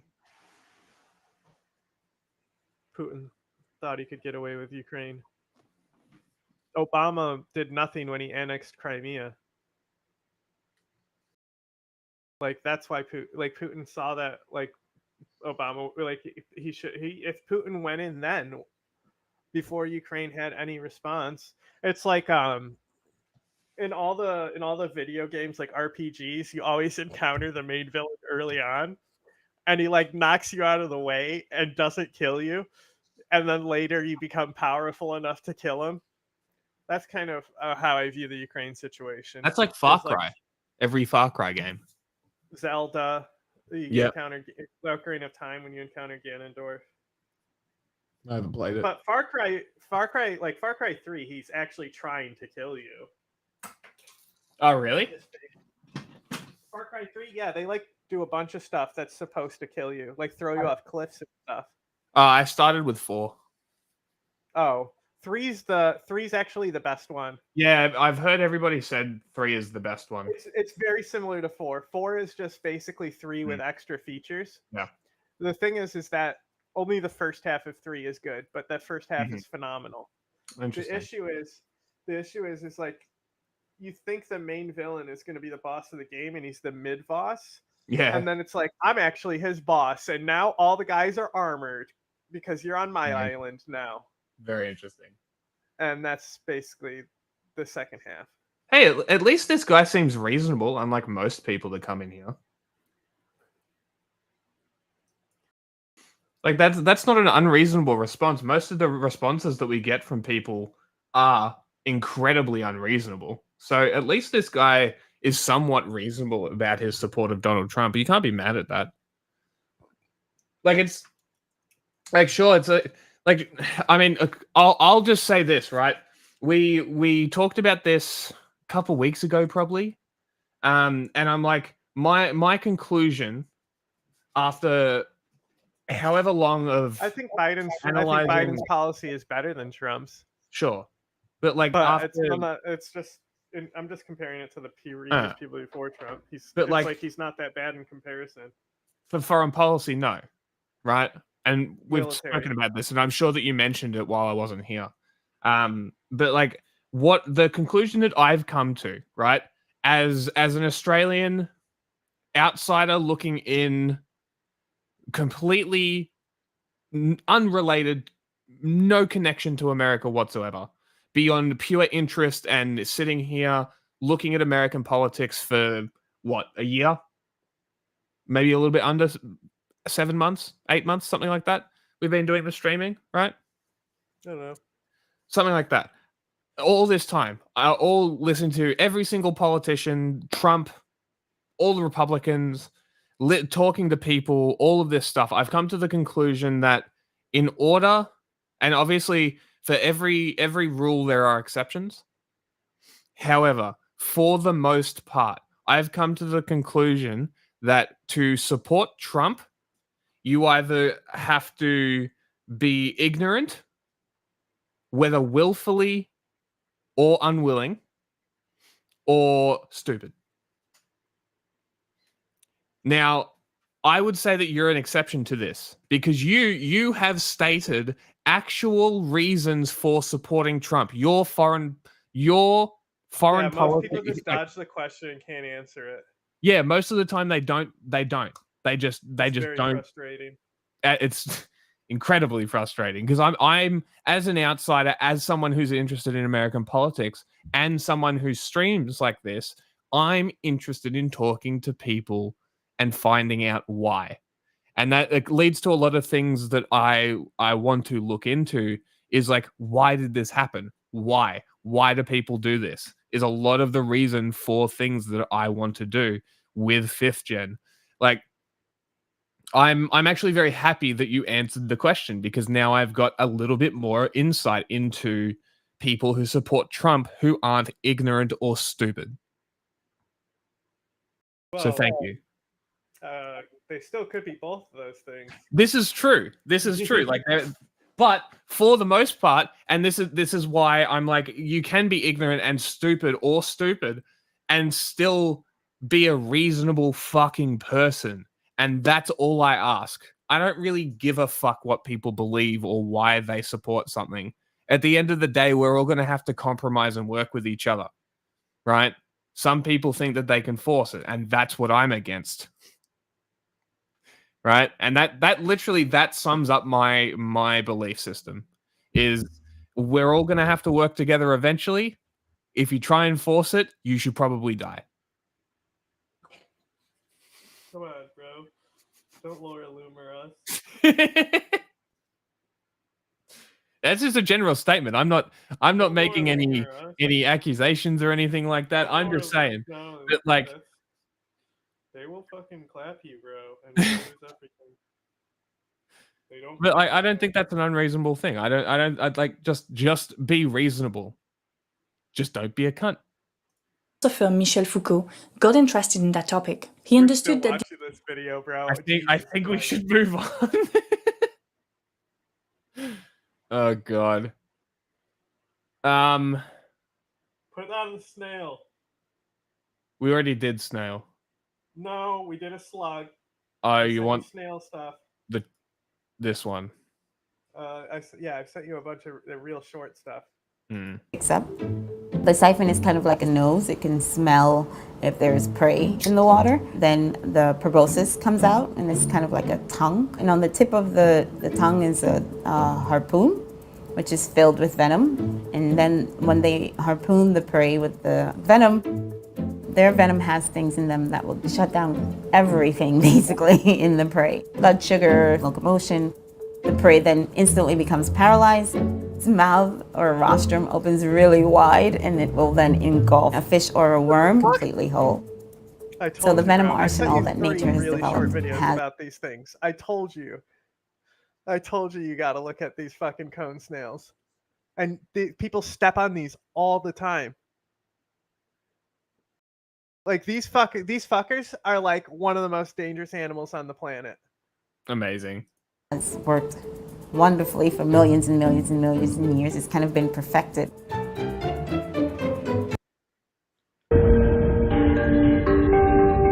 This siphon acts as a breathing tube and a warning. Emerging from the sediment is its owner, a 6-inch long toxic killer. The cone snail. 6-inch long. Snails are usually thought of as slow, slimy, and delicious in a garlic butter sauce.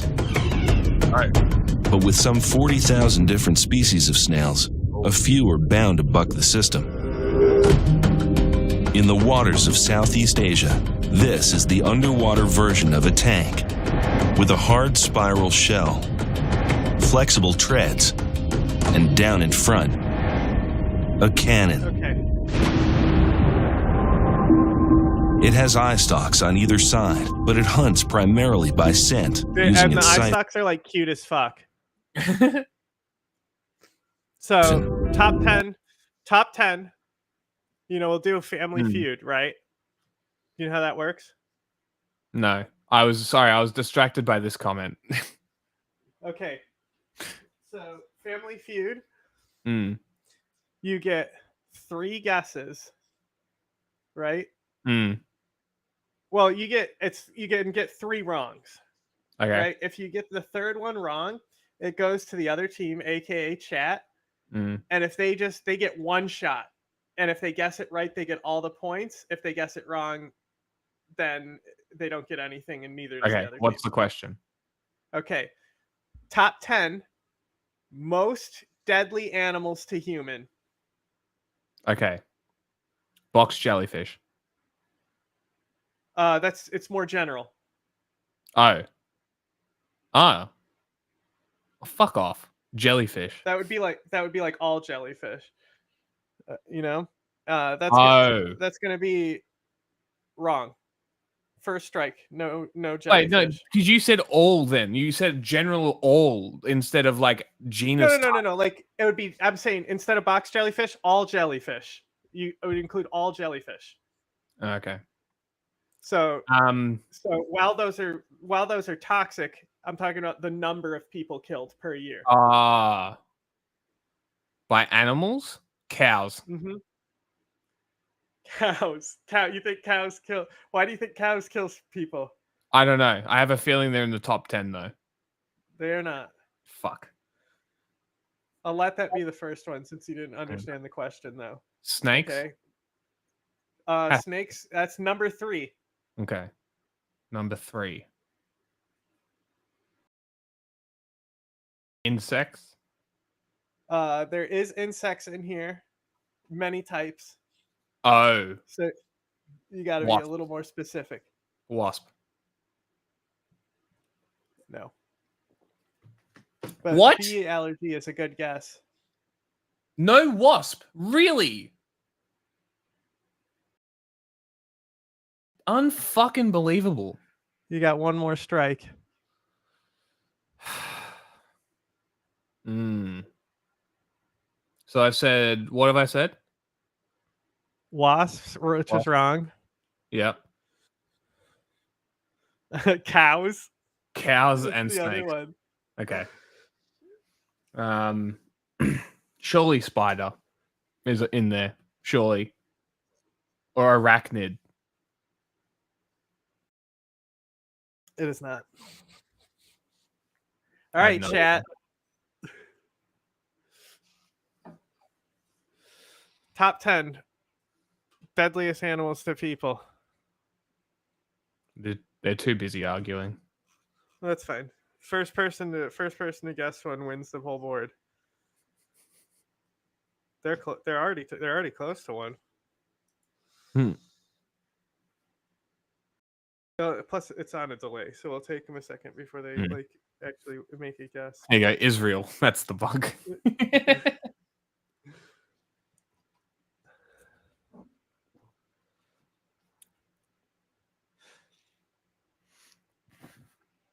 We need the countdown clock. Burp, burp, Burp. burp, burp, burp. They haven't listened to anything. They don't even know we're talking. They don't even know we're playing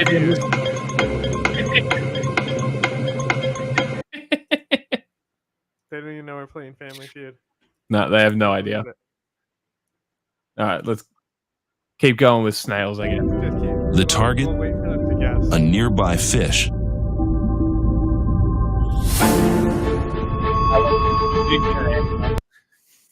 I'm going to need a more specific animal answer than Israel.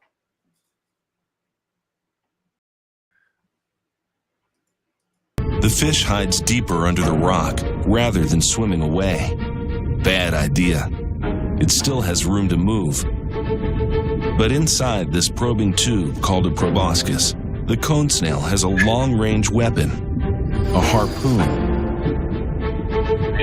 Made of modified tooth, the harpoon can be launched by a quick muscular contraction. Okay, look, you can save chat. Save chat, okay? Top 10 deadliest animals per year. Animals that kill people per year. You just have to name one of them, and you get the Family Feud board. What is Ben Gavir? That's specific. The chat is not showing up on YouTube.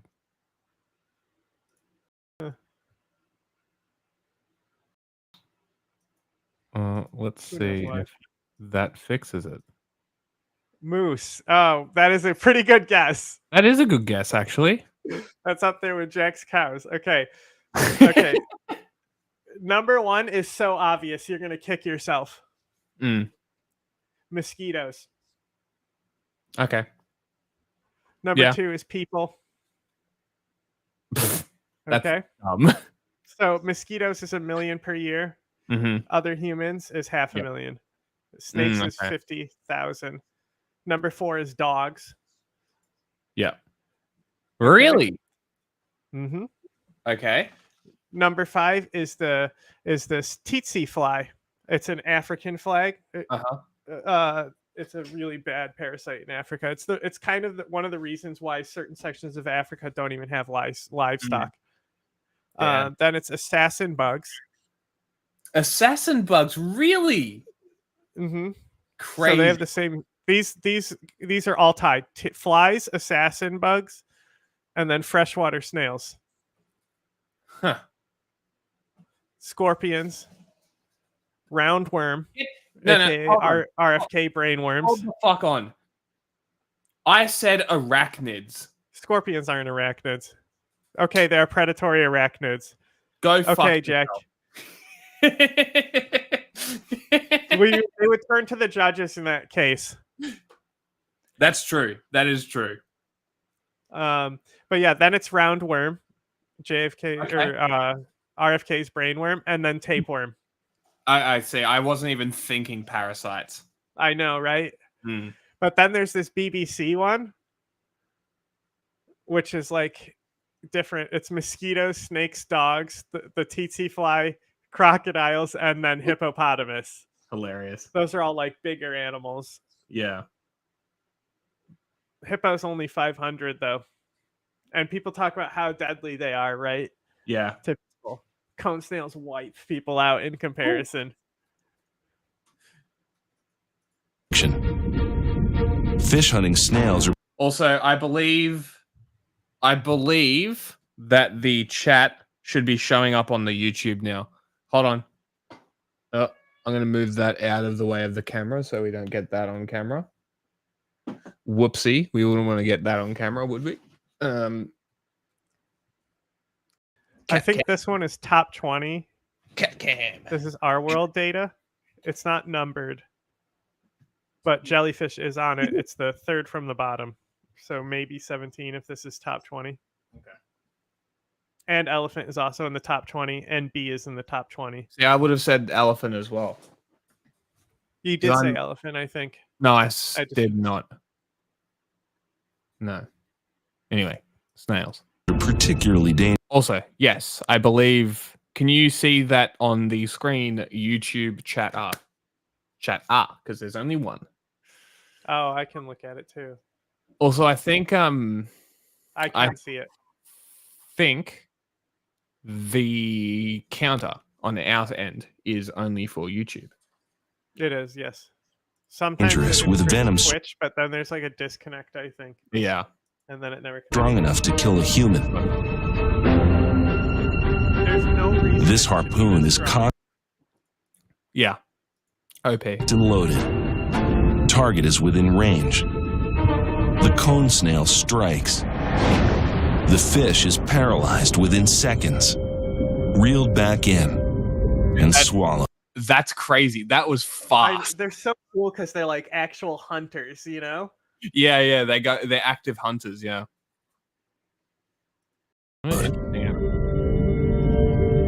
With a full belly, the cone snail returns under the sediment.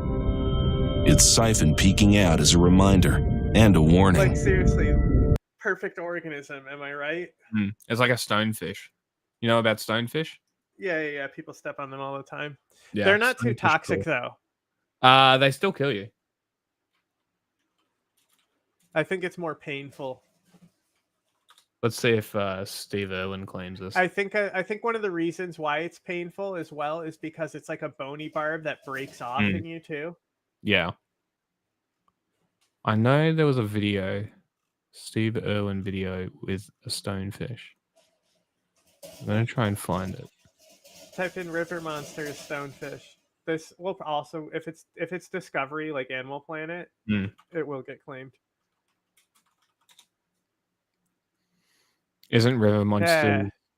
River Monsters? No, it is. But I knew he would have one. This River Monsters is like one of the best shows on Discovery of that era. This is like the deadliest catch era.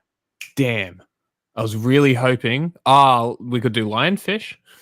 Nah. That's kind of cool. Pufferfish, no stonefish though. But this guy does catch and cooks. That's probably why. Yeah, you don't eat a stonefish. No.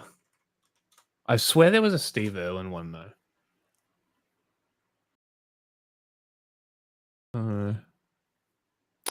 That's National Geographic. That's what we were just watching, wasn't it? I mean, it's like only a minute. It's still like outside of the deadliness. This is why I wanted to look at the stonefish as well, because they're like ambush predators. It's kind of different, but kind of cool. The spines are literally not for hunting. Like they do not use To the casual observer, not much is Stingray don't taking either. place in these waters. Stingray don't use their spines for hunting either. No. Lionfish don't. Yeah, they just they only use them for killing Steve Irwin, those ones. It only appears that way. Well, it killed him because of the A closer Because they pulled it out. situation. No, because they pulled it out. It Fucking stabbed him idiot. directly in the heart. He was Uh-huh. dead. Fucking. He's already. There's no way you're surviving that. You don't get stabbed No. in the heart and like live. No. But pulling it out was what killed him. He could have stayed alive for a little bit had they left it in, but they panicked. Do you know what his last words were? I'm dying. Yep. remember how that was a joke for a while? Because I fucking made you and Ace laugh fucking hard as shit. Mm-hmm. It's funny. look reveals something remarkable. The reef stonefish. Oh my god. The stonefish spends its days lying near rocks and coral, or burrowed in the sand, hiding in plain sight. Can I don't care if you like the ocean. Fuck the ocean. Fuck this place. Burn it.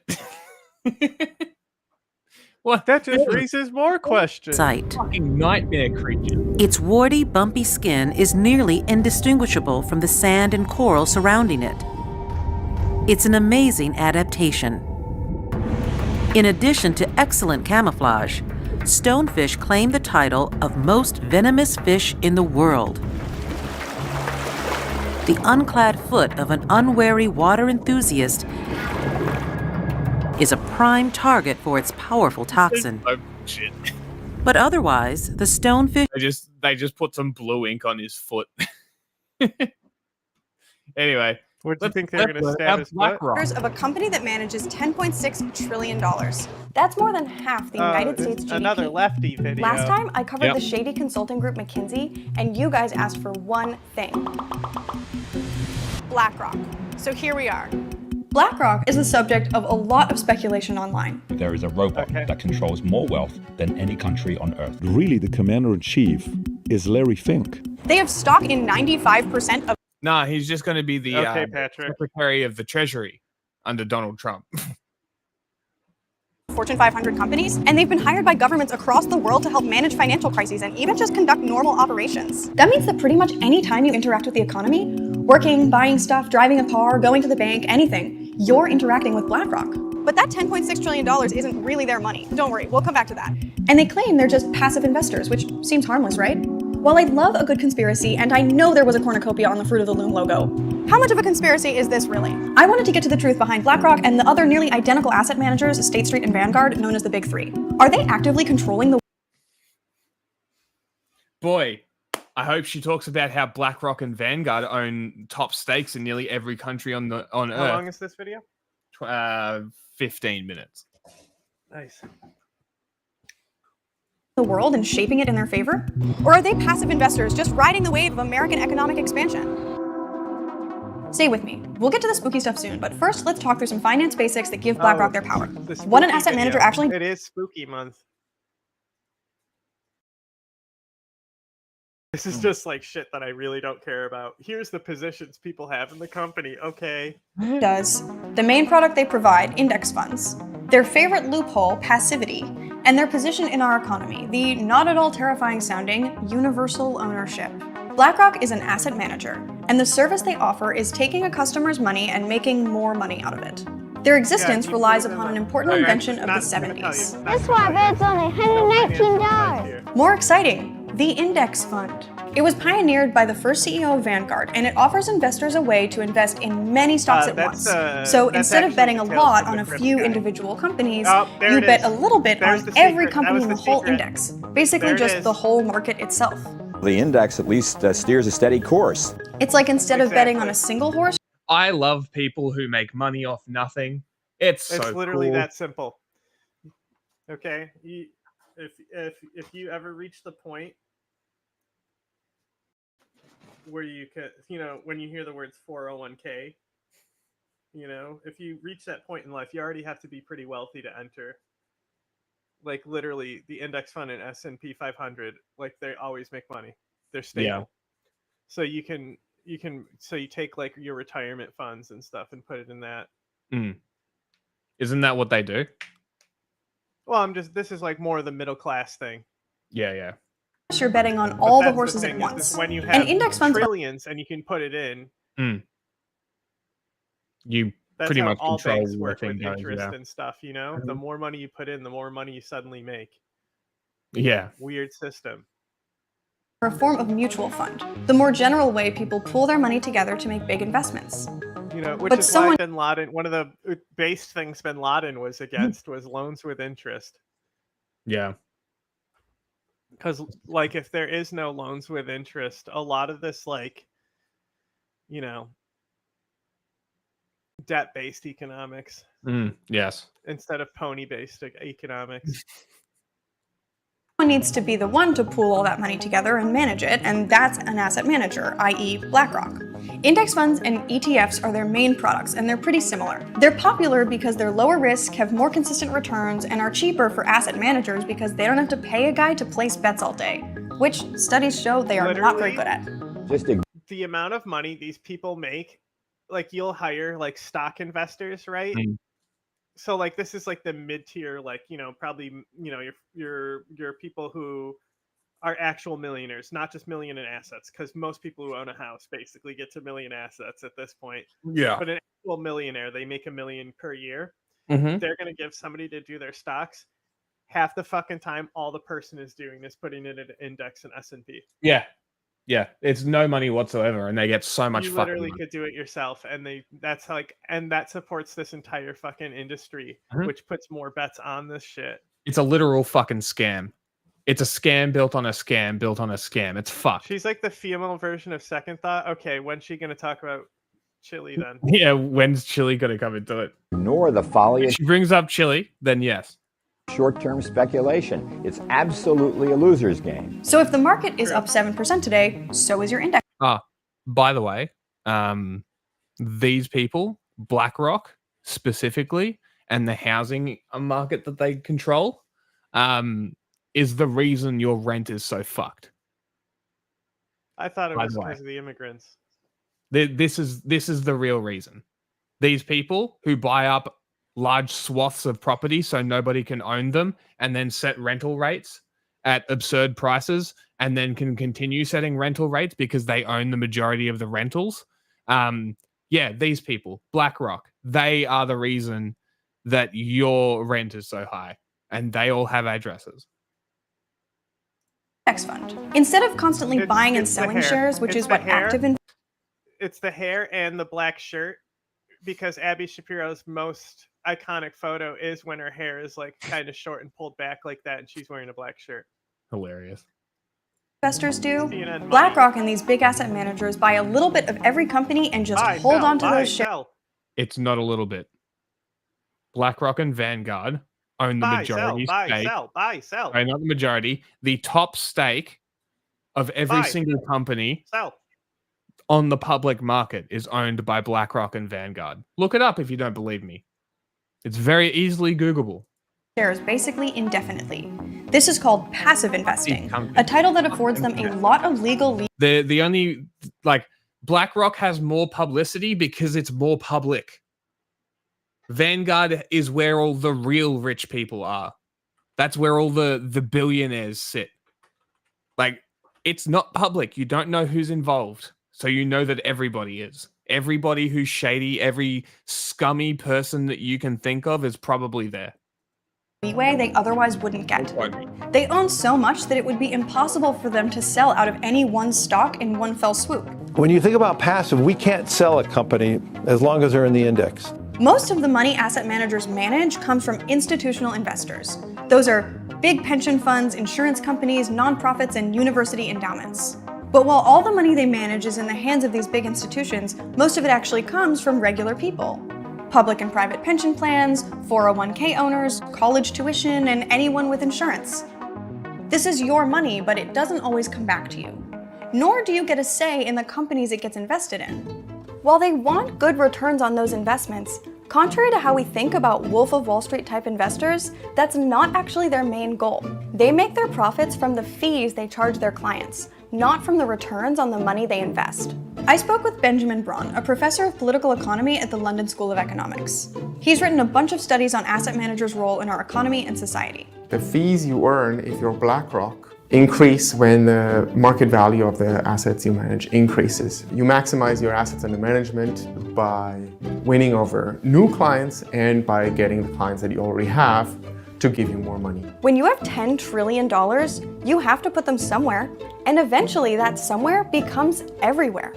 Universal ownership refers to holding shares in the entire universe of firms listed on the stock market. The big three asset managers, BlackRock, Vanguard, State Street, hold a sizable but still relatively small stake in all listed corporations. BlackRock is a 3 to 10% shareholder in all of these companies. This may not sound like a lot, but it's enough that selling all of it at once would likely crash that entire stock, kind of locking them into the whole not selling passive thing. 5% in any individual company is actually very significant because if and when shareholdership is dispersed, 5% makes you, in all likelihood, the single largest shareholder in that company. That's why, for example, in a lot of academic studies, 5% is taken as a threshold for control. There's almost no difference between Vanguard, BlackRock, State Street, and even a bunch of other asset managers in terms of their business model. So then you can start and wonder, okay, so if the big three together hold 25% of the shares in any individual company, then you're definitely above the threshold. Let's zoom in on Amazon. The big three own 16% of all outstanding Amazon shares. Jeff Bezos only owns 9%. In theory, universal owners should have an interest in maximizing profits in the long term across the entire economy. And that is so they literally outpower Bezos in his own company. Incredible. Yeah, that's I mean, fucking that's incredible. Like Bezos, he wanted to like step down and do like he basically gets to retire and still make as much money. Mm-hmm. That's what going public does. Yeah. It's not how they operate in practice. The amount of stock you have determines the number of votes you get. BlackRock is almost always in the top 3, maybe 5 if they're feeling broke. So that is a lot of votes. And let's not forget, it's not BlackRock's money that's invested. You're right, it is Abby Shapiro.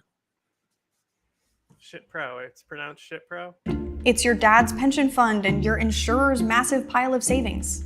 It sounds crazy, but when you put your money in a pension fund, you sign away your voting rights to the pension fund manager. And then when the pension fund manager puts all their pension funds under an asset manager's control, Remember they sign away how all... basically Australia's solution to housing was do a pension fund? Yeah, pretty cool.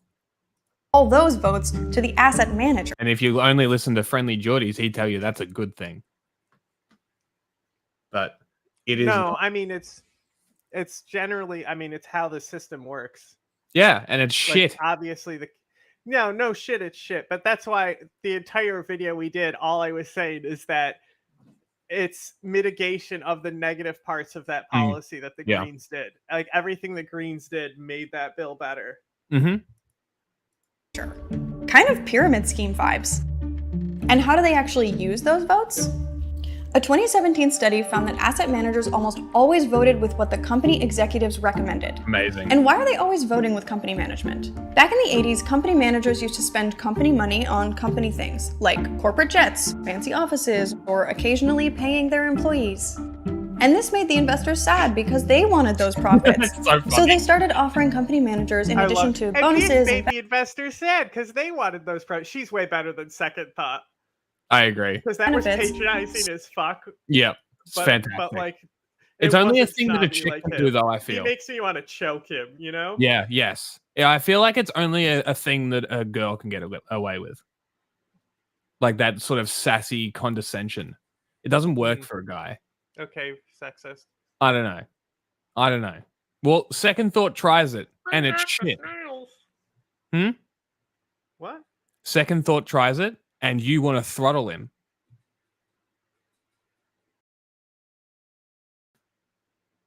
Stock options. Executives' total pay was now forever tied to how much the company made. They can push managers, corporate managers, to act more in the interest of shareholders, meaning in the interest of corporate. I disavow. profits A black person and do is more to person with a maximize job. corporate Or a profits. black job. This is, funnels anyone money with a back job. to investors who now include management and away from any hope of making companies work better or including employees in the profits that their labor created. For a German. Back in the day, like the chatter's kind of dropped off. I think everyone agrees. Nobody fucking cares. Like, Sure. oh my god, this shit. Like, oh my god, I know, it's Whatever. bad. Insider trading is bad. I know how capitalism works. I'm walking along one of the weirdest borders I've ever been to. I go back to the horse. Huh? So go back to the horse. No, What if horse? he's in the field, he's gonna kill this report because this is where he started. Really? Yeah. He's like he actually went to places like this was Borders, right? Like that's why the show for Fox was like so good. It propelled him. Yeah. Because they actually put him in the location. Yeah. And he actually went out and got the story, unlike Tim Pool, who talked about it later on camera instead of filming it. We'll see if he'll come up. Nah, this is gonna be excellent, I guarantee it. Meow. I'm going to see if he can come up. Oh, look, dog's here too. It's an animal party. Oh, yeah, kitty. Meow. Kitty cam. Meow. Meow. Meow. Meow. გამარჯობათ. ჟურნალისტები ვართ. ჯონი ჰარისი თორნიკე მანდარია. საშუ გვაქვს What's happening here is existential and people know it. This just proves this whole Georgia conflict is CIA because they'll talk to Johnny Harris, but not us. He can get people in Georgia, but we can't? Okay. What's at stake is the very existence of this country as a nation. Russia's neighbor, Georgia, is closely watching what happens in Ukraine. Hang on. Hi. What's at stake is more of the nation as a country. Yeah. I mean, technically, yes, Russia does want to erase identity, but the immediate stake is the actual country. You know, like even in diaspora, they'll live on and stuff. Yeah. Hello. There's one Georgian woman whose house is just right here on the occupied side of the fence.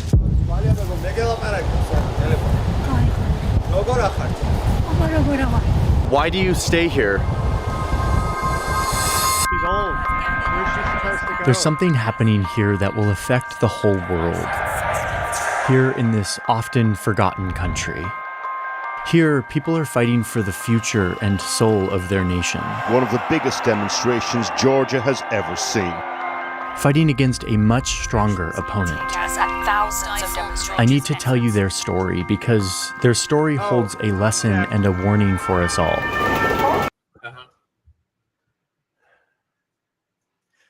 You'll never guess. Apparently, there was another Middle East invasion. Oh, what the fuck? Or planning. Okay. Hold on.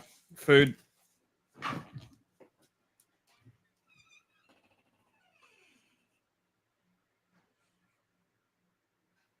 Why would you not hit play?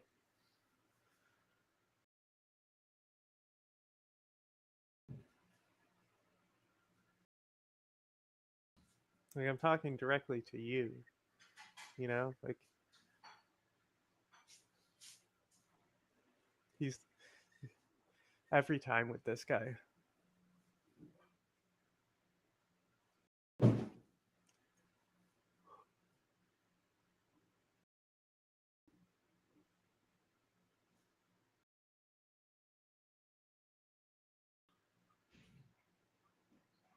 The video is a bit loud. Okay.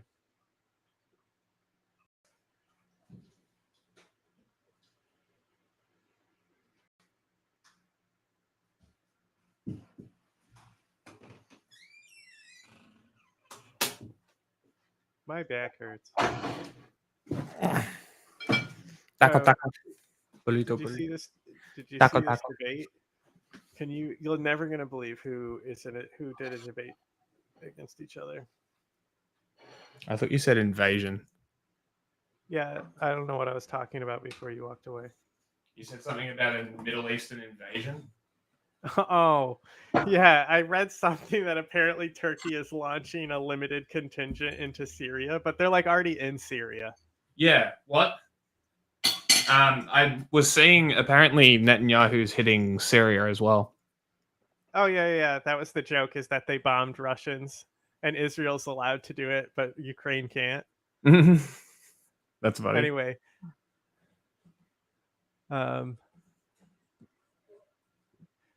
Bro, can you believe it? Black Redguard debated Mao on Maoism. Amazing. I love this thumbnail. Because it's like, I guess it's like whoever this guy is debating him. But the way the thumbnail looks, it looks like he's about to go hard on Mao.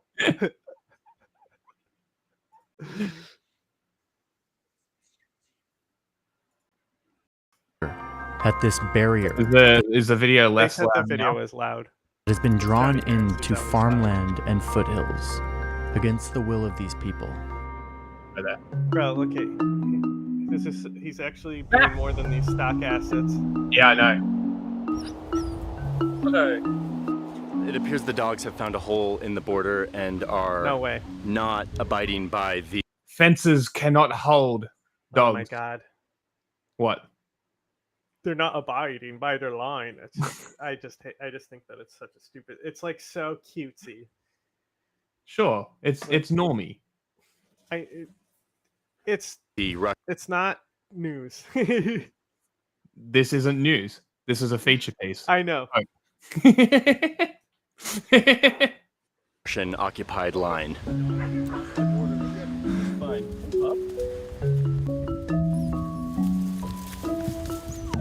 We don't need you playing with dogs in this. This is not adding to our This is a border.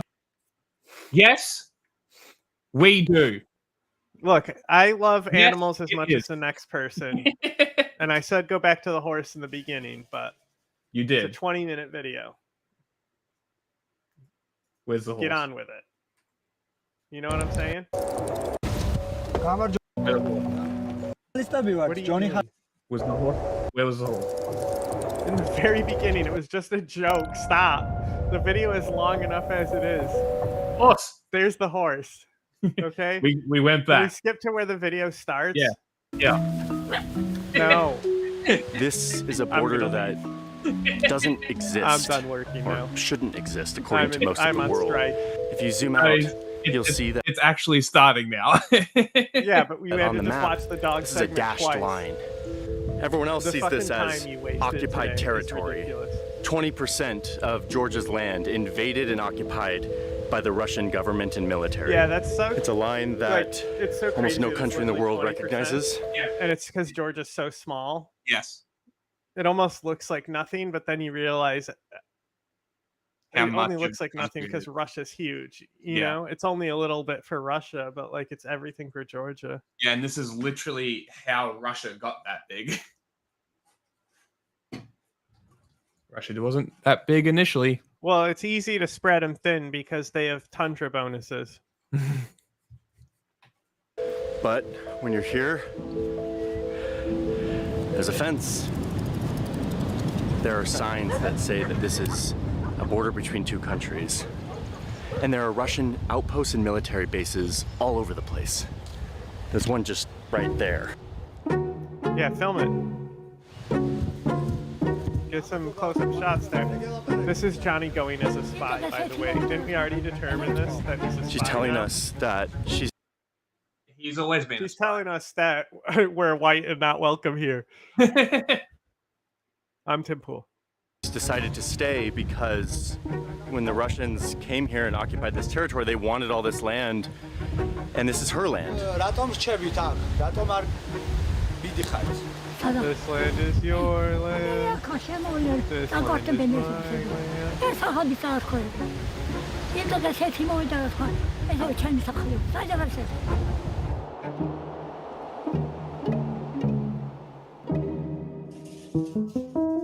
How How come the international response to the Georgia invasion was muted? I blame Obama. Was that during Obama? I'm looking across this line at a massive military complex. This is a Russian military base. It's one of dozens that dot this line. If I go any further this way, I'm crossing this little dashed line, and I will be in occupied territory where Russian forces feel comfortable snatching people. So I will not do that, but I will. That was Bush. Georgia was Bush. Get my very the guy long who literally Putin's boyfriend, who Yeah, thought they the were very because they went fishing. the very end. Yep, the very end of his term. Fucking idiot. I bet you Obama campaigned on it. Maybe. To get a better look at what's happening on the other side of this so-called Oh my border. God! What? Why are you? Петр I That's so Северную войну 21 год вел. No. Remember what I said about Казалось бы, wasting там time? воевал со Швецией, что-то так. Now we have to go back and look at how much time he wasted with this shot so I can criticize it. Okay? So when he first shows this, he shows this. I'm like, why does he have a fucking zoom lens on like a pod? Right? Because like a lot of times you want to use like an extra stick when you have those really, really long fuck off lenses. I will get my very long lens. So he's literally promoting this. He's saying, I'm going to get my very long lens, and shows the lens, right? And I'm like, how are you going to thread onto this lens? Do you think that's a sneaky ad, do you? I think he's doing, he's setting up a transition because he's all flash and no substance. Fair enough. Right? So like, how do you thread onto this? You got to pick up, you can thread the camera because you spin the camera onto it, I guess. Yeah. Even though it's not a spin, it's like a twist and lock, right? And then you're going to take that lens that's already attached to something with the camera and then mount the camera to the tripod that has to be at the right height and everything to like slide the mount in and then adjust. Like, it makes no sense. And the shot he does for it literally doesn't give us anything to pay off. It's not like he gets close enough where the lens actually comes into frame or focus, because he doesn't want to fucking damage his threads by jamming it in there.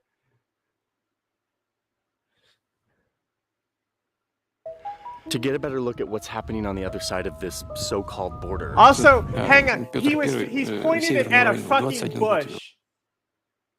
He's literally not even filming anything.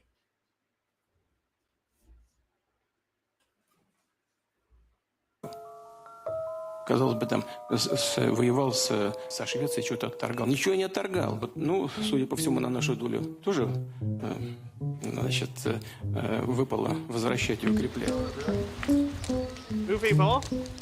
ტერიტორია ხო წავარდეს, მაგრამ ღირსებად წავარდეს რა. ჩვენი სიტუაციის შესახებ უნდა იცოდნენ, რომ არის ადგილი, სადაც თქვენ უსამართლობა ზეიმობს. აი მორალურად გვიჭირს ძალიან ამის შეგვება, უსამართლობის განცდის შეგვება. Georgia is an old country. It's also really small. Look where it's located. Right here between the Black and Caspian Seas, at the crossroads of the Middle East, Europe, and Russia. He's literally like, Georgia, not the state. Here it is. This you is idiots. How many maps can I put in this? It's home to these stunning mountains and an old culture that is nestled into them. It's the birthplace of wine and the home to an ancient language, and a people for whom hospitality and celebration are basically a religion, something any visitor will feel. But because of its location at this crossroads, Georgia has been conquered over and over. Mongols, the Persians, the Ottomans, and then the Russians. And Russia has been the colonial power here for the last 200 years. The Russian Empire then became the Soviet Union and took Georgia with it, ruling over the country until its collapse in the 1990s. at which time Georgia became an independent country, one that was tired of empires trying to control them. The people here wanted to move away from the Soviet and now Russian way of doing things. They wanted to move closer to the West, to join the European Union and the NATO military alliance. We have experienced Russia in our skin, in our... you can't find any family in Georgia who has no relatives or ancestors who got killed or terribly treated by Russia. But for Russia, NATO enlargement into former Soviet states felt like a threat, a geopolitical move to contain and weaken Russia. This led to one man rising to both sides of the story. Power bent on not letting this happen. And in 2008, right after NATO had promised to let Georgia join, Russia invaded. I think he's giving Russia's justification for the invasion and occupation more than anything else. Yeah. He's just telling the story. Georgia, sending its troops into these two divided parts of the country. Tonight, Secretary of State Rice. He did miss that that Russia also did agent imperialism, just like it did with Ukraine. This was the test run, really. Mm-hmm. Is calling on Russia to end its assault on the Republic of Georgia. Kicking out the Georgian military and moving in their own, declaring these lands as independent from Georgia, countries that only Russia and a few of their allies recognize. Some call this the dress rehearsal for what Russia would later do in Ukraine. Me, I'm other people. So Russia now occupies 20% of Georgia, its military inside of these lines that no one recognizes. These are the borders that I've been exploring. And he explicitly omitted the information about how Russia seeded shit inside these areas to drum up this horse shit initially anyway. So, I don't know.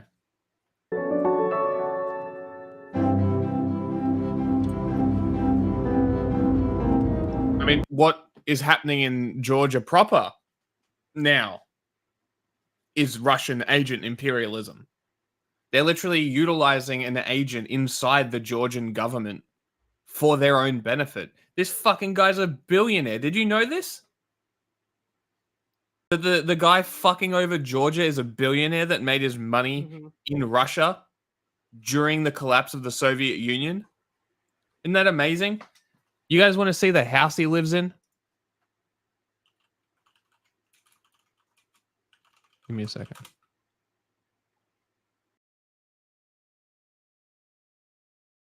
Margashvili.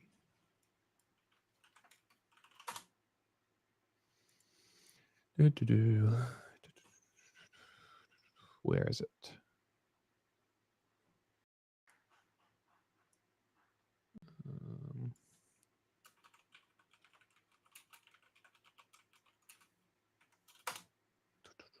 Come on, there it is.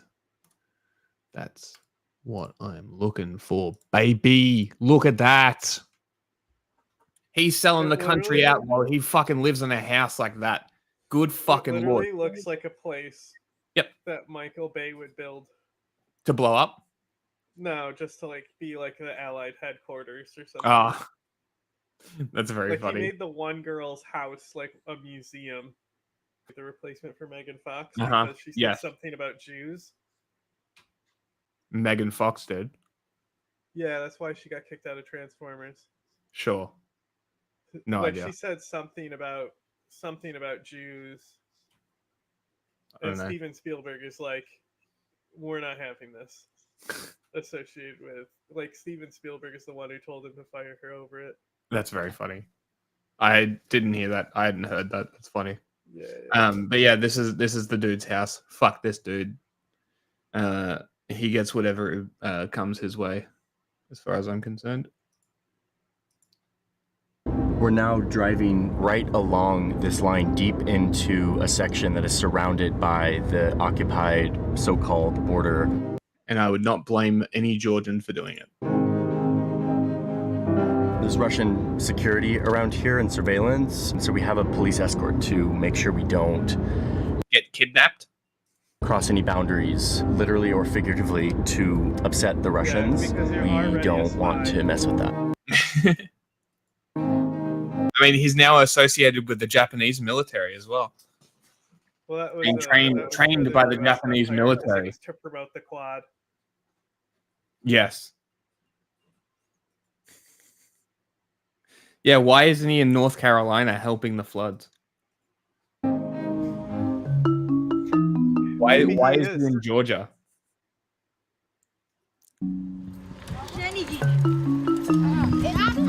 When America just allowed the invasion and robbing of 20% of an American state by Russia? What? These villages that's right up on the line, right next to the occupied territory. It's a nice, peaceful community. Talking to the elders that are sitting around just watching life pass. There's a group of biking preteens that are just doing what boys on bikes do during the summer. This community has been affected by this line specifically because of this church that's up on this hill. It's their church, it's been their church for a long time, but when Russia drew this line, it went right here, cutting them off of access to this church. One night, some local guy... He loves these church, mosque, across the line stories, because he did this in his partition video as well. He's like, the Muslims look after the Hindu things and the Hindus look after the Muslim things until the partition is gone. Sure. I mean, this is probably pretty common, I'd imagine, with like arbitrarily drawn lines. Yes, lines divide people. Yeah. Had been drinking and they decided to go up, cross the line and go into the church. They were being rowdy and cursing the Russians. And then Russian soldiers showed up and shot at them, killing one of them and arresting another.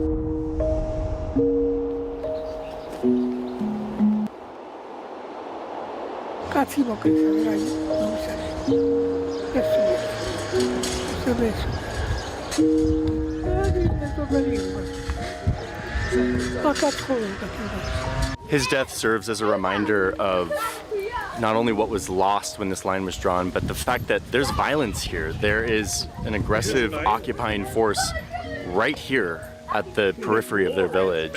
And these people live in the shadow of that every day. It is their normal.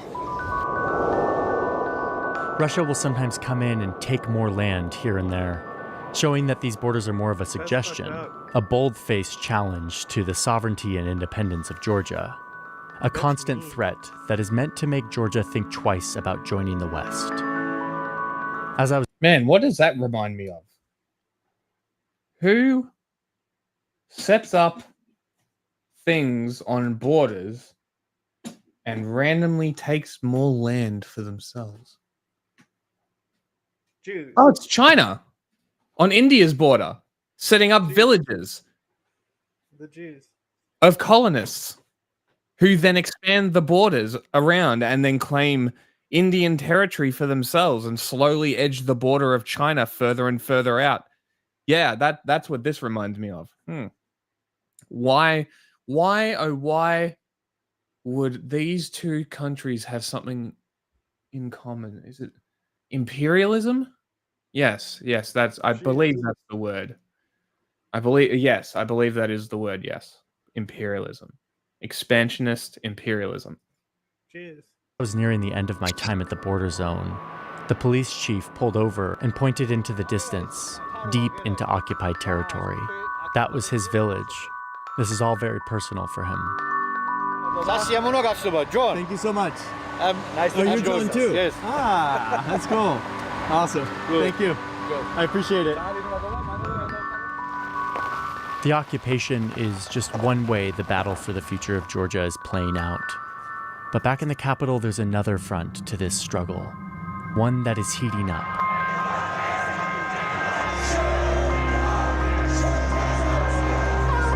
What's happening here is existential, and people know it. What's at stake? Maybe people in Georgia know it.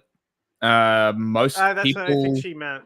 Yeah, I hope that's what she meant, because most people have no fucking clue. Georgia, the state, Is the very existence of this country as a nation.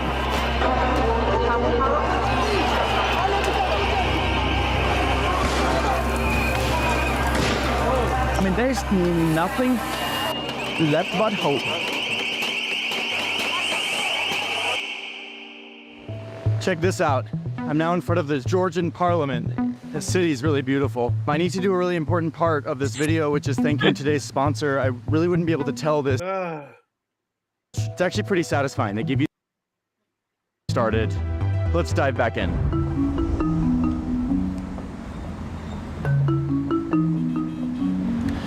Okay, I'm back in the capital now. It's bustling, it's beautiful. I came here to meet up with locals. So it's a very instinctive knowledge, almost a generational, embedded in the DNA knowledge that we have. Yeah.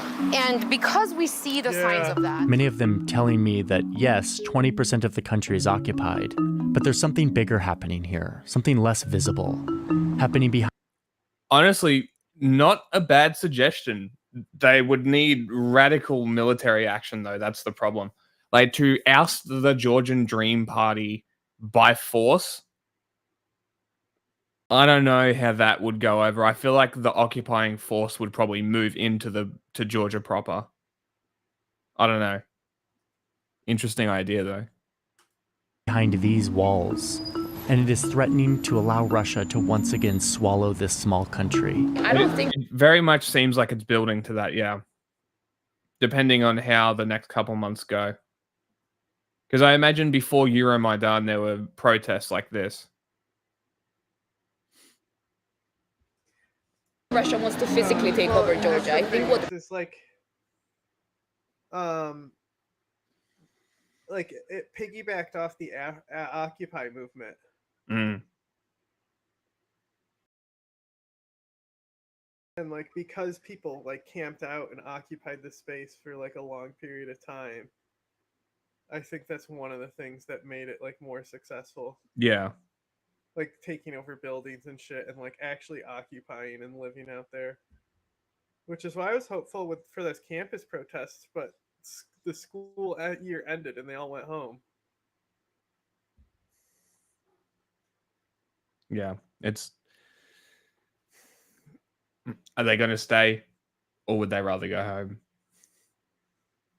I just think, for me, I think Occupy is the more successful strategy than just showing up to protests for a certain amount of time, certain amount of days. Mm.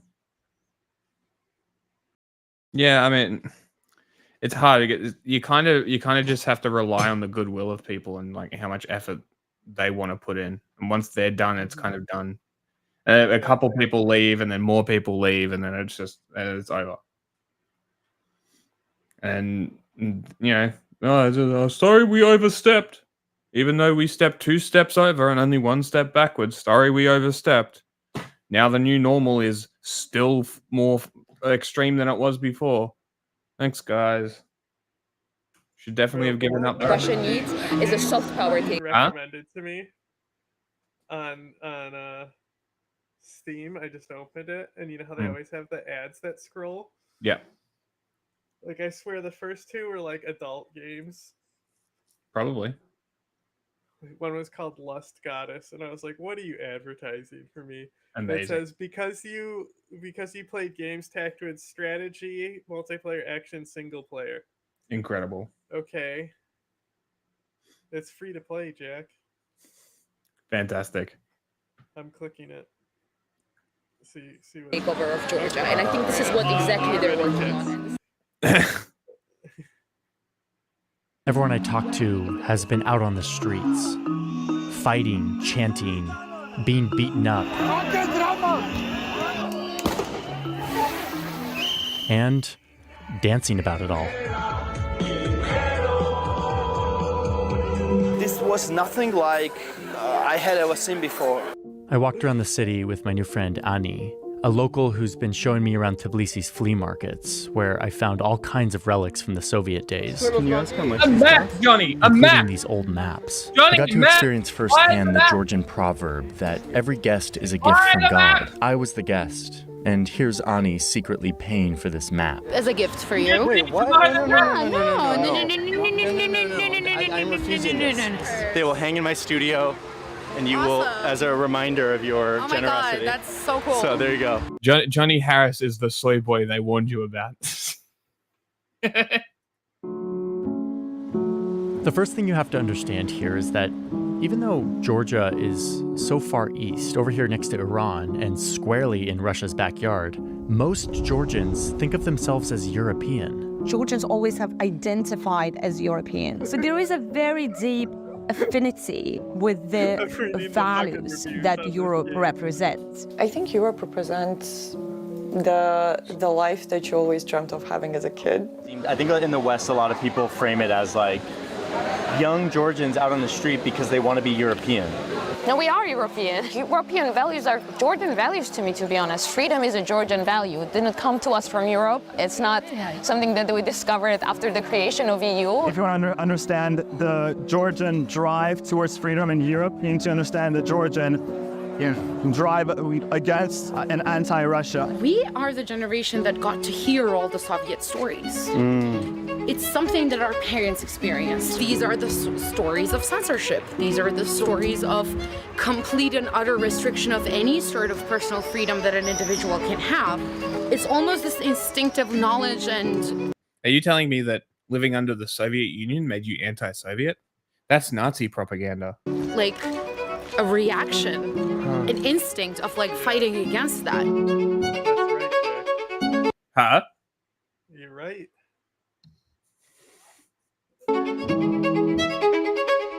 You are very quiet. It's because I'm far away from my mic because my fucking back hurts. Alright, I think this will be the last video, I'm not sure. I would like something that's more entertaining than these people. Like that Noah Samson video, that's going to be funny. Territories of Yugoslavia, or hell, even just What about this one?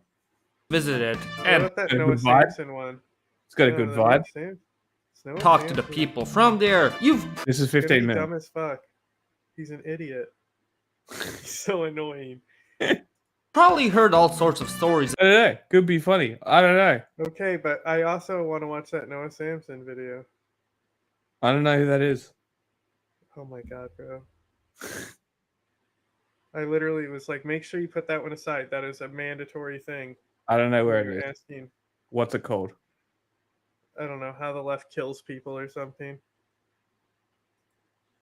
Back to day 3 of poisoning your mind with stuff that's happening on the internet. Open wide for your delicious slop. Episode 1 was YouTube's fake nice guys. Episode 2 was Everyone is calling them out as being a type of guy because 3 creators had mullets at the same time and that looked vaguely similar, and one of them was iDubbbz, who only had it for a little bit as a joke. Yeah. But he still clearly got a mullet, bro. He's one of those people. Yeah. They're the same type of guy, except he's the worst version. how This is the other one. BreadTubers How manipulate BreadTubers you. manipulate This you. one's going to be That's the one that like people have been wanting us to watch for weeks as well. Oh, okay. So this is a sequel to that. about the topic of what is this crap? This isn't the only tactic these guys use to attack their opponents. They also love labeling them as full-blown extremists. 3. They dehumanize their opponents. Dehumanization. Oh, that's scary. What does that mean? The process of depriving It's a him person coping or with group people of criticizing positive his human video. qualities. That sounds pretty messed up. So if me and the fellow BreadTube cabal are doing that, somebody should put a stop to it. Let's hear if we are. Here we go. BreadTube, being filled with many on the far left, view those of opposing viewpoints as inherently bad, even those who most would consider right-wing.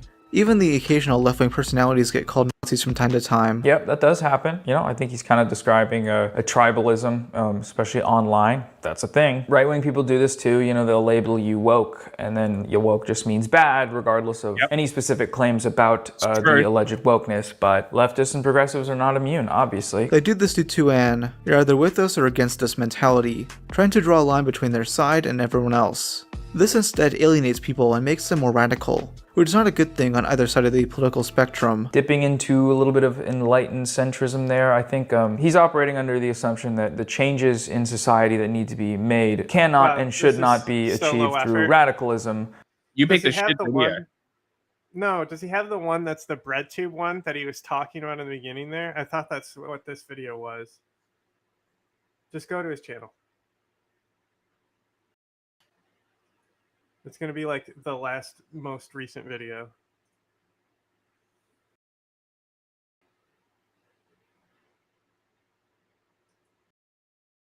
Hello viewers, welcome back to my video series, Why I'm Left the Left, or Leaving the Left. This is part 2 of looking at some of the points and arguments of disagreement that people have on the internet about myself and other bread tubers, as it is termed. Basically, people are talking shit online. Mad at people. He cut this into 3 parts, huh? My reaction to this is I don't care.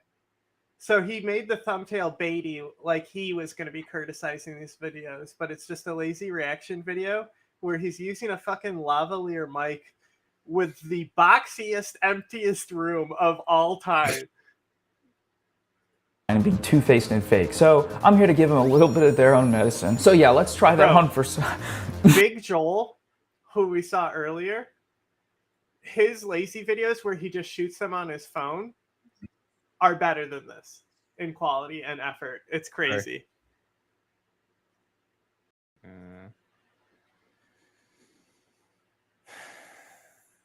Let's do this one. Communities struggling with poverty and all this other stuff.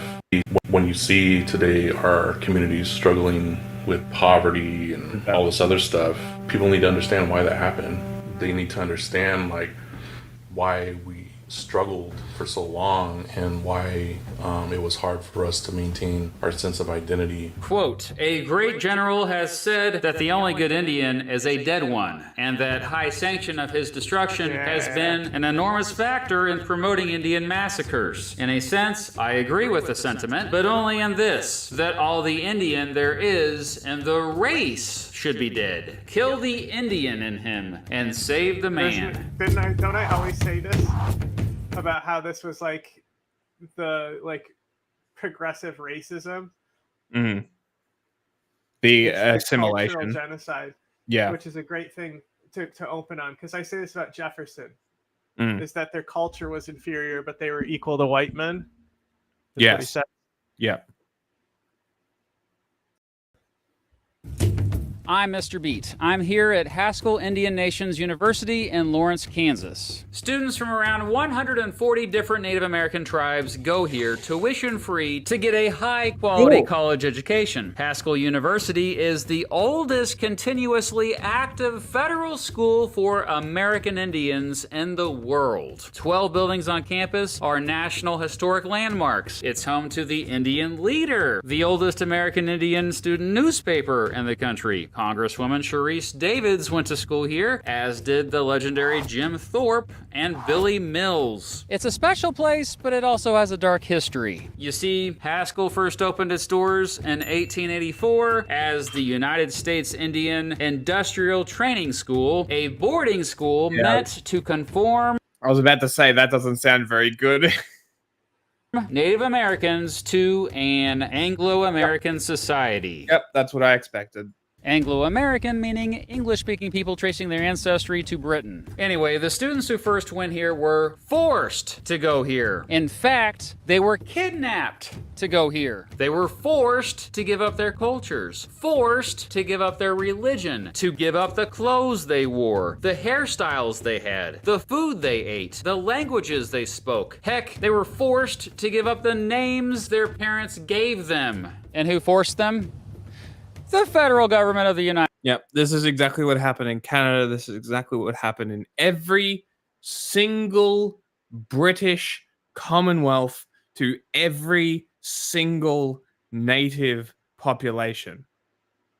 When I say fuck the British, this is why.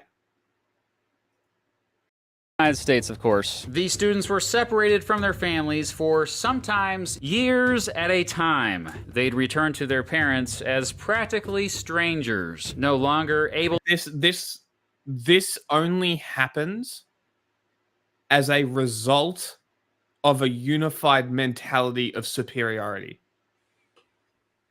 That's it. And it comes from the British.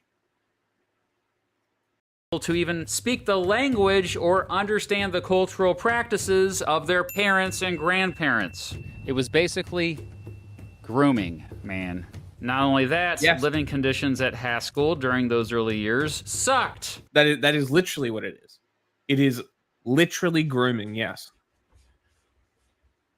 It was very military-like. Teachers physically punished students who refused to conform. Unsanitary conditions combined with overcrowding, unbearably cold and damp housing, and crappy food ultimately led to at least 103 children getting sick and dying while attending the school. But Haskell was just one of as many as 357 boarding schools across the country meant to civilize Native American children and Oh my god, it's the same language and everything. Mm-hmm. Oh fucking god. It's literally identical. I fucking hate people.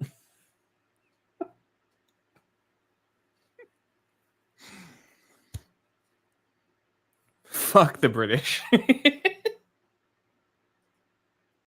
to Anglo-American culture. I often divide Native American history into two eras after the arrival of Europeans to the continent. There was the war period and the assimilation period. The war period was marked by the ongoing wars between American Indians and Europeans and Anglo-Americans, going all the way back to the Beaver Wars, which started in 1609, going all the way up to the Wounded Knee Massacre, which took place in 1890. This period generally saw Native Americans fighting to defend their lands. Was that the last one? Was it Wounded Knee? I mean, or is that considered the yeah. last one? Interesting. And ways of life. I mean, Native American other nations things. were not passive. Like, they that's fought the worst, like hell. bad, However, in bad these one. Yeah, okay. Like there's wars, other they ones where maybe, were like, three often the people died in a underdog. protest or something, but it Yeah. wasn't like the same intent. With fewer soldiers and resources. Maybe. It could be the Protestant thing. It could be a bunch of things. It could be there is definitely an aspect of that racial superiority in the US government still, but I don't think it's nearly as prominent as people want to claim. So people are definitely trying to make it so, but I think the institutions itself is largely neutral. It's more the input from people that makes it unequal, whatever the word is. And ultimately, Europeans and Anglo-Americans killed most of them and stole most of their land. The United States and Canadian governments then forced nearly all surviving Native Americans onto reservations, where most remain today. This video is about that second period, the assimilation period. A time I wasn't really taught that much about when I was in high school. Yep. Oh, and in case you forgot, cultural assimilation is the process in which a minority culture is absorbed into the dominant culture of a society. In the assimilation period, Native Americans had their identities taken away from them. They were forced to give up their cultures for Anglo-American culture. Full stop. And it sucked. This is still a colonial nation, and we have not come to grips with that. So we're not post-colonial. We have not reconciled our past, and that's not just about American Indian history either. That's about it. I mean, yes, but you also have this like nativist Nazism in American far right as well. That's like an issue. It's like it literally is blood and soil shit. It's like American land, American blood kind of shit. It's fucked. A number of aspects of our history.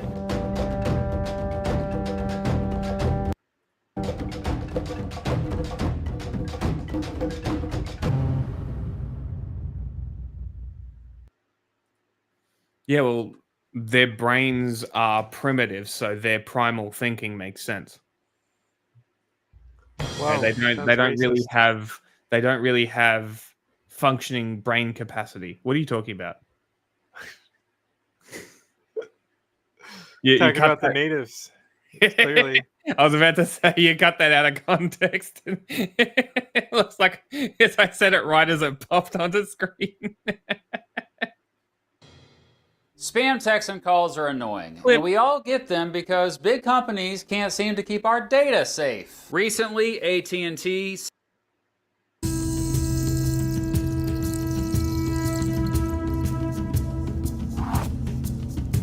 Cool. Our strength was in our collectivity, in our communal ideas of living with your grandma, living with your grandpa, living with your aunt, living with your own. Have you noticed the weird horn thing that he has in the background? It's just public and all that music. Knowledge that was combined, that was our strength. And the government knew that, and they're like, well, you got to break them up.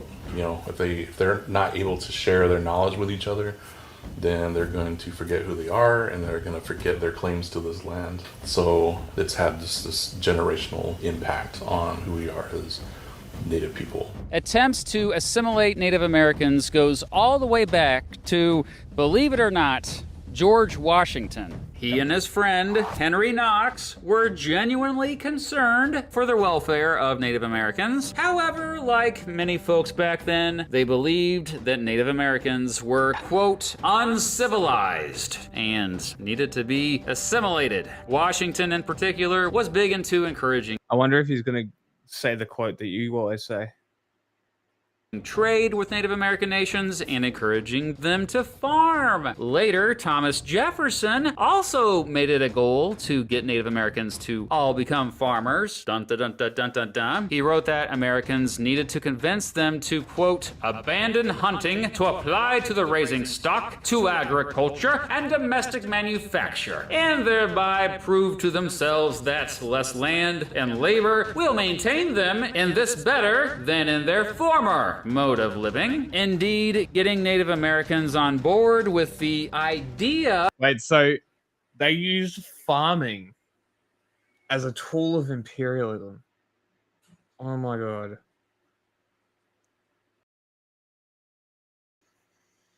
Because they're like, oh, we'll teach you this skill. See, you don't need as much land. We'll take it. Cunts. What the fuck? Yeah. They forced him. They forced him to like, even though there was plenty of farming. Yeah. They do. So there's a common crop knowledge that goes throughout the American Empire because of the Mayans. It's called the Three Sisters. Corn, squash, and something else. Beans. Right? Beans. Yeah. You basically all plant them in the same plot, and they can like grow together. Collectively grow. Yeah. So like yeah, which is insane. Again. It's that racial superiority, like they don't know the white man's farming. You didn't know until you went to the American. Meanwhile, the white man came to this country and fucking died because they couldn't grow food. Yeah, you know, and Squanto, right? Squanto had to teach him how to farm and not die or something. Well, I hope he also gets into the three plants as well. Of private property was very important to getting them to assimilate. Jefferson was a fan of just giving land to them to farm, but others weren't so big on that idea after more and more immigrants began moving to the United States and competing for land. Meanwhile, missionaries had been trying to convert Native Americans to Christianity for hundreds of years. Missionaries are the ones most responsible for spreading the plague and shit. Yeah. Their kids in their schools. Smallpox. These were not like schools today where kids are actually encouraged to critically think and question things. No, these were schools where kids were taught what to think. It was a plague, it wasn't the plague. Yes. Not how to think. And by the early 1800s, several American politicians like this dude, Thomas McKenney, realized that the Christian missionaries were onto something. With encouragement by folks like McKenney, Congress passed the Civilization Fund Act on March 3rd, 1819. Originally, the law made it so that the federal government, through the Bureau of Indian Affairs, could support and build schools for Native American children where these children lived. However, later on, the federal government used the law to justify the establishment of Native American boarding schools. The first schools the Bureau of Indian Affairs established focused on, quote, civilizing Native American children by teaching them reading and writing. After Congress passed the Indian Removal Act a few years later, the United States forced nearly all of the remaining Native Americans who lived east of the Mississippi. Okay. Choctaw, Chickasaw, Cherokee, and Seminole? Were they the only 4? There's 5. 5. Oak Creek. Yeah. Those are the big ones. Okay. And there were like smaller ones. I was just in Seminole. That's where Tampa is and shit. Okay. Mississippi River to move west of it to less desirable land. The deal was, though, presumably the Bureau of Indian Affairs would provide free education for all the kids to all these relocated tribes. That meant even more indoctrination of Native American children. By the 1850s, the American Indian Wars were still going in full force, and a growing number of Americans were wondering just what they were going to do about the, quote, Indian problem. Yeah, the Indian I love the reverb he puts on it. problem. In other words, the not assimilating quickly enough and defending their land, lives, and culture problem. How dare they? To address this, the federal government made it a goal to get all remaining Native American tribes onto reservations, and by the 1880s, they had done just that. Today, there are approximately 326 reservations scattered across the country, most in western states, most fairly small, but 12 of them are notably bigger than Rhode Island. On these reservations, Native American nations have a certain amount of tribal sovereignty, meaning they get to make their own laws separate from the United States. But on reservations, often their cultures and identities were still intact, and there were still occasional outbreaks because, you know, often Native American nations were forced onto reservations that they didn't want to be forced on, yo. Many Americans called for more boarding schools to be built that further assimilated Native American children. Enter this dude. Where'd he go? Oh, he's over there. Richard Henry Pratt. Fun fact for you. Pratt was the first person to ever use the word... Isn't that the most teacher shit he's ever done? Dude, he's so teacher. Look at his shirt. Racism.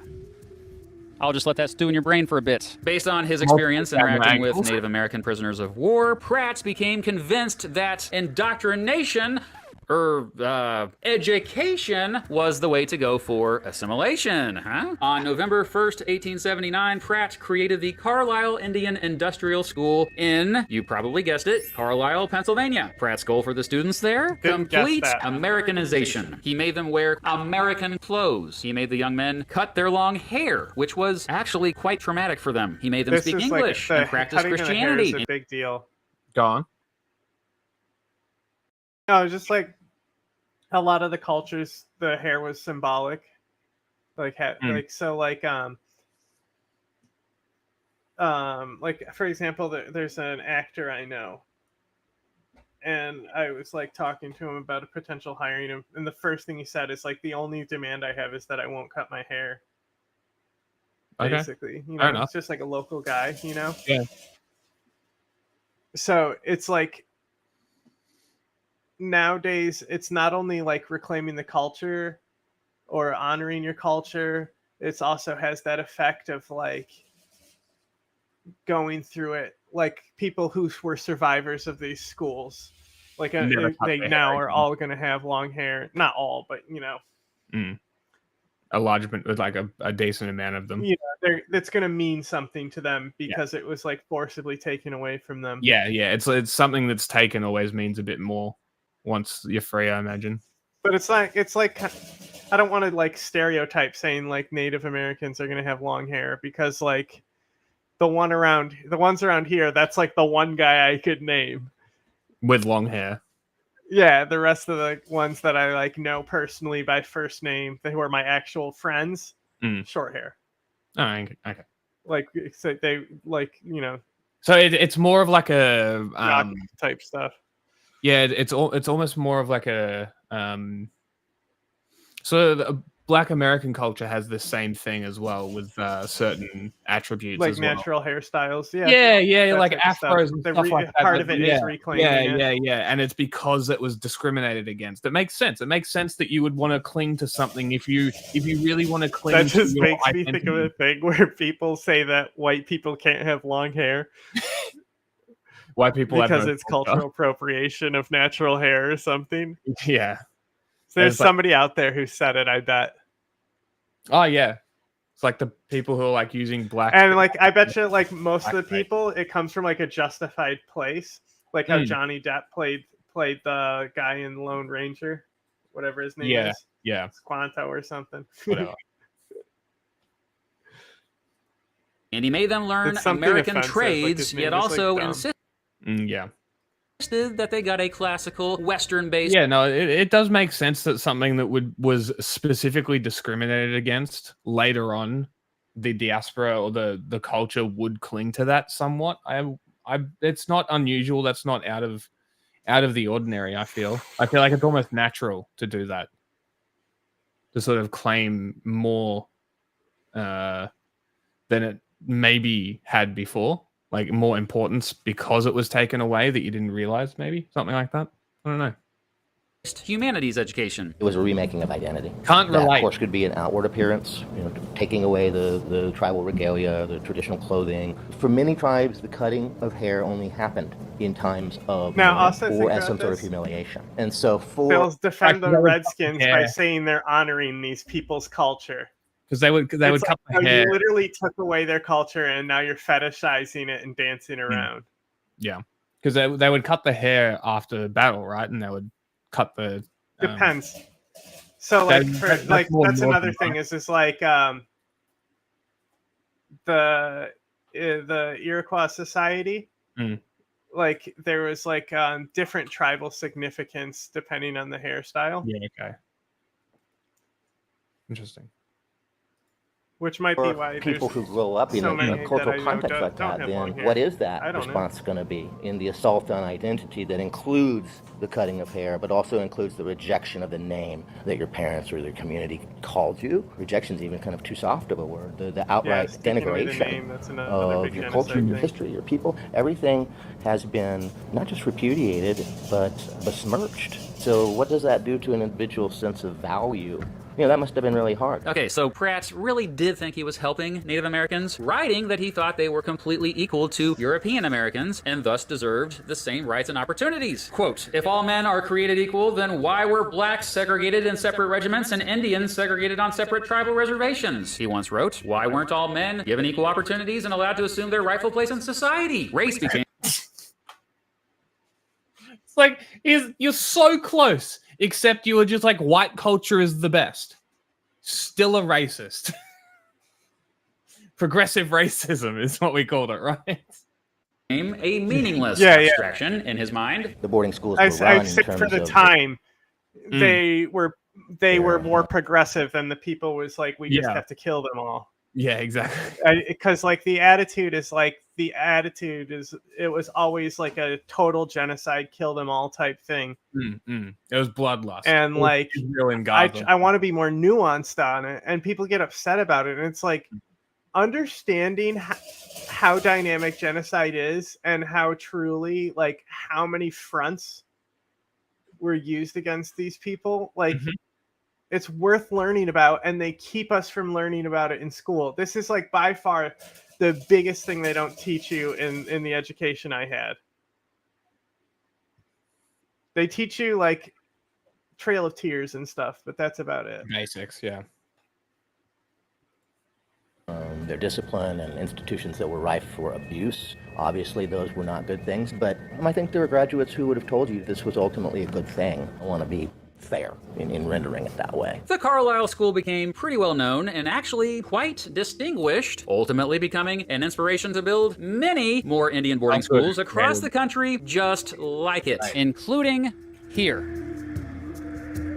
By 1902, the Bureau of Indian Affairs had funded 25 other schools in 15 states and territories. By 1926, more than 80% of Native American children were attending boarding schools meant to assimilate them. Ultimately, the federal government ran around 357 boarding schools across 30 states, both on and off reservations, housing more than 60,000 Native American children. Christian missionaries ran 1 out of 3 of these boarding schools. Male students learned everything from blacksmithing to shoemaking, but mostly these schools just trained them to be farmers, and female students learned mostly household work. Stuff like cooking, sewing, and doing the laundry. Yay. As I mentioned earlier, life at these boarding schools was not all gravy. We now know that teachers at these schools beat the crap out of kids who are misbehaving. They put them in solitary confinement, for crying out loud. Sometimes they even sexually abused them. They made them do heavy labor. Teachers also didn't feed or give proper medical care to students as a form of punishment. Most of the schools were unsanitary. At the Phoenix Indian School in 1899, 9 students died in a span of 10 days after a measles outbreak there. When you put people in close proximity in very underfunded kinds of institutional places, and you kind of layer on top of that the homesickness, the desperation, the things that can psychologically contribute to the deterioration of holistic health. It's a real recipe for disaster, and you certainly still have students in the early days who have limited exposure to some of those diseases that were not endemic. Oh, and the schools rarely actually told the parents that their kids had died. Often parents would only learn of their child's death long after they were haphazardly buried in sometimes unmarked graves. Here at Haskell, there are at least 8 unmarked graves, and even of those that are marked, very few had proper burials. We now know that at least 19 boarding schools across the country had at least 500 students die there. Yeah. We just found a bunch of bodies and stuff. How are the mushrooms glowing? What? What? Mushrooms? Yeah, the mushrooms are glowing. None of you can ever know what I'm talking about. We now know. Heck, it wasn't even until freaking 2022 that we found this out. And investigations are... Where are they? Is this the dead center of the native genocide? They're at one of the graveyards for the native school. Oh.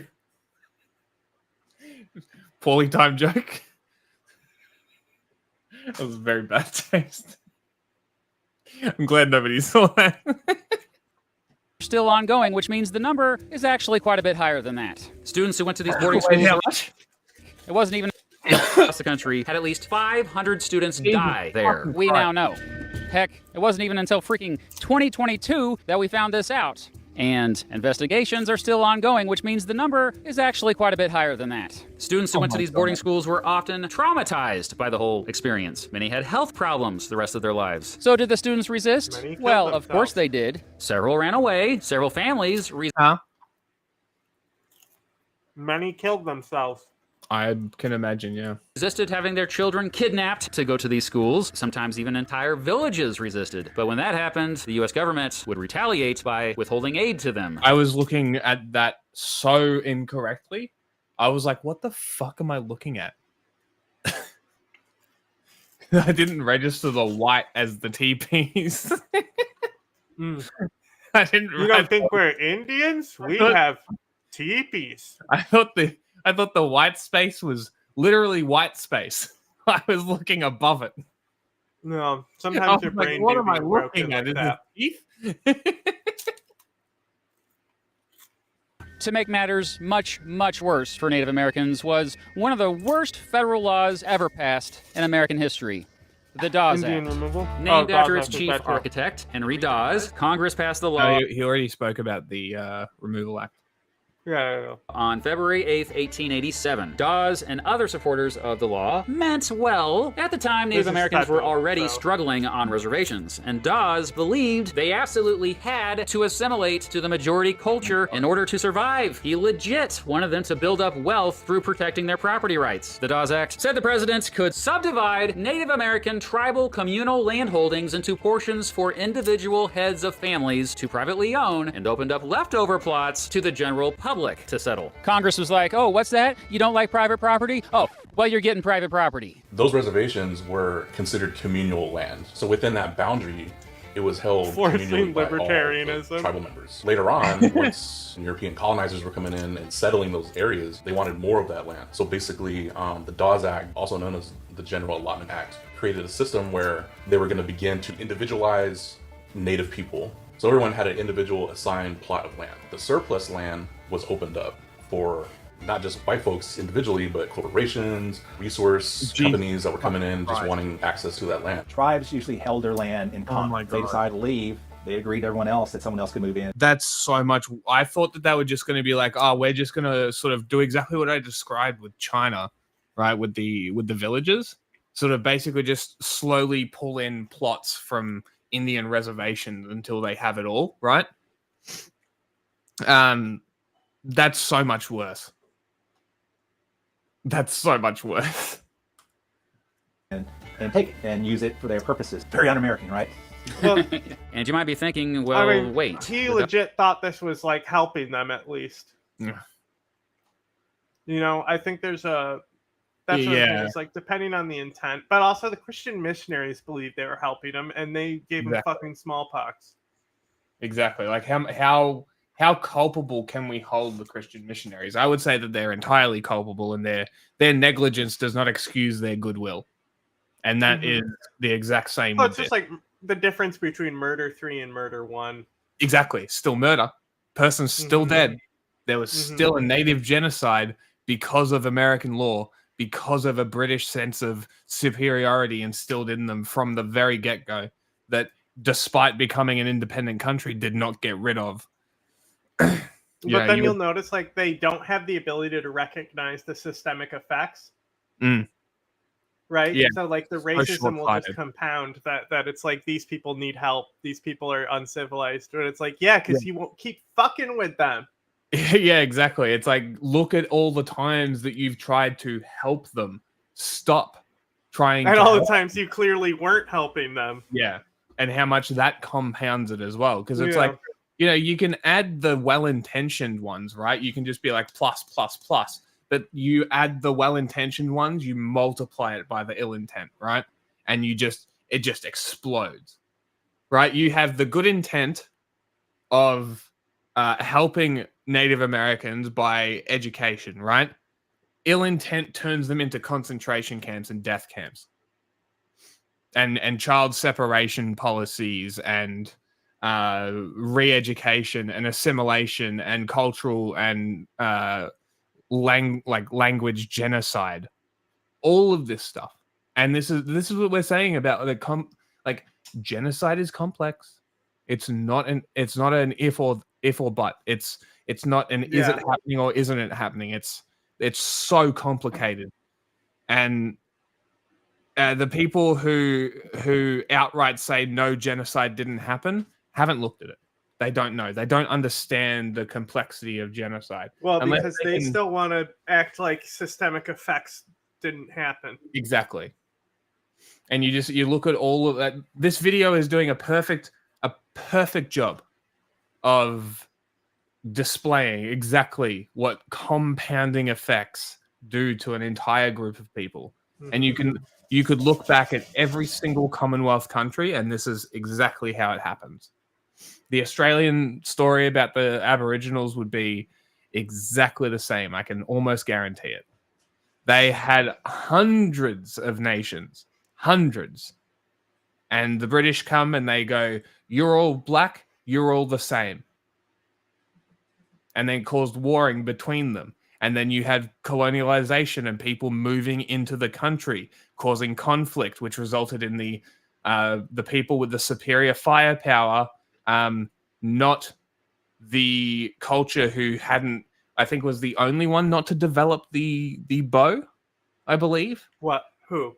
The Aboriginals, the Indigenous Australians. They didn't. They use spears. Yeah, they did not develop the bow because they didn't need to. Right. So projectile. They had the boomerang and they had a spear, right? Well, that's the thing. Is like, I'm sure there's more, and I'm missing because I'm ignorant of. They may not have had the like materials as well because you need like, the certain wood. True. They may not have. And like also did they have slings? That I'm not sure about. Because That the I'm not sure boomerang about. is pretty advanced. Yes, it Like, is. the physics behind it and Mhm. knowing how to carve them is pretty advanced.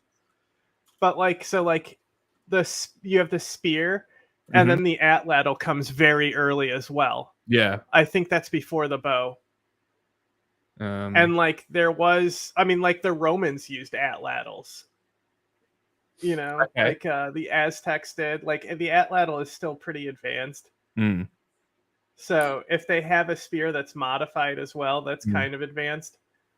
But it's one of those things that kind of the guns, germs, and steel theory type stuff. But like They had a spear thrower. That's fucking cool. So they had an atlatl tool. It's called a woomera. Yeah, so that like extends the accuracy and range of the spears. Bro, that's fucking cool. So I think bows Look at that shit. have a little bit more to do with like horses, Yeah. because you can't really use spears with atlatls on horses. Dude, look at that shit. That's cool. Yeah, that's an atlatl. It's like a what? So you put the spear in the back of it, and you just you just use it as a. Yeah, it's like they're just piece of wood with a slot in it. I mean, you can look it up. Oh shit! Atlatls. There's tons of them. Well, these ones are But called. like we have woomera. them. We have them in the Stone Age. Yeah. Ah. Okay. Like I'm not sure why the Australian Indigenous never developed the bow. I'm not sure. Just probably because they like. So, there's also blowguns. True.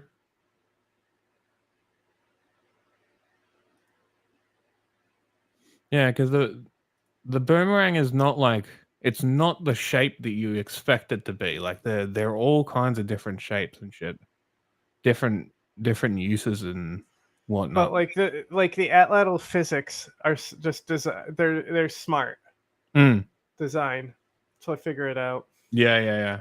Just very, very, very interesting.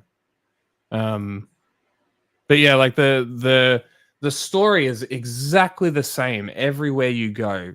Like, anyway, so the superior firepower obviously won out in Australia, and they also had the child separation policy. They also had re-education camps. They also had die-outs and disease and internal wars, external wars, all of this shit. And it's all exactly the same. And now they occupy 3% of the population of the country. And are flagrantly. And then also, America is a little unique because it was at a time when like armor was completely phased out. Okay. So like just beating somebody to death with a club. It's pretty wild. It's like I mean that's like, you know, that's how you did it. That's how you fucking killed them. Yeah. Ambush them and just beat the shit out of them. Jaws Act gave Native Americans Clubs free are real a estate. very silent weapon, you know? Yeah. State is as loud as the wood hitting your skull is. Yeah, I know. It just say it's like the other guys are like moving around and stuff. Yeah. You know, they got their Isn't that hats on. Yeah. valuable? Couldn't they turn around and sell that That's why I land like, what is that and movie? make Last of the bank? Mohicans. The ambush scene in that is like perfect. It's a good movie. It just shows you how ill-equipped those people were to like try and come and conquer this country. Yeah. But that's Okay, one of the that reasons why the early wars, like why they were like more fair than people like give them credit for. Like there is a firepower advantage in many cases. Like the first thing we'll see is like there's like one of the first stories is like three Frenchmen among an entire tribe that wipe out a fort or something. And they're like, hey, who are those guys? They had guns. And like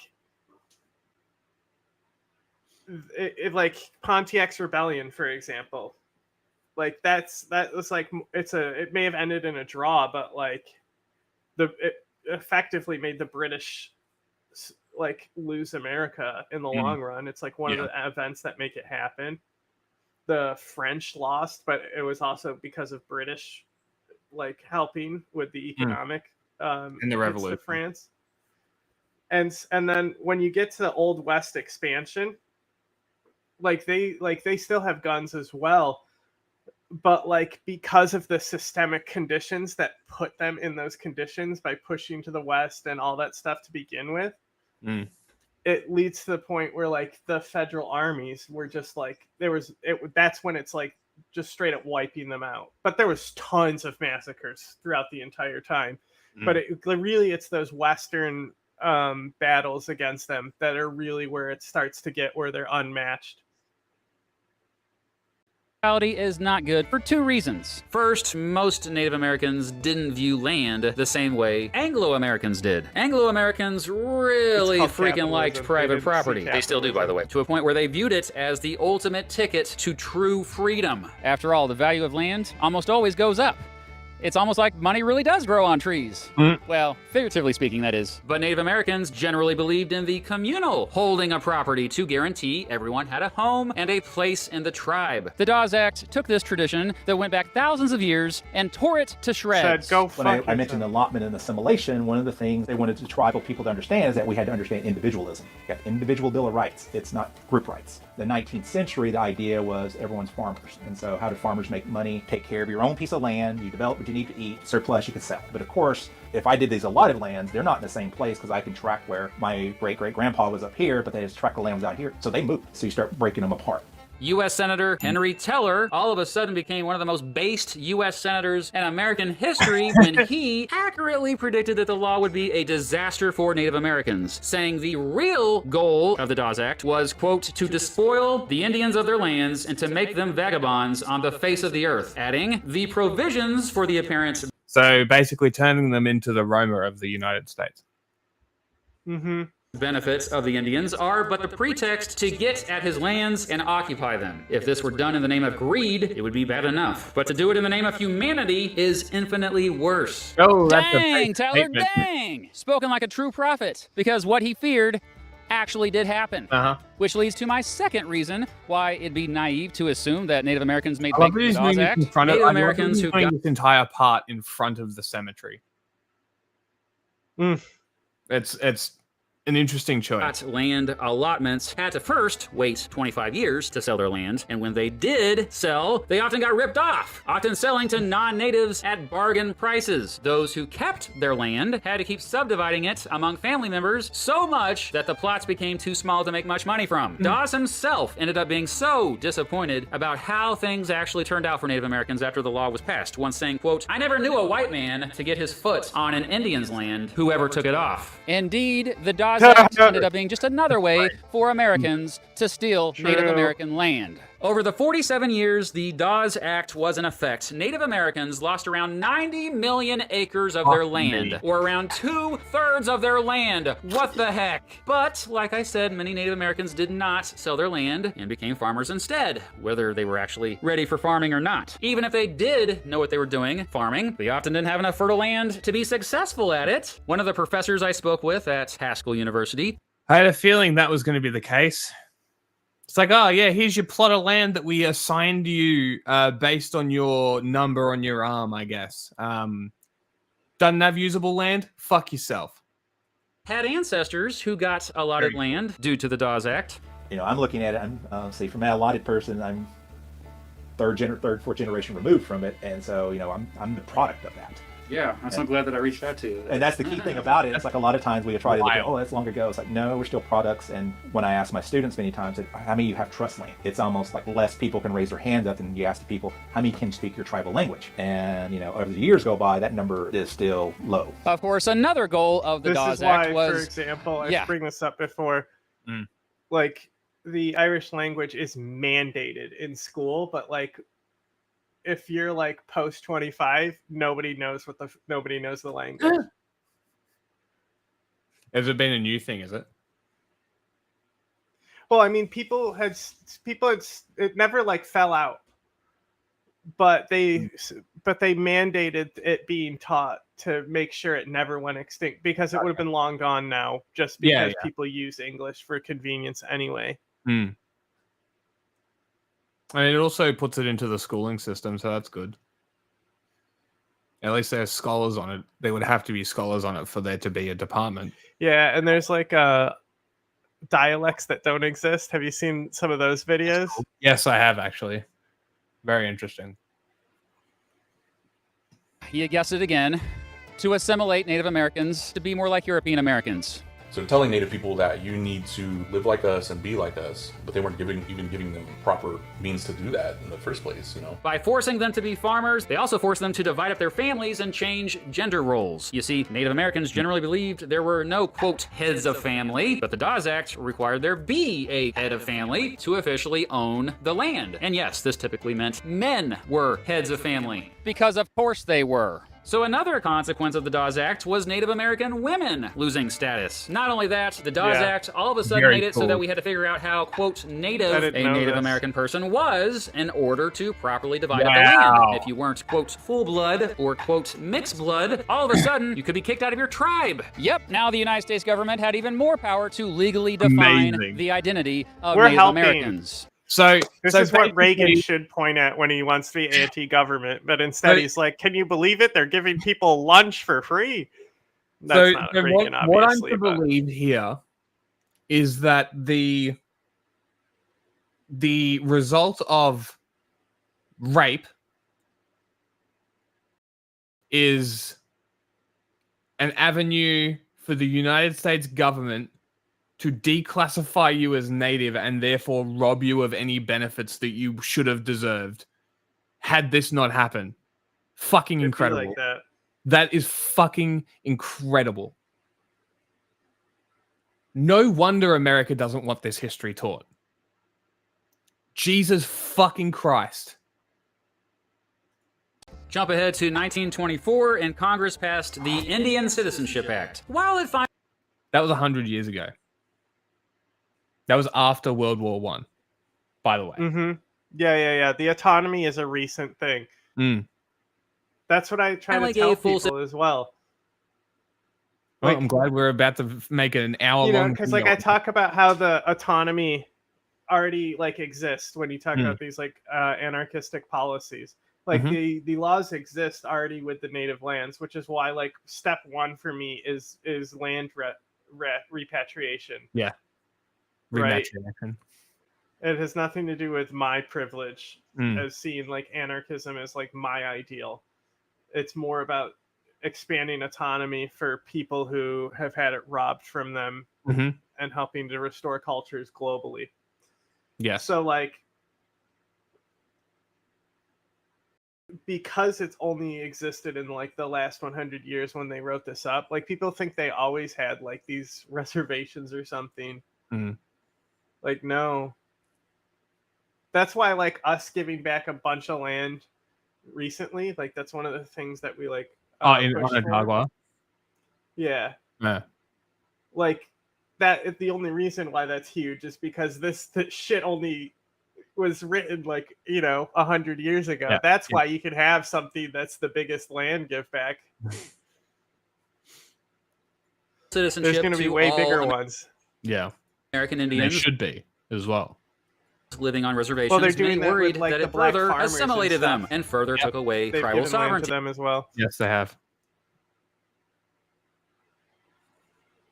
I think it's important, the citizenship part, to understand that a lot of tribes didn't want citizenship, because once they became citizens of the United States, it made them susceptible to United States laws. I mean, more so than they already were. A lot of tribes, they didn't want citizenship. By the 1930s, most members of Congress had finally realized that, they had done messed up with Native American policy and worked to reverse it, led by the efforts of the sociologist and activist John Collier. After Franklin Roosevelt hired Collier as commissioner for the Bureau of Indian Affairs, the boarding schools shut down and the Dawes Act was reversed. But the damage was already done, man. The momentum of history is inescapable. They couldn't just all of a sudden go back to how things were before. And while major reforms and court decisions since the 1960s have returned both sovereignty and tribal traditions to most Native American nations, today 25% of Native Americans live in poverty, the highest by far of any minority group. Damn. Overall, the Yes, destruction that's of so Native American important. cultures was the destruction of collectivism, or the idea that community is more important than the individual. In a collectivist society, resources are typically owned by society as a whole, or collectively. Collectivism went against the Anglo-American tradition of individualism, or the idea that the individual is more important than the community. And today, individualism rules in the United States of America. In fact, I'd argue that individualism is more important here than anywhere else in the world. Hey, back off. Give me some space. Give me some space here. Everybody give me some space. Simply put, Anglo-Americans forced Native Americans to give up their identities, to give up everything they knew and everything they loved. It's important to remember that the sins of the past are still deeply felt today. According to one investigation by ProPublica, more than 108,000 Native American remains and 765,000 Native American artifacts are currently not in the hands of their rightful owners. Instead, in the hands of museums, universities, and other government organizations. That said, this is now illegal. It's been illegal for a few decades now. And currently, these universities, Yeah, and the state doesn't want to give them back. museums, and government organizations. Oh, if you're the state, you don't have to give them back. But if you aren't, you better give them back. And don't you dare bring up that the Smithsonian has most of these. Don't fucking bring that up. Are in the process of giving this stuff back. Still, as I pointed out in my systemic racism video, much of the struggles we see in Native American communities today can be directly traced back to stuff like the Indian boarding schools and Dawes Act. This forced assimilation of their ancestors really screwed things up. Imagine if you were forced to give up everything you love. Your religion, all of your favorite video games, your Discord servers, your disco ball, all of your favorite music, all of your favorite shows and movies, all of your favorite... This is 30 minutes. This is like for 30 fucking minutes. This guy's the best, dude. Pretty good. Favorite He's probably food, the best your educator on family YouTube, and in my opinion. friends, your language, your memes. It would suck, right? Yeah, it would suck. Well, that's essentially what happened to all Native Americans in this country, except it was worse, much worse, because they also lost their wealth and their lives. You see, when the United States government decided it was going to kill the Indian and save the man, all it really did was kill the Indian. And that's it. There was no saving of anything.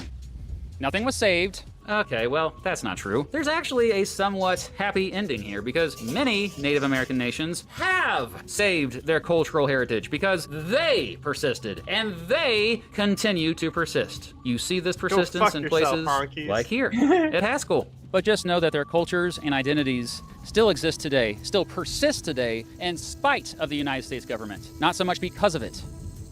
Yes. Nah.